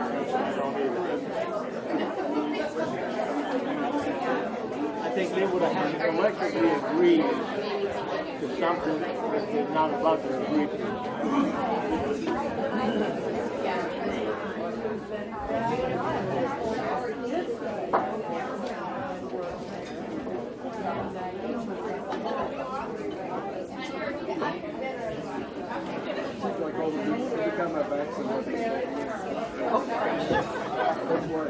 Don't tell her that.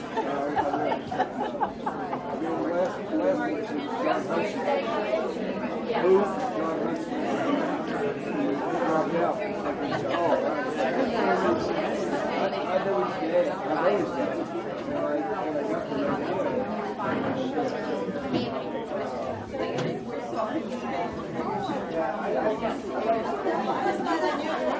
last year.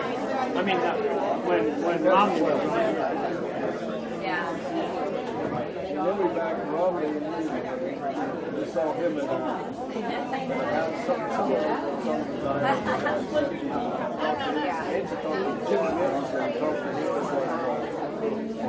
I was disappointed in Romney. I thought he went back to you. But I didn't know what I wanted him to do. I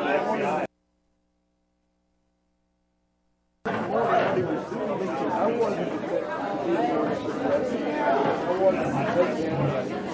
maybe he had to break life on his wife's butt.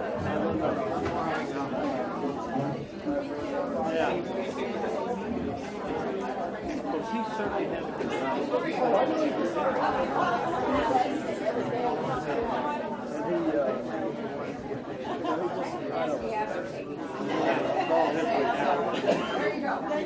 mean, I even backed John Conley a long time ago. He was still pretty well. The day after I sent him a check for $100, he quit. He was going to quit. Did you ask him? Did you ask him to say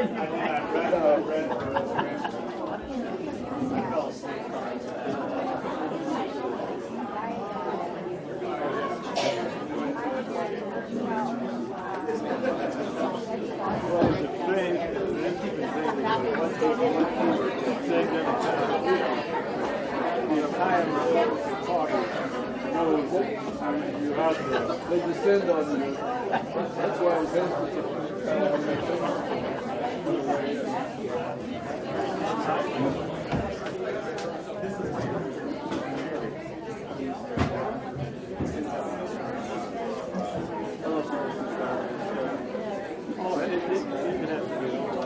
I was telling you, that little thing, little still in time out. God. Yeah. No. One guy called me and said, if you will drop out of the ring, he said, I'll see them. Who the hell are you? I said, you don't. Oh my God. I didn't want to see those. Well, I know that the guy mentioned John Lester. I mentioned his junior. The father was I know and he was getting run for governor. And he was going to run against him.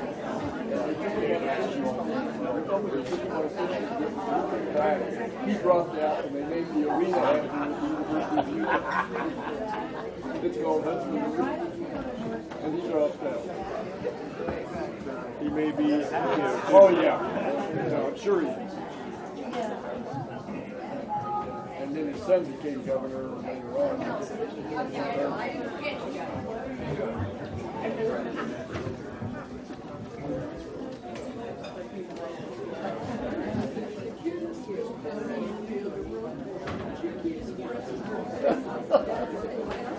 All right. Wonder what's going on.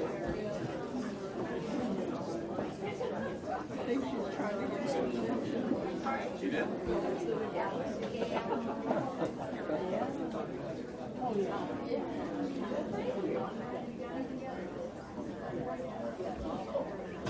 All right, there you go.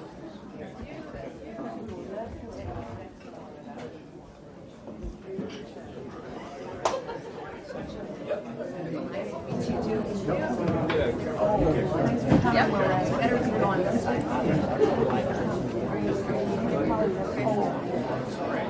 1, 2, 3, say cheese.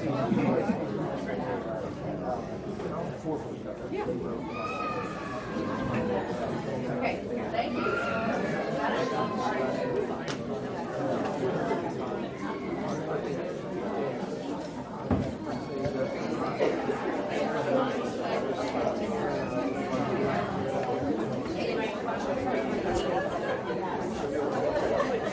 Good afternoon, everyone. Good afternoon. Welcome to the Charleston Crab House. I'm John Keener. I'm your host today. This is my daughter, Carrie Ellis Keener, first-time voter. She'll be 18 years old. We are honored to have a presidential candidate in the restaurant today and in Charleston in the Low Country. I'd like to first introduce her husband, Frank Fiorina. And now I'd like to introduce the former CEO of Hewlett-Packard, presidential candidate, Carly Fiorina. Thank you so much. Well, thank you. Thank you for that warm welcome. Somebody just said, love your shoes. I have to explain. I'm on the road for 12 days without a break. And in those 12 days, I had to be in Iowa, of course. I'll be back in Iowa at the beginning of next week in New Hampshire. And South Carolina weather sure feels good because in Iowa it was -3. So that's why I had to pack my boots. Anyway, thank you for being here today.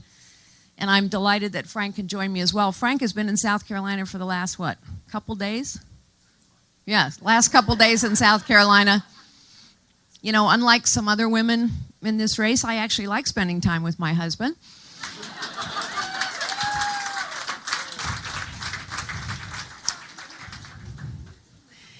Here's the truth. We got a lot of people running for office who are the ultimate insiders. You know, Hillary Clinton is the ultimate insider. She craves power and has made millions giving away favors. Donald Trump has made billions, actually, buying people like Hillary Clinton. We've got folks who have run for office their whole lives. Here's the truth.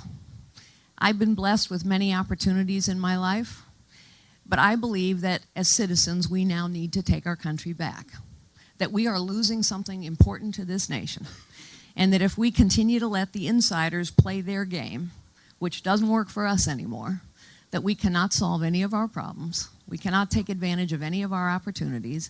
I am running for the presidency of the United States because I think it is time to take our country back.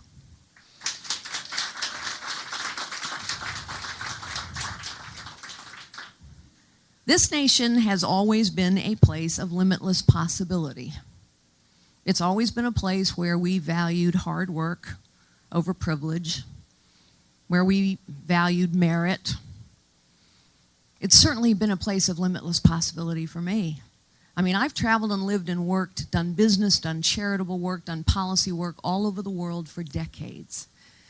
And I am very certain that it is only in this nation that a young woman can start out the way I did, typing and filing and answering the phones in a little 9-person real estate firm in the middle of a deep recession in the late 70s.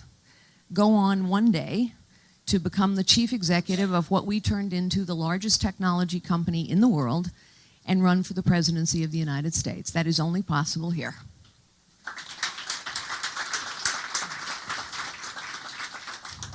It is also true, I must tell you, that along the way, a lot of people have told me to sit down and be quiet. Don't rock the boat. Don't challenge the status quo. Don't fight the system. Just settle. I've rejected that advice all my life. But I'm running for president now because I think the American people have been given that same advice for too long now. I think we are being told to sit down and be quiet. Just accept things. Don't challenge the status quo. Just settle. Why should we settle? Why are we settling for a nation where record numbers of men are now out of work, where record numbers of women are living in poverty, where our young people don't even know whether the American dream is real or not anymore, where working families' incomes have been stagnant for decades? Why are we settling for a nation where we are destroying more and more of the businesses like this one where we sit, where we're destroying more small and family-owned and new businesses each and every year, and it is those businesses, a business like this one, that creates 2/3 of the new jobs in this country and employs half the people? Why are we settling for all this while it remains true that the rich get richer, the powerful get more powerful, the well-connected get better connected, and the game just keeps getting played by those inside? Even the ones like Donald Trump, who claims he is an outsider, he is the ultimate insider, as is Hillary Clinton. Why are we settling? Why are we settling for a government that has grown so big, so powerful, so complicated, so corrupt, that it is literally crushing possibilities for this nation? Those are tough words. Why should we settle for politicians who say whatever they need to say to get the job they want, and then they do whatever they please? You know, if you feel this way, you're not alone. 75% of the American people now think the federal government is corrupt. We're right.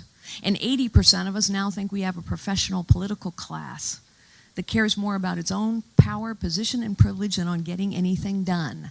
We're right. Here's the truth. I'm angry, and I think you are too. I think we're angry. I think we're frustrated. I think we're fed up. And now, on top of everything else, I think we're afraid. Because this government, this administration, a lot of politicians aren't keeping us safe and don't know how to keep us safe. Now, President Obama lectures us about our anger and our frustration. Donald Trump bamboozles us. Hillary Clinton will say whatever she's got to say to get the power she craves, but none of these things actually solve the problems.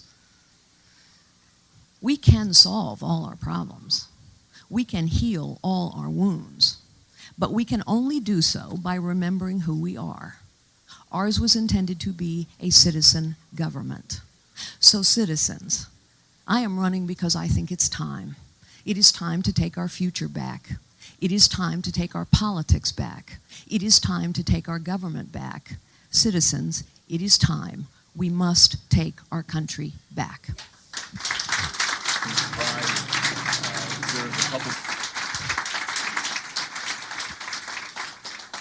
It's why I've rolled out a blueprint, the blueprint to take our country back. You can get a lot of details about this blueprint on Carly.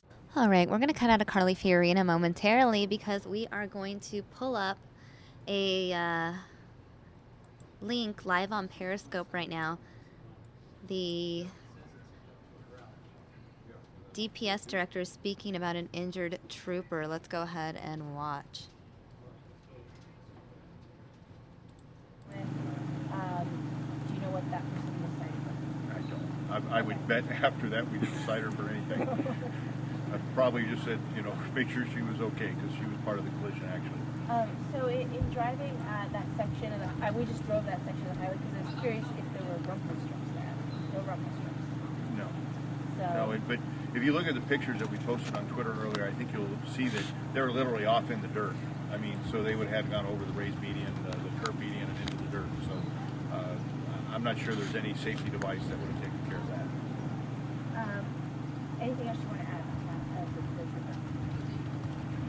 I would just ask that people put them in thoughts and prayers and realize the dangers that my troopers face each day. And even the significance of dealing with some of these horrific collisions. You know, we had a 5-time fatal last night as well. And these are normal men and women. I mean, there's nothing super about us. We're just regular people, and to deal with those horrific incidents, I just want people to keep it in mind of the work that they do, and then to keep my trooper in their thoughts and prayers as he recovers from this collision. The 5-10 fatal. Did you guys have a better idea of what happened there with it? So it's westbound I-10, 79th Avenue, ramp to go to the park and ride. And 73rd or 81st? 79th. Oh, there's a 79th? There's there's the park and ride one. This is the park and ride one. Yes, Sorry. that's it. That's all right. That's why I said it was park and ride. Okay. That's okay. So anyway, westbound I-10, 79th Avenue, park and ride off ramp. It's almost like comes off the carpool lane. Looks like some impressive speeds were involved. Went straight through the T intersection there. You can only make a turn to go north, I believe it is, and go to the park and ride. The vehicle went straight through, hit the first Jersey barrier, which vaulted the vehicle end over end, and it flipped over the second one, and then about 50 feet down onto the roadway, landed in the median, and burst into flames, and all of the occupants were deceased. When you say pretty good speeds, are we talking 100 miles an hour? I will have to wait for the investigators to calculate that, but there is some skid up there, but the inertia that you need to make that happen is going to be significant. So we'll just have to see what the investigators determine. But we know that it was a female driver and 4 children, ages 8, 6, 3, and 3 months. Is there a thought that she had some kind of medical medical thing, or this was a... Completely unknown at this time. We will not have anything back from the ME for probably 10 days to 2 weeks. What, no indication that this was some sort of suicide attempt? I have to ask this question. Yeah, if the investigators are talking to everybody, they have given me no information. Nobody has said that there was anything going on at this point in her life that would make that a realization. That's not to say that that's not the fact or that didn't happen. I just don't have that information. What about the car? I mean, you know, obviously there could have been some kind of mechanical... What kind of car was it? Isuzu Rodeo. Oh, an Isuzu Rodeo? SU. Okay. So, could have been just about anything that you want to come up with right now, because we are still in the infancy of this investigation. It's less than 24 hours old, and as we come up with solutions and ideas about what was going on, we'll relate that to you. But too new today to know. Obviously, the most important piece of this is for those affected family members that are here to go through this significant loss, and the heartfelt community with how this affects everyone in the community, just to know that this family was killed in an instant. And we'll deal with those parts, the emotional pieces, and we'll let the investigators try to figure out the facts, and at the end of the day, maybe we'll have a story that's understandable. And so she was coming up off the highway onto this? Yes. Yeah, she came westbound I-10 onto the 79th Avenue carpool lot ramp. Anything else you want to add about that? I'm not familiar with this. No, it's just, again, it's just a tragedy, and it not only takes a toll on the community, it takes a toll on the troopers as well. These are just very, very difficult times for our people, and as we care for the family and make sure things are going well, we have to make sure we look out for our people's mental well-being as well. Is there enough left of the car that you guys would even be able to determine if there was I don't have the answer to that, Melissa, I'm sorry. No, I was just... You're digging, I know. I saw the video, I was like, oh my gosh. Okay, Tisha, and then we'll let you go. Okay.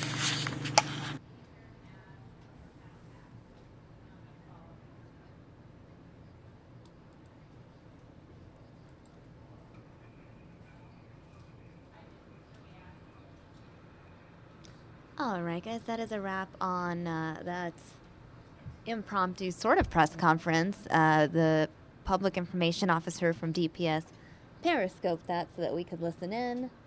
I think we should get back to Carly Fiorina. What do you guys say? No? Maybe? Yes? Well, let's take a look at our weather map really quick. I don't exactly know what that means. It's a question for Mr. Dave Muncy. Maybe we'll be able to bring him up momentarily. In the meantime, we have Ms. Carly Fiorina. In essence, these 6 things are things that can be done, that must be done, that I as a leader know how to get done. They are not the only things that must get done, but they are the first and most important things that we have to do. They start with recognizing that until we hold this government accountable and cut it down to size, that we can't solve any of our problems, because guess what? The government no longer works for the people who pay for it. The government works for itself, nurtures itself, protects itself. The government takes way too much of our money, and then they decide how to spend that money, and we don't know how they're spending it. So the first 2 items on this list start with changing how the government takes our money. The government takes our money today with a 73,000-page tax code. Does anybody understand it anymore? Nope. And the only people who can take advantage of it are those people who have the wealth and the power to hire the armies of accountants and lawyers and lobbyists necessary to make all that complexity work for them. See, that's what crony capitalism is, ladies and gentlemen. When you have big, complicated, powerful government, then only the big and the powerful and the wealthy can handle it, and the small and the powerless get crushed. The only way we're going to cut our government down to size and hold it accountable is to change how the government spends our money, too. You know, isn't it amazing that today we have more IRS agents than CIA and FBI combined? That strike you as a problem? It's a big problem. And have you ever asked yourself this question? How is it that the government spends more money each and every year and has for 50 years and yet never has enough money to do the important things? Have you ever noticed that? Government spends more money each and every year. Republican-led Congress and Senate just passed another spending bill that increases the amount of money government gets, and yet when something important comes up, the government's excuse always is, oh, we don't have enough money. How is that possible? It's possible because once a government agency gets money, they own it. They don't ever have to justify it, they don't have to rationalize it, and they never, ever, ever have to give it back. You see, we have to change how they budget. We have to make sure the government budgets the way all the rest of us do. How do we budget? You examine every dollar, you can cut any dollar, you can move any dollar. That's the only way you spend less overall and still have enough for your priorities. It's pretty common sense, right? Fancy word for it. It's called zero-based budgeting, and yet somehow never gets done. Might surprise you to know that for 20 years there has been a plan to go to a 3-page tax code. Might surprise you to know there's a bill on the floor of the U.S. House to go to zero-based budgeting. It's not happening. Why do you suppose not? Well, think about all the oxes that get gored when you go from 73,000 pages down to 3. Or when you have to examine every single dollar. See, the insiders who've been playing this game for a long time, they don't really want to rattle the boat that much. They don't want to challenge the status quo that much, so it never gets voted on. That's why you're going to help me get it voted on. We have to start rolling back the thicket of regulation. Let us start with Obamacare. We have to restore the character of our nation by standing for life and religious liberty. We finally have to secure our border and enforce a pro-American immigration system. And yes, we have to stand up, lead again in the world, and defeat ISIS, which actually is our most pressing national security problem, not climate change, as Hillary Clinton would want to tell you. All these things can be done, ladies and gentlemen. All these things must be done. But they cannot be done unless we have a leader in the Oval Office who is unafraid to challenge the status quo. We can do all this, but you know what? The first thing we have to do before we can tackle any of this is beat Hillary Clinton. Now, you know, Hillary Clinton wants to go to the White House, but the truth is she is only qualified for the big house.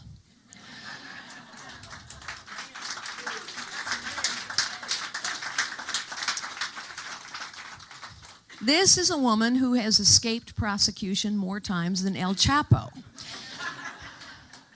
I'm sure Sean Penn is waiting to interview her breathlessly. But ask yourself this, ladies and gentlemen, despite this record, this incredible record of corruption, she just raised more money than any political candidate in history. So, ladies and gentlemen, we need a nominee who can defeat Hillary Clinton. And there is only one person running for the presidency of the United States who can stand up and defeat Hillary Clinton, and you're looking at her.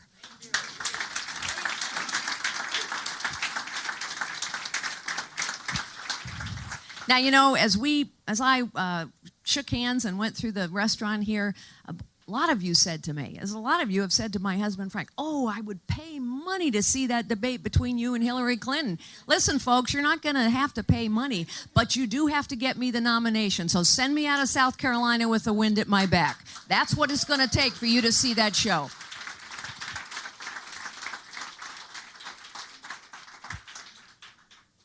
We actually know how to solve our problems. It takes common sense and good judgment. Most of all, it takes leadership and citizenship. We cannot take our country back by electing another narcissist who talks about us but only cares about himself.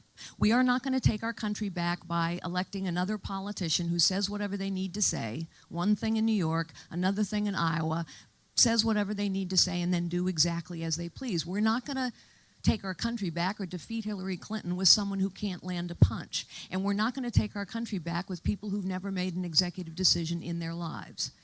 What we need is a real citizen leader who understands how the economy actually works so we can get it going and growing again and put people back to work. We need somebody who understands how the world works and who is in it. I know our allies personally. I know many of our adversaries personally. I have been around and know our military and our intelligence capability. I have held the highest clearances. I don't need on-the-job training. We need somebody who understands bureaucracies, because the government is one giant, bloated, inept, corrupt bureaucracy that has to get cut down to size and held accountable. We need somebody who understands technology.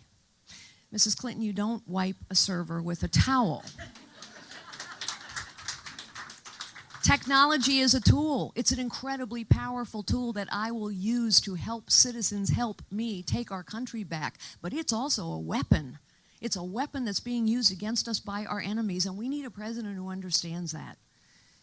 But mostly we need somebody who understands what leadership is. You know, when I was a secretary all those many years ago, I thought the leader was whoever had the biggest office, the biggest title, the biggest parking space, the biggest perks. And then I got older and wiser, and I saw that there were people with big offices, big titles, big egos, who were not leading. You see, leadership does not have to do with the size or even the shape of your office. It certainly has nothing to do with the size of your ego. Leadership, first and foremost, is service.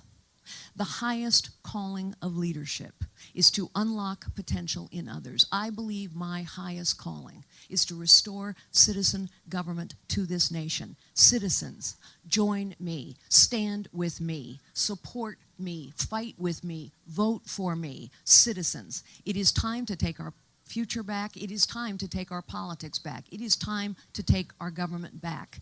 It is time, my fellow citizens, to take our country back.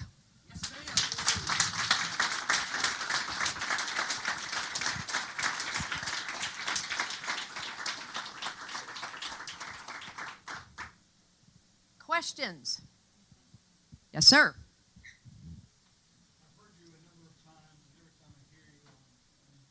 That's why I'm supporting you. The problem is that the media creates celebrities and give them all the attention, and those who stand up like you do and say specifically, here are solutions to our many problems, never get heard. So how do you educate the public when you say, citizens, help me out, help vote for me? How do you get the public to hear your message when the media is driving by their own creation and capitalizing on their own creation, the celebrity-driven candidate? Well, let's say it like it is. You know, Donald Trump is the Kim Kardashian of politics. He has a big mouth, she has a big you-know-what. And they're both famous for being famous, and the media plays along. Let's also tell the truth this way. Polls are driven a lot by how much media attention you get. That's been proven over and over again. It's also true that polls at this point, they're not predictive. If polls were predictive, we would have had a President Howard Dean. We would have had a President Rudy Giuliani. We already, Lord forbid, would have had a President Hillary Clinton. It's also true that the polls are completely imprecise. I mean, honestly, Fox News, by their own poll, I am now 6th nationally, 2 polls in a row. And yet what happens? The establishment and the media elites decide who you hear from and who's on what stage. Here's the thing, though. Not a single vote has been cast. The last time I looked, it's not the media's job. It's not the establishment's job to figure out who should be the leader of this country. If it were the media and the establishment's job, we never would have had Ronald Reagan. So, I think it's our job. I'm going to do everything I can to run the best campaign I know how. And let me tell you what I see. I just came back from Iowa, I told you. Before that, I was in New Hampshire. Let me tell you what I see in Iowa and New Hampshire. First of all, in a place like New Hampshire, first in the primary state, we have over 500 community captains. We have scores and scores of canvassers. We have full-time staff on the ground. We have offices. We have 83 endorsements, and we're packing them in. And 80% of New Hampshire voters haven't made up their mind yet. Let me tell you what I see in Iowa. We're packing them in there. And we have, it's a smaller state, obviously, we have 353 community captains and over 70 endorsements and offices and people on the ground. It is citizens' job to vote. So all of that is to say, sir, I'm going to do my job, and the people on the ground are going to do their jobs. And I need you to do your job, which is as citizens to stand up and vote and talk to everybody you know. Stand with me, support me, advocate for me, and vote for me when the time comes. You send me out of here with the wind at my back, I will go all the way. That I promise you. Thank you.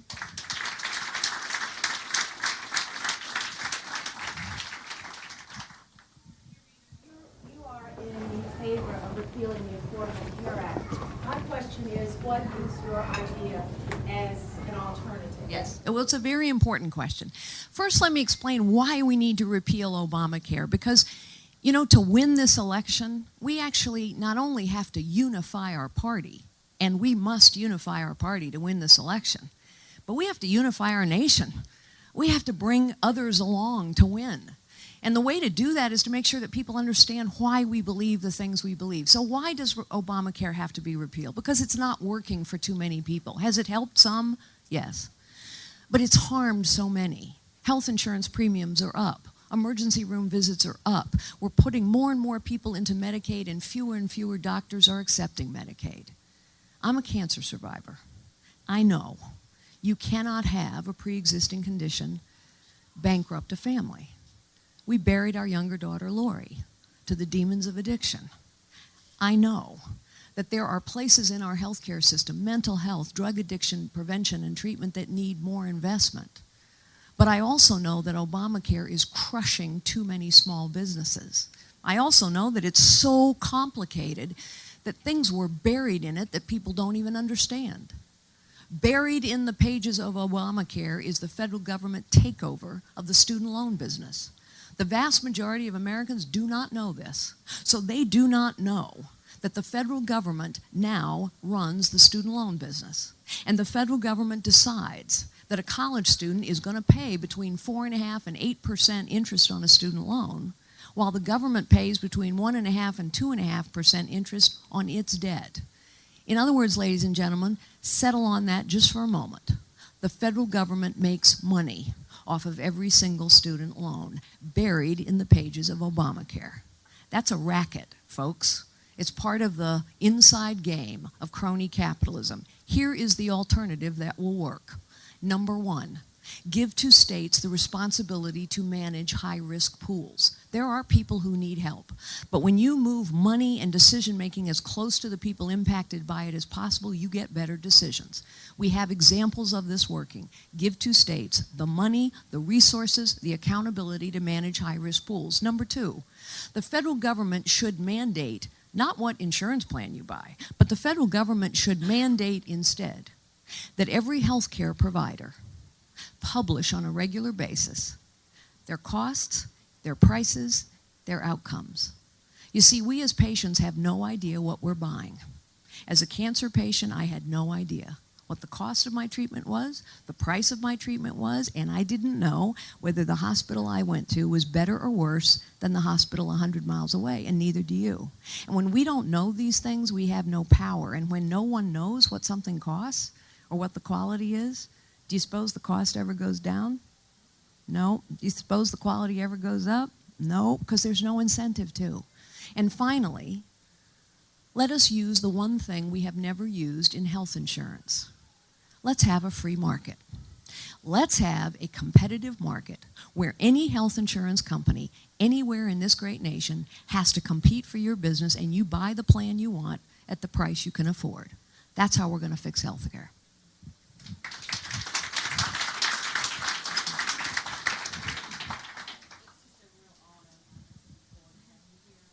Thank you. There's a lot of programs over past 70 years that the government has installed, Social Security and Medicare and Medicaid and the WIC program and children's health programs and the military. Yeah, it goes on and on, doesn't it? It just goes on and on and on. And at times, those are important programs and a type of program that we need. That's right. You know, and they're even Social Security. That's you right. know. Of course, now there's Social Security disability. It seems like the government they can pass laws till the cows come home, but after 5 years, you start seeing it grow.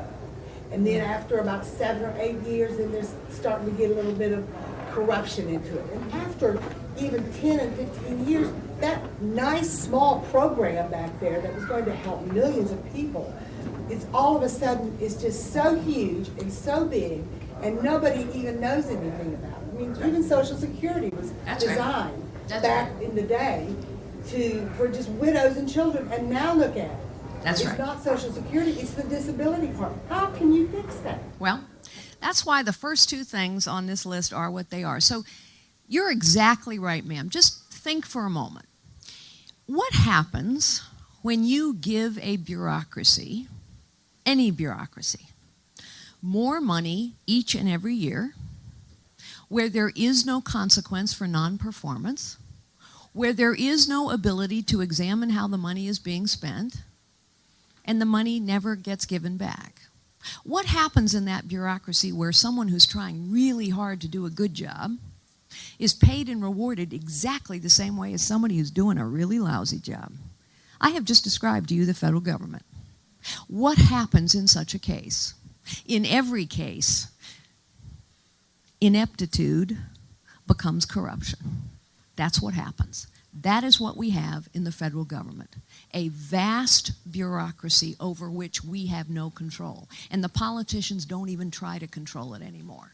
So it is why one of the most important things on this blueprint is we must change how they spend money. The reason I talked about zero-based budgeting, we must force Congress to actually stand up and be held accountable for every single one of your dollars that gets spent, and they are not today. And the only way to do that is to get that bill for zero-based budgeting finally passed so that every dollar has to be examined. And if a dollar cannot be justified, or a dollar is being wasted, or a dollar is being used for corruption and fraud instead of producing results for the citizens who have contributed that dollar, the dollar gets cut or it gets moved.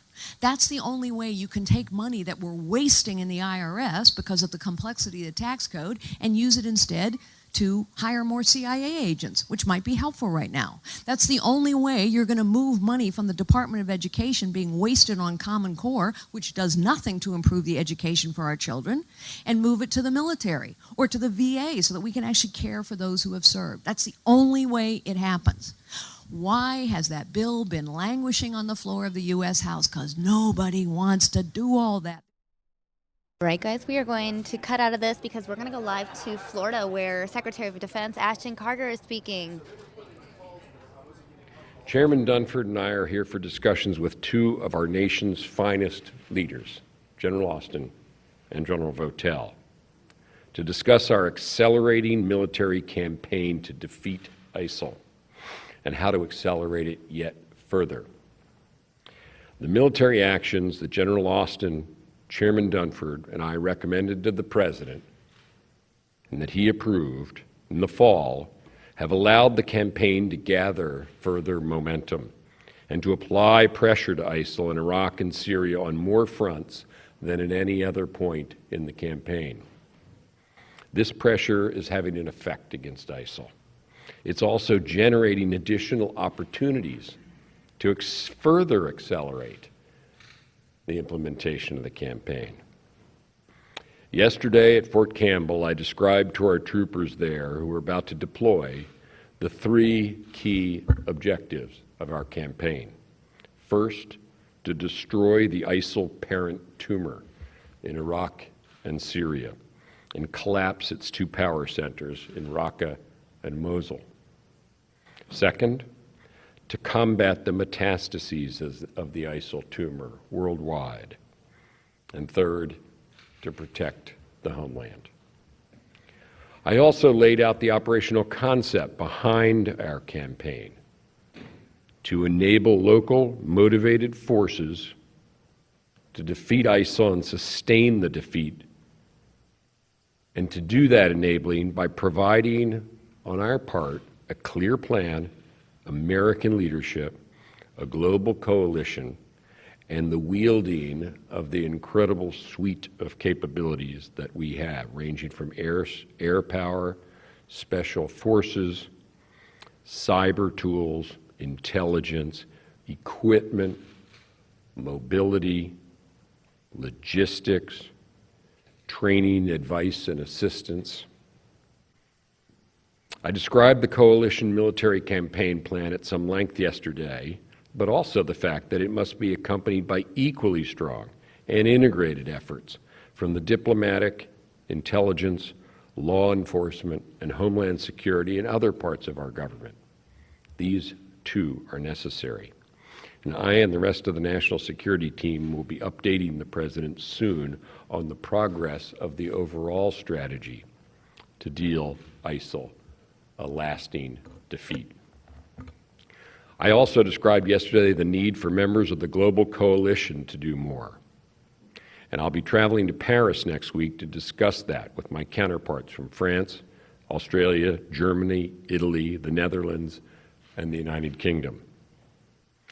Now today, we're together discussing the details of the implementation of the campaign and specifically how we can accelerate it yet further. It's gathering momentum, and we're taking advantage of every opportunity we can. I want to thank each of these commanders for their dedication to this mission.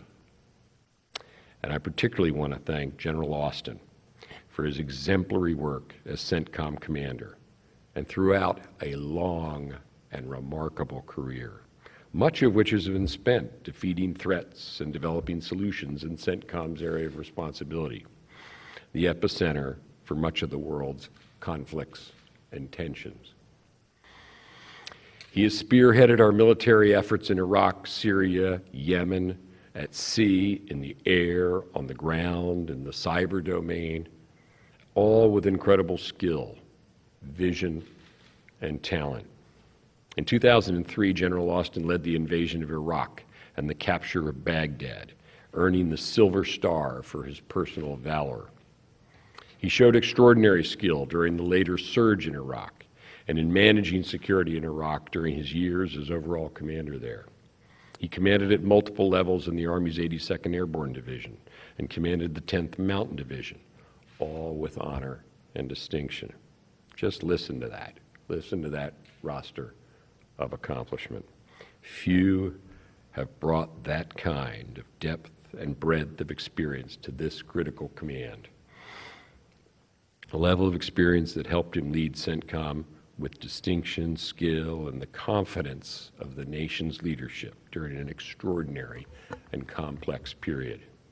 It is this depth and breadth of experience that allowed Joe and me to always safely, I meant Joe Dunford in that case, get to Joe Votel in a moment, and to always safely rely on Lloyd, including now when we face an enemy such as ISIL.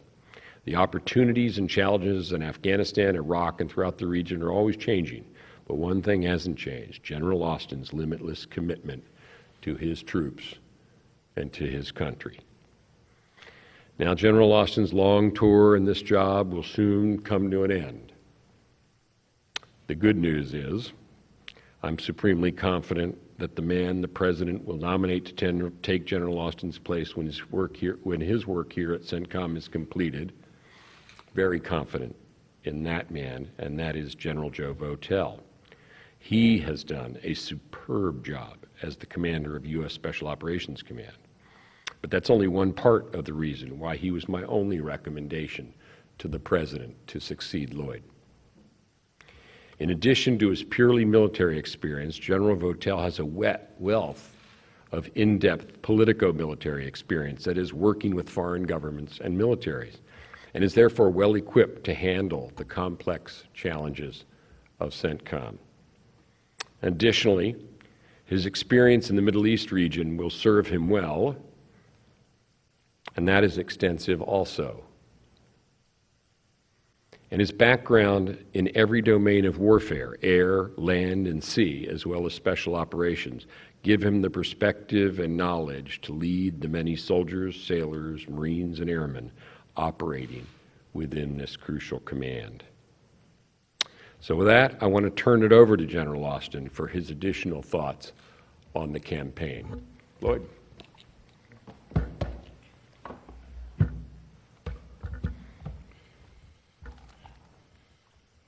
Well, thank you, Mr. Secretary, for those kind words.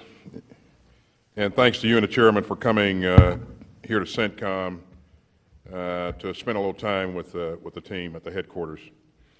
And Joe, it's always good to see my neighbor. I often joke that Joe and I see more of each other in foreign lands than we do at home, and although we live next door to each other. Let me quickly say how proud I am to lead and work alongside the outstanding men and women of Central Command. They deal with tough challenges on a daily basis. In fact, there isn't a tougher set of challenges in the inventory, in my opinion.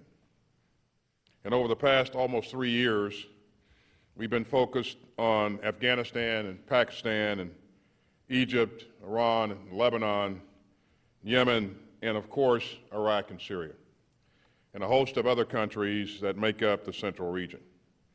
And the soldiers, sailors, airmen, Marines, and Coast Guardsmen and civilians of this command, along with our coalition partners, have done and continue to do an absolutely outstanding job. And again, I could not be more proud of them. There's a lot going on in the Central region. And as the Secretary just talked about, foremost on all of our minds is the fight against ISIL and the crisis in Iraq and Syria.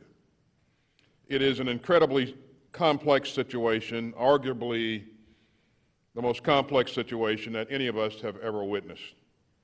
And what I would tell you, and what you just heard the Secretary say, and not only here, but certainly as he spoke at Fort Campbell yesterday, say is that as you look across the battle space, you see real progress being made by the coalition and principally the forces on the ground in locations that include places like Tikrit and Baji and Sinjar and Ramadi and El Hal in Syria and the Tishreen Dam and along the Mara line north of the city of Aleppo in northern Syria and in a number of other locations.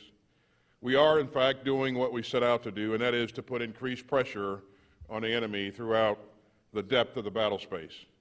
And he is feeling the effects of those efforts. There's no doubt about it. A few days ago, we conducted a strike on a bulk cash storage facility in Mosul. It was a good strike. And we estimate that it served to deprive ISIL of millions of dollars. And it was not the first strike on a cash storage site. We struck several other cash storage sites in recent months, and we will continue to go after the enemy's finances. And combined with all of the other strikes that we've done on ISIL's gas and oil production and distribution capabilities, and strikes against his economic infrastructure and the various sources of revenue, you can bet that he is feeling the strain on his checkbook.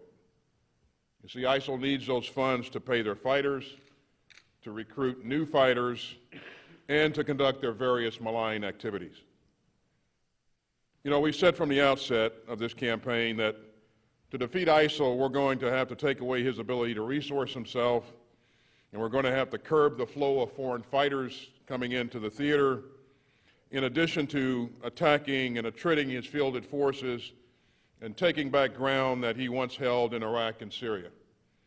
And together with our coalition partners and in support of the indigenous forces operating on the ground in both countries, we have done and we continue to do all of these things. And we're doing them with increasingly good effects. The momentum against this enemy continues to build. And again, you heard the Secretary talk about that yesterday as he spoke in Fort Campbell.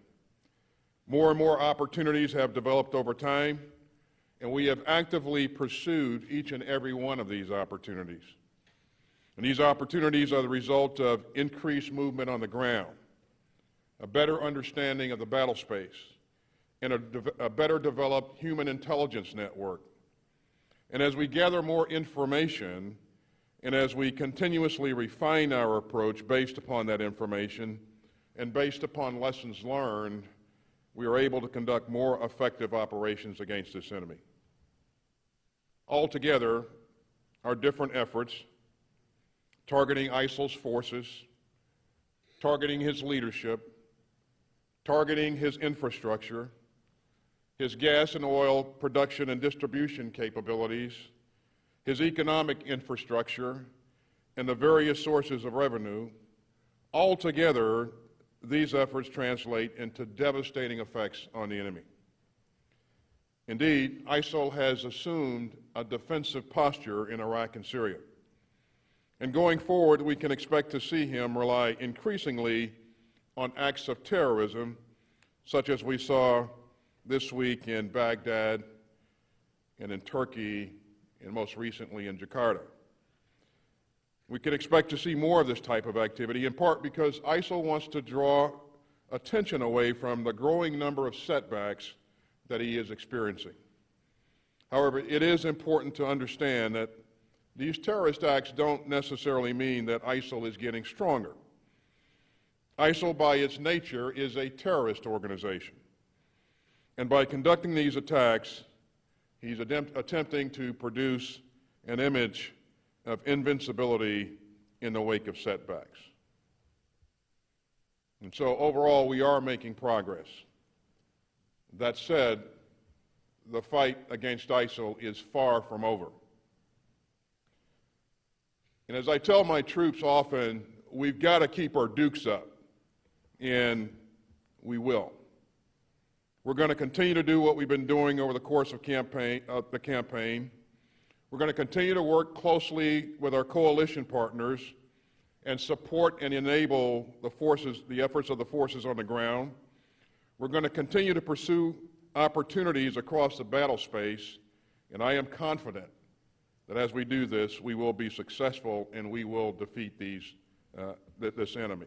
And Mr. Secretary, thanks for the opportunity to provide a couple of comments. We got time for a few questions, Mr. Secretary. I think we have some. Start with Lita Baldor, the AP. Lita.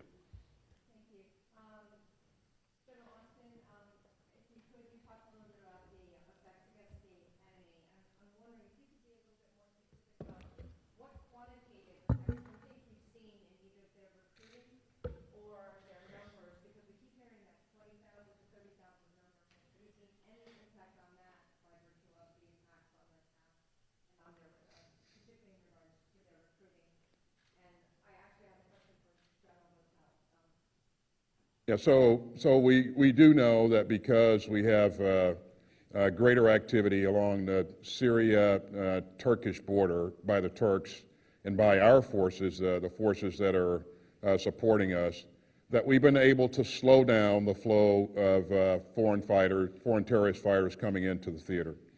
At the same time, we've been able to increase the amount of pressure that we're putting on the enemy with great effect. And we've done that through increasing the activity of the maneuver forces. So you see what just happened in Ramadi. Prior to that, near simultaneously, you saw what the Peshmerga were doing in northern Iraq to take back the town of Sinjar. You see up in the northeastern part of Syria, the activity of the Syrian Democratic Forces that have continued to push down from north to south and really placing a lot of pressure on ISIL's capital, Raqqa. We also see a change in techniques in terms of what the enemy's doing on the ground. His ability to counterattack is diminished, and he is much less effective in those counterattacks than he would have been several months back. And I hope I answered your question. And Lita, you wanted to ask Joe? Joe?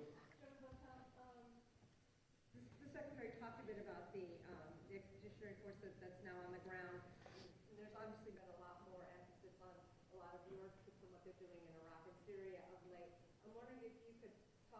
little bit about how you foresee the next year and the role that your forces will play over time, and whether or not the need for additional special operations forces from other nations is also key. Well, thanks.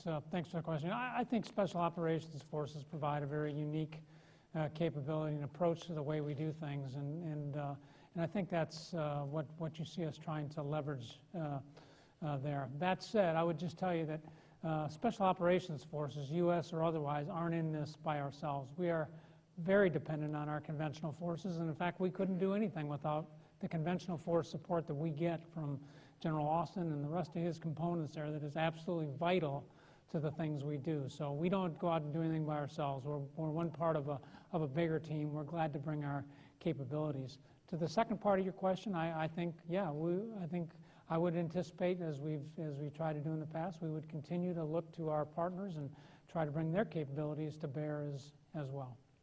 Let me just add to that, to foot stomp the last point that Joe made, which is this Special Operations Forces and the things that they bring is one of the capabilities that we're asking others to bring to the fight. And that's not just traditional soft partners, the United Kingdom, Australia, and so forth that I mentioned earlier, but this is an area where we've asked some of the states that are in the region to become more active. And then with respect to the Expeditionary Targeting Force, which is a very important tool, but I want to emphasize one of many tools. We were just talking about that together, and the four of us will be talking about that, among other things, in the coming hours. But that's a very flexible tool. I've spoken about that before. We won't be able to talk about everything that it's doing, but it has a very wide range of capabilities. That's one of the things that makes it so powerful. Next question, Phil Stewart of Reuters.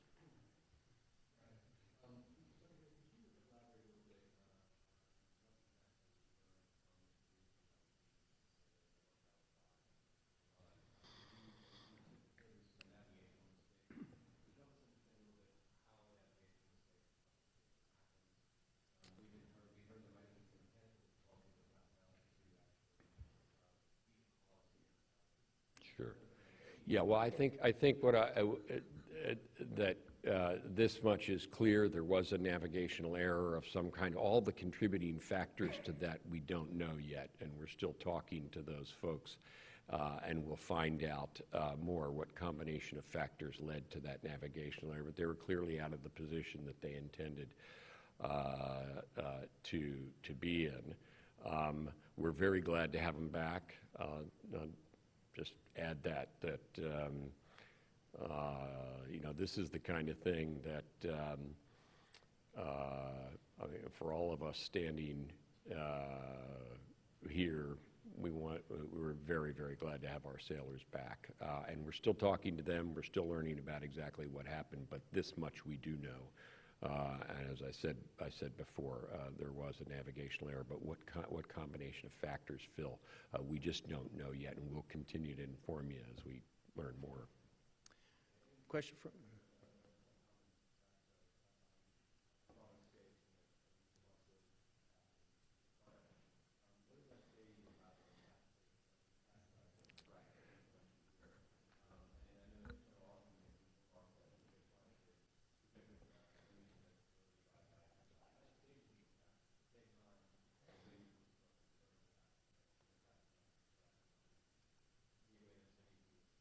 Well, I don't know the particular circumstances. We're still learning this from the Indonesian law enforcement, so we don't know exactly what the conditions of it are. But I mean, to me, the fact that we're even talking about this shows that the metastasis of ISIL is a global concern, and the countries, including Indonesia, have expressed that to me personally, and that tells us a couple of things about our campaign that are essential.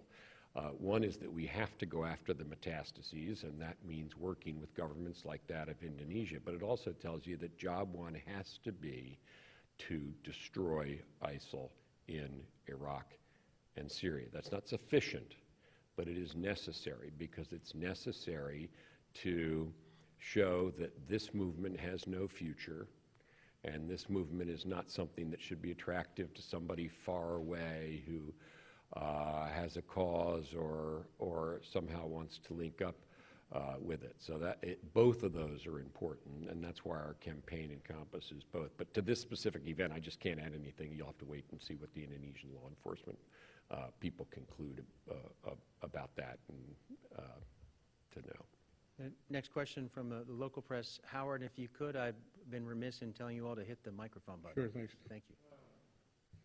So, Mr. Secretary, a couple questions about intelligence, some local, some downrange. Are you confident at this point that you're receiving unvarnished intelligence from CENTCOM? That's just one piece.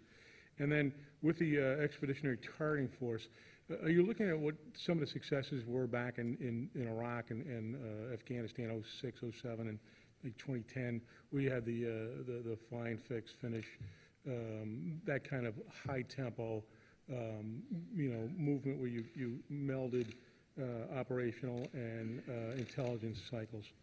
Let me do the second part first. That absolutely, what we learned from our wars in Iraq and Afghanistan has been of operational value. So some of that tradecraft involved. You were talking about strikes and a rapid turn of the intelligence execution cycle. Absolutely, we have forces that are extremely good at that, and one of the reasons for that is they had some practice. Some of them had that practice over time.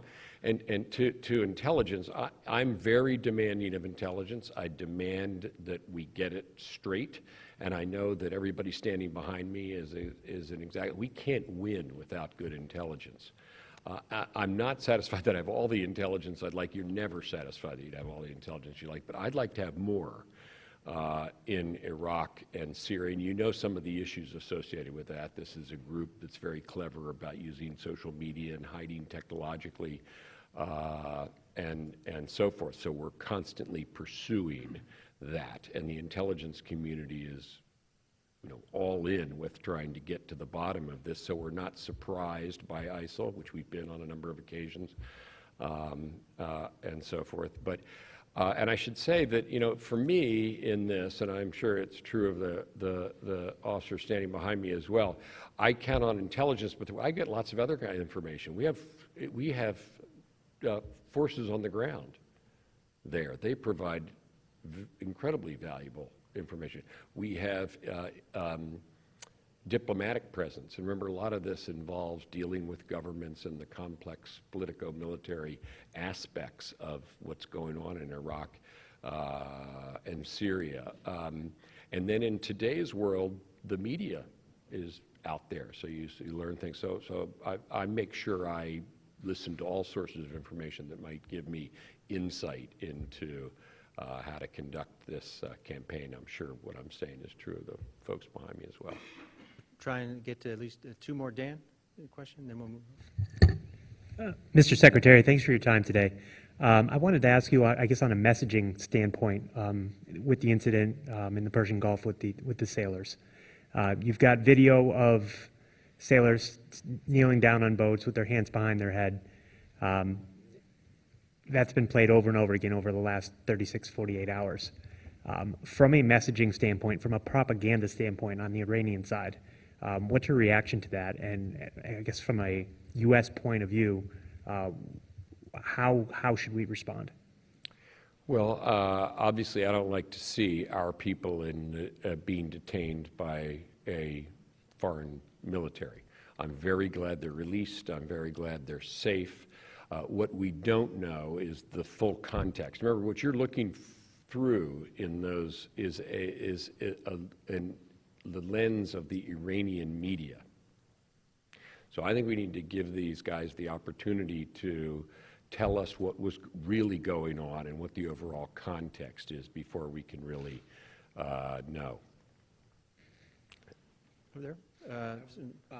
Mr. Secretary, you could introduce yourself, please, sorry. Mr. Secretary, Evan Axelbank from Fox 13 in Tampa. Thanks for being here.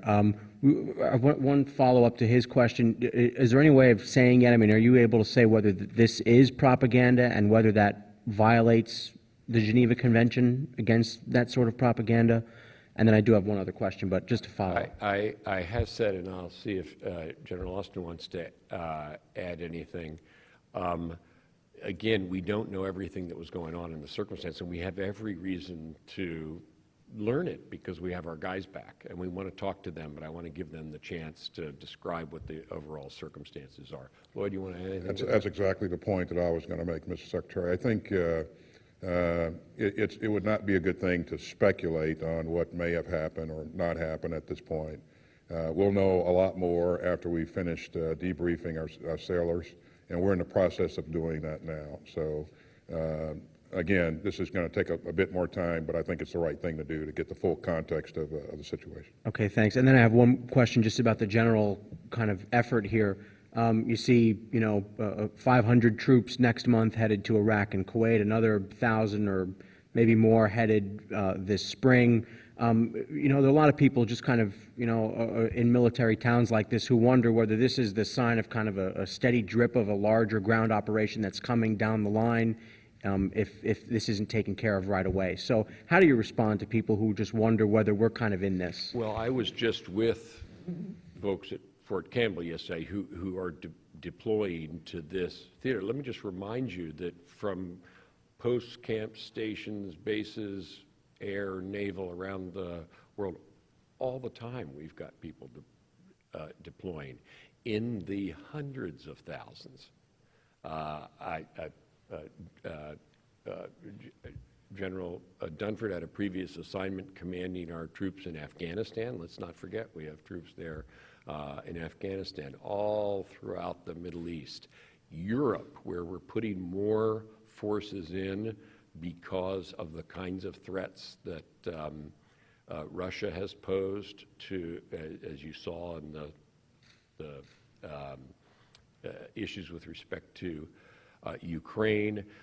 In the Asia-Pacific region, we're deploying more because of what we call the rebalance, which is really a strengthening of our role in a region that obviously isn't this headquarters responsibility, but you have to remember as half of the world's people and half of the world's economy. So people are deploying all the time. With respect to particularly CENTCOM, particularly the counter-ISIL campaign, we are going to be doing more.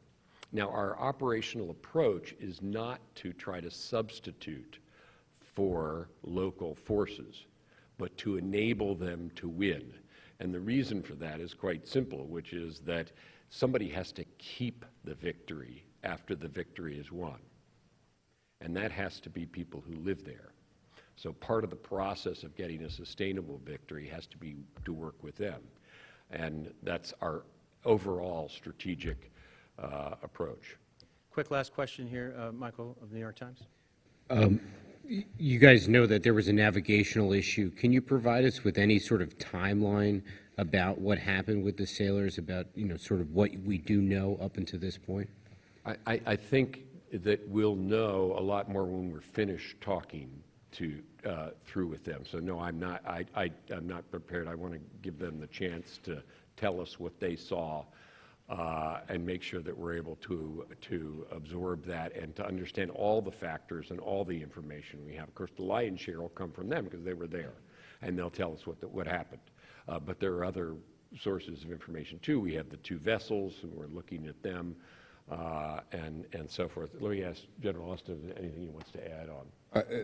I absolutely agree with what the Secretary said. I think in order to get that detailed information, we really do need to talk to or debrief all 10 sailors and then lay out the sequence of events as things transpired, and then I think we'll have a much better, much clearer picture once we've done that. It would be ill-advised for us to publish a timeline prior to having completed that process. Was anything removed from the boats?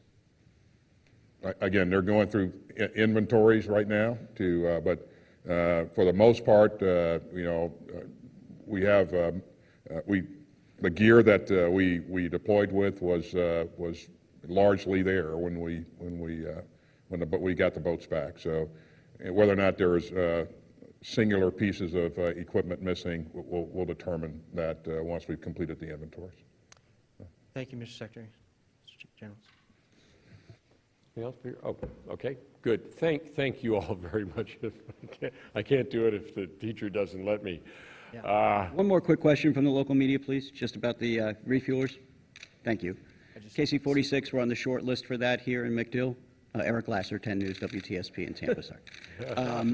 Can you add any insight as to where we stand with that in our area and the importance of the refueler mission to the current mission? I can't say much more about the first part, and then that'll be an Air Force decision, and they're looking actually nationwide for what the optimal locations are for the KC-46, and obviously this is one of the candidates for that. I certainly can speak to the importance of the KC-46. That is our replenishment, or I'm sorry, our replacement tanker for the venerable KC-135 that you see out on the ramp here, the workhorse of our refueling fleet, and that is one of the ways that America has the tremendous global reach that we have. We alone can get anywhere within hours, and the reason is that we can carry ourselves through those tankers. So it's a very important program. It's generally proceeding very well. I'm pleased about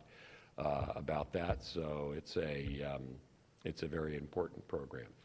Thanks, everyone.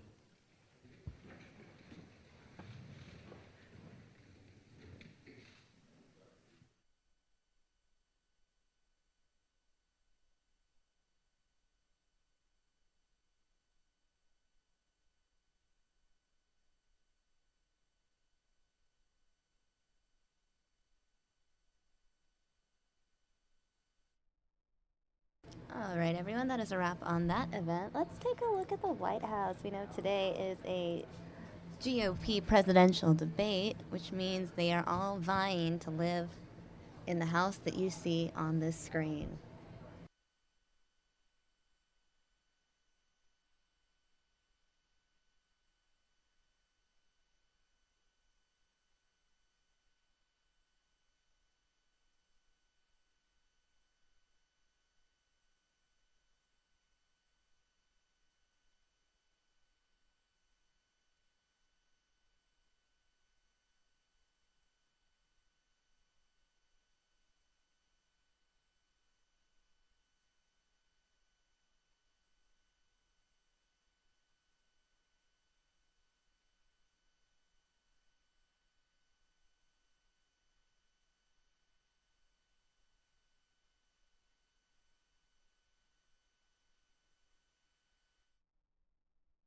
All right, guys, we are now taking you live to the Bay Area of California, where there is a fire currently, and these are some aerials coming in from our sister station out there in the Bay Area.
All right, guys, now it looks like the chopper has left the scene of that fire. So, what am I going to show you? A little more Carly Fiorina in South Carolina, prepping you for tonight's debate. She's not on the main stage, but she will be taking part in the pre-debate debate.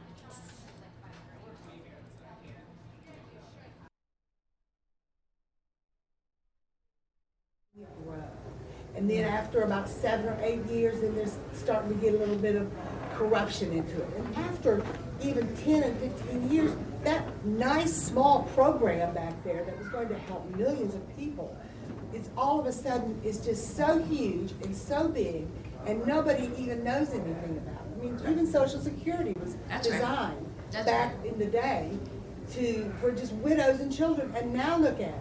It's not Social Security, it's the disability part. How can you fix that? Well, that's why the first two things on this list are what they are. So you're exactly right, ma'am. Just think for a moment. What happens when you give a bureaucracy, any bureaucracy, more money each and every year, where there is no consequence for non-performance, where there is no ability to examine how the money is being spent, and the money never gets given back?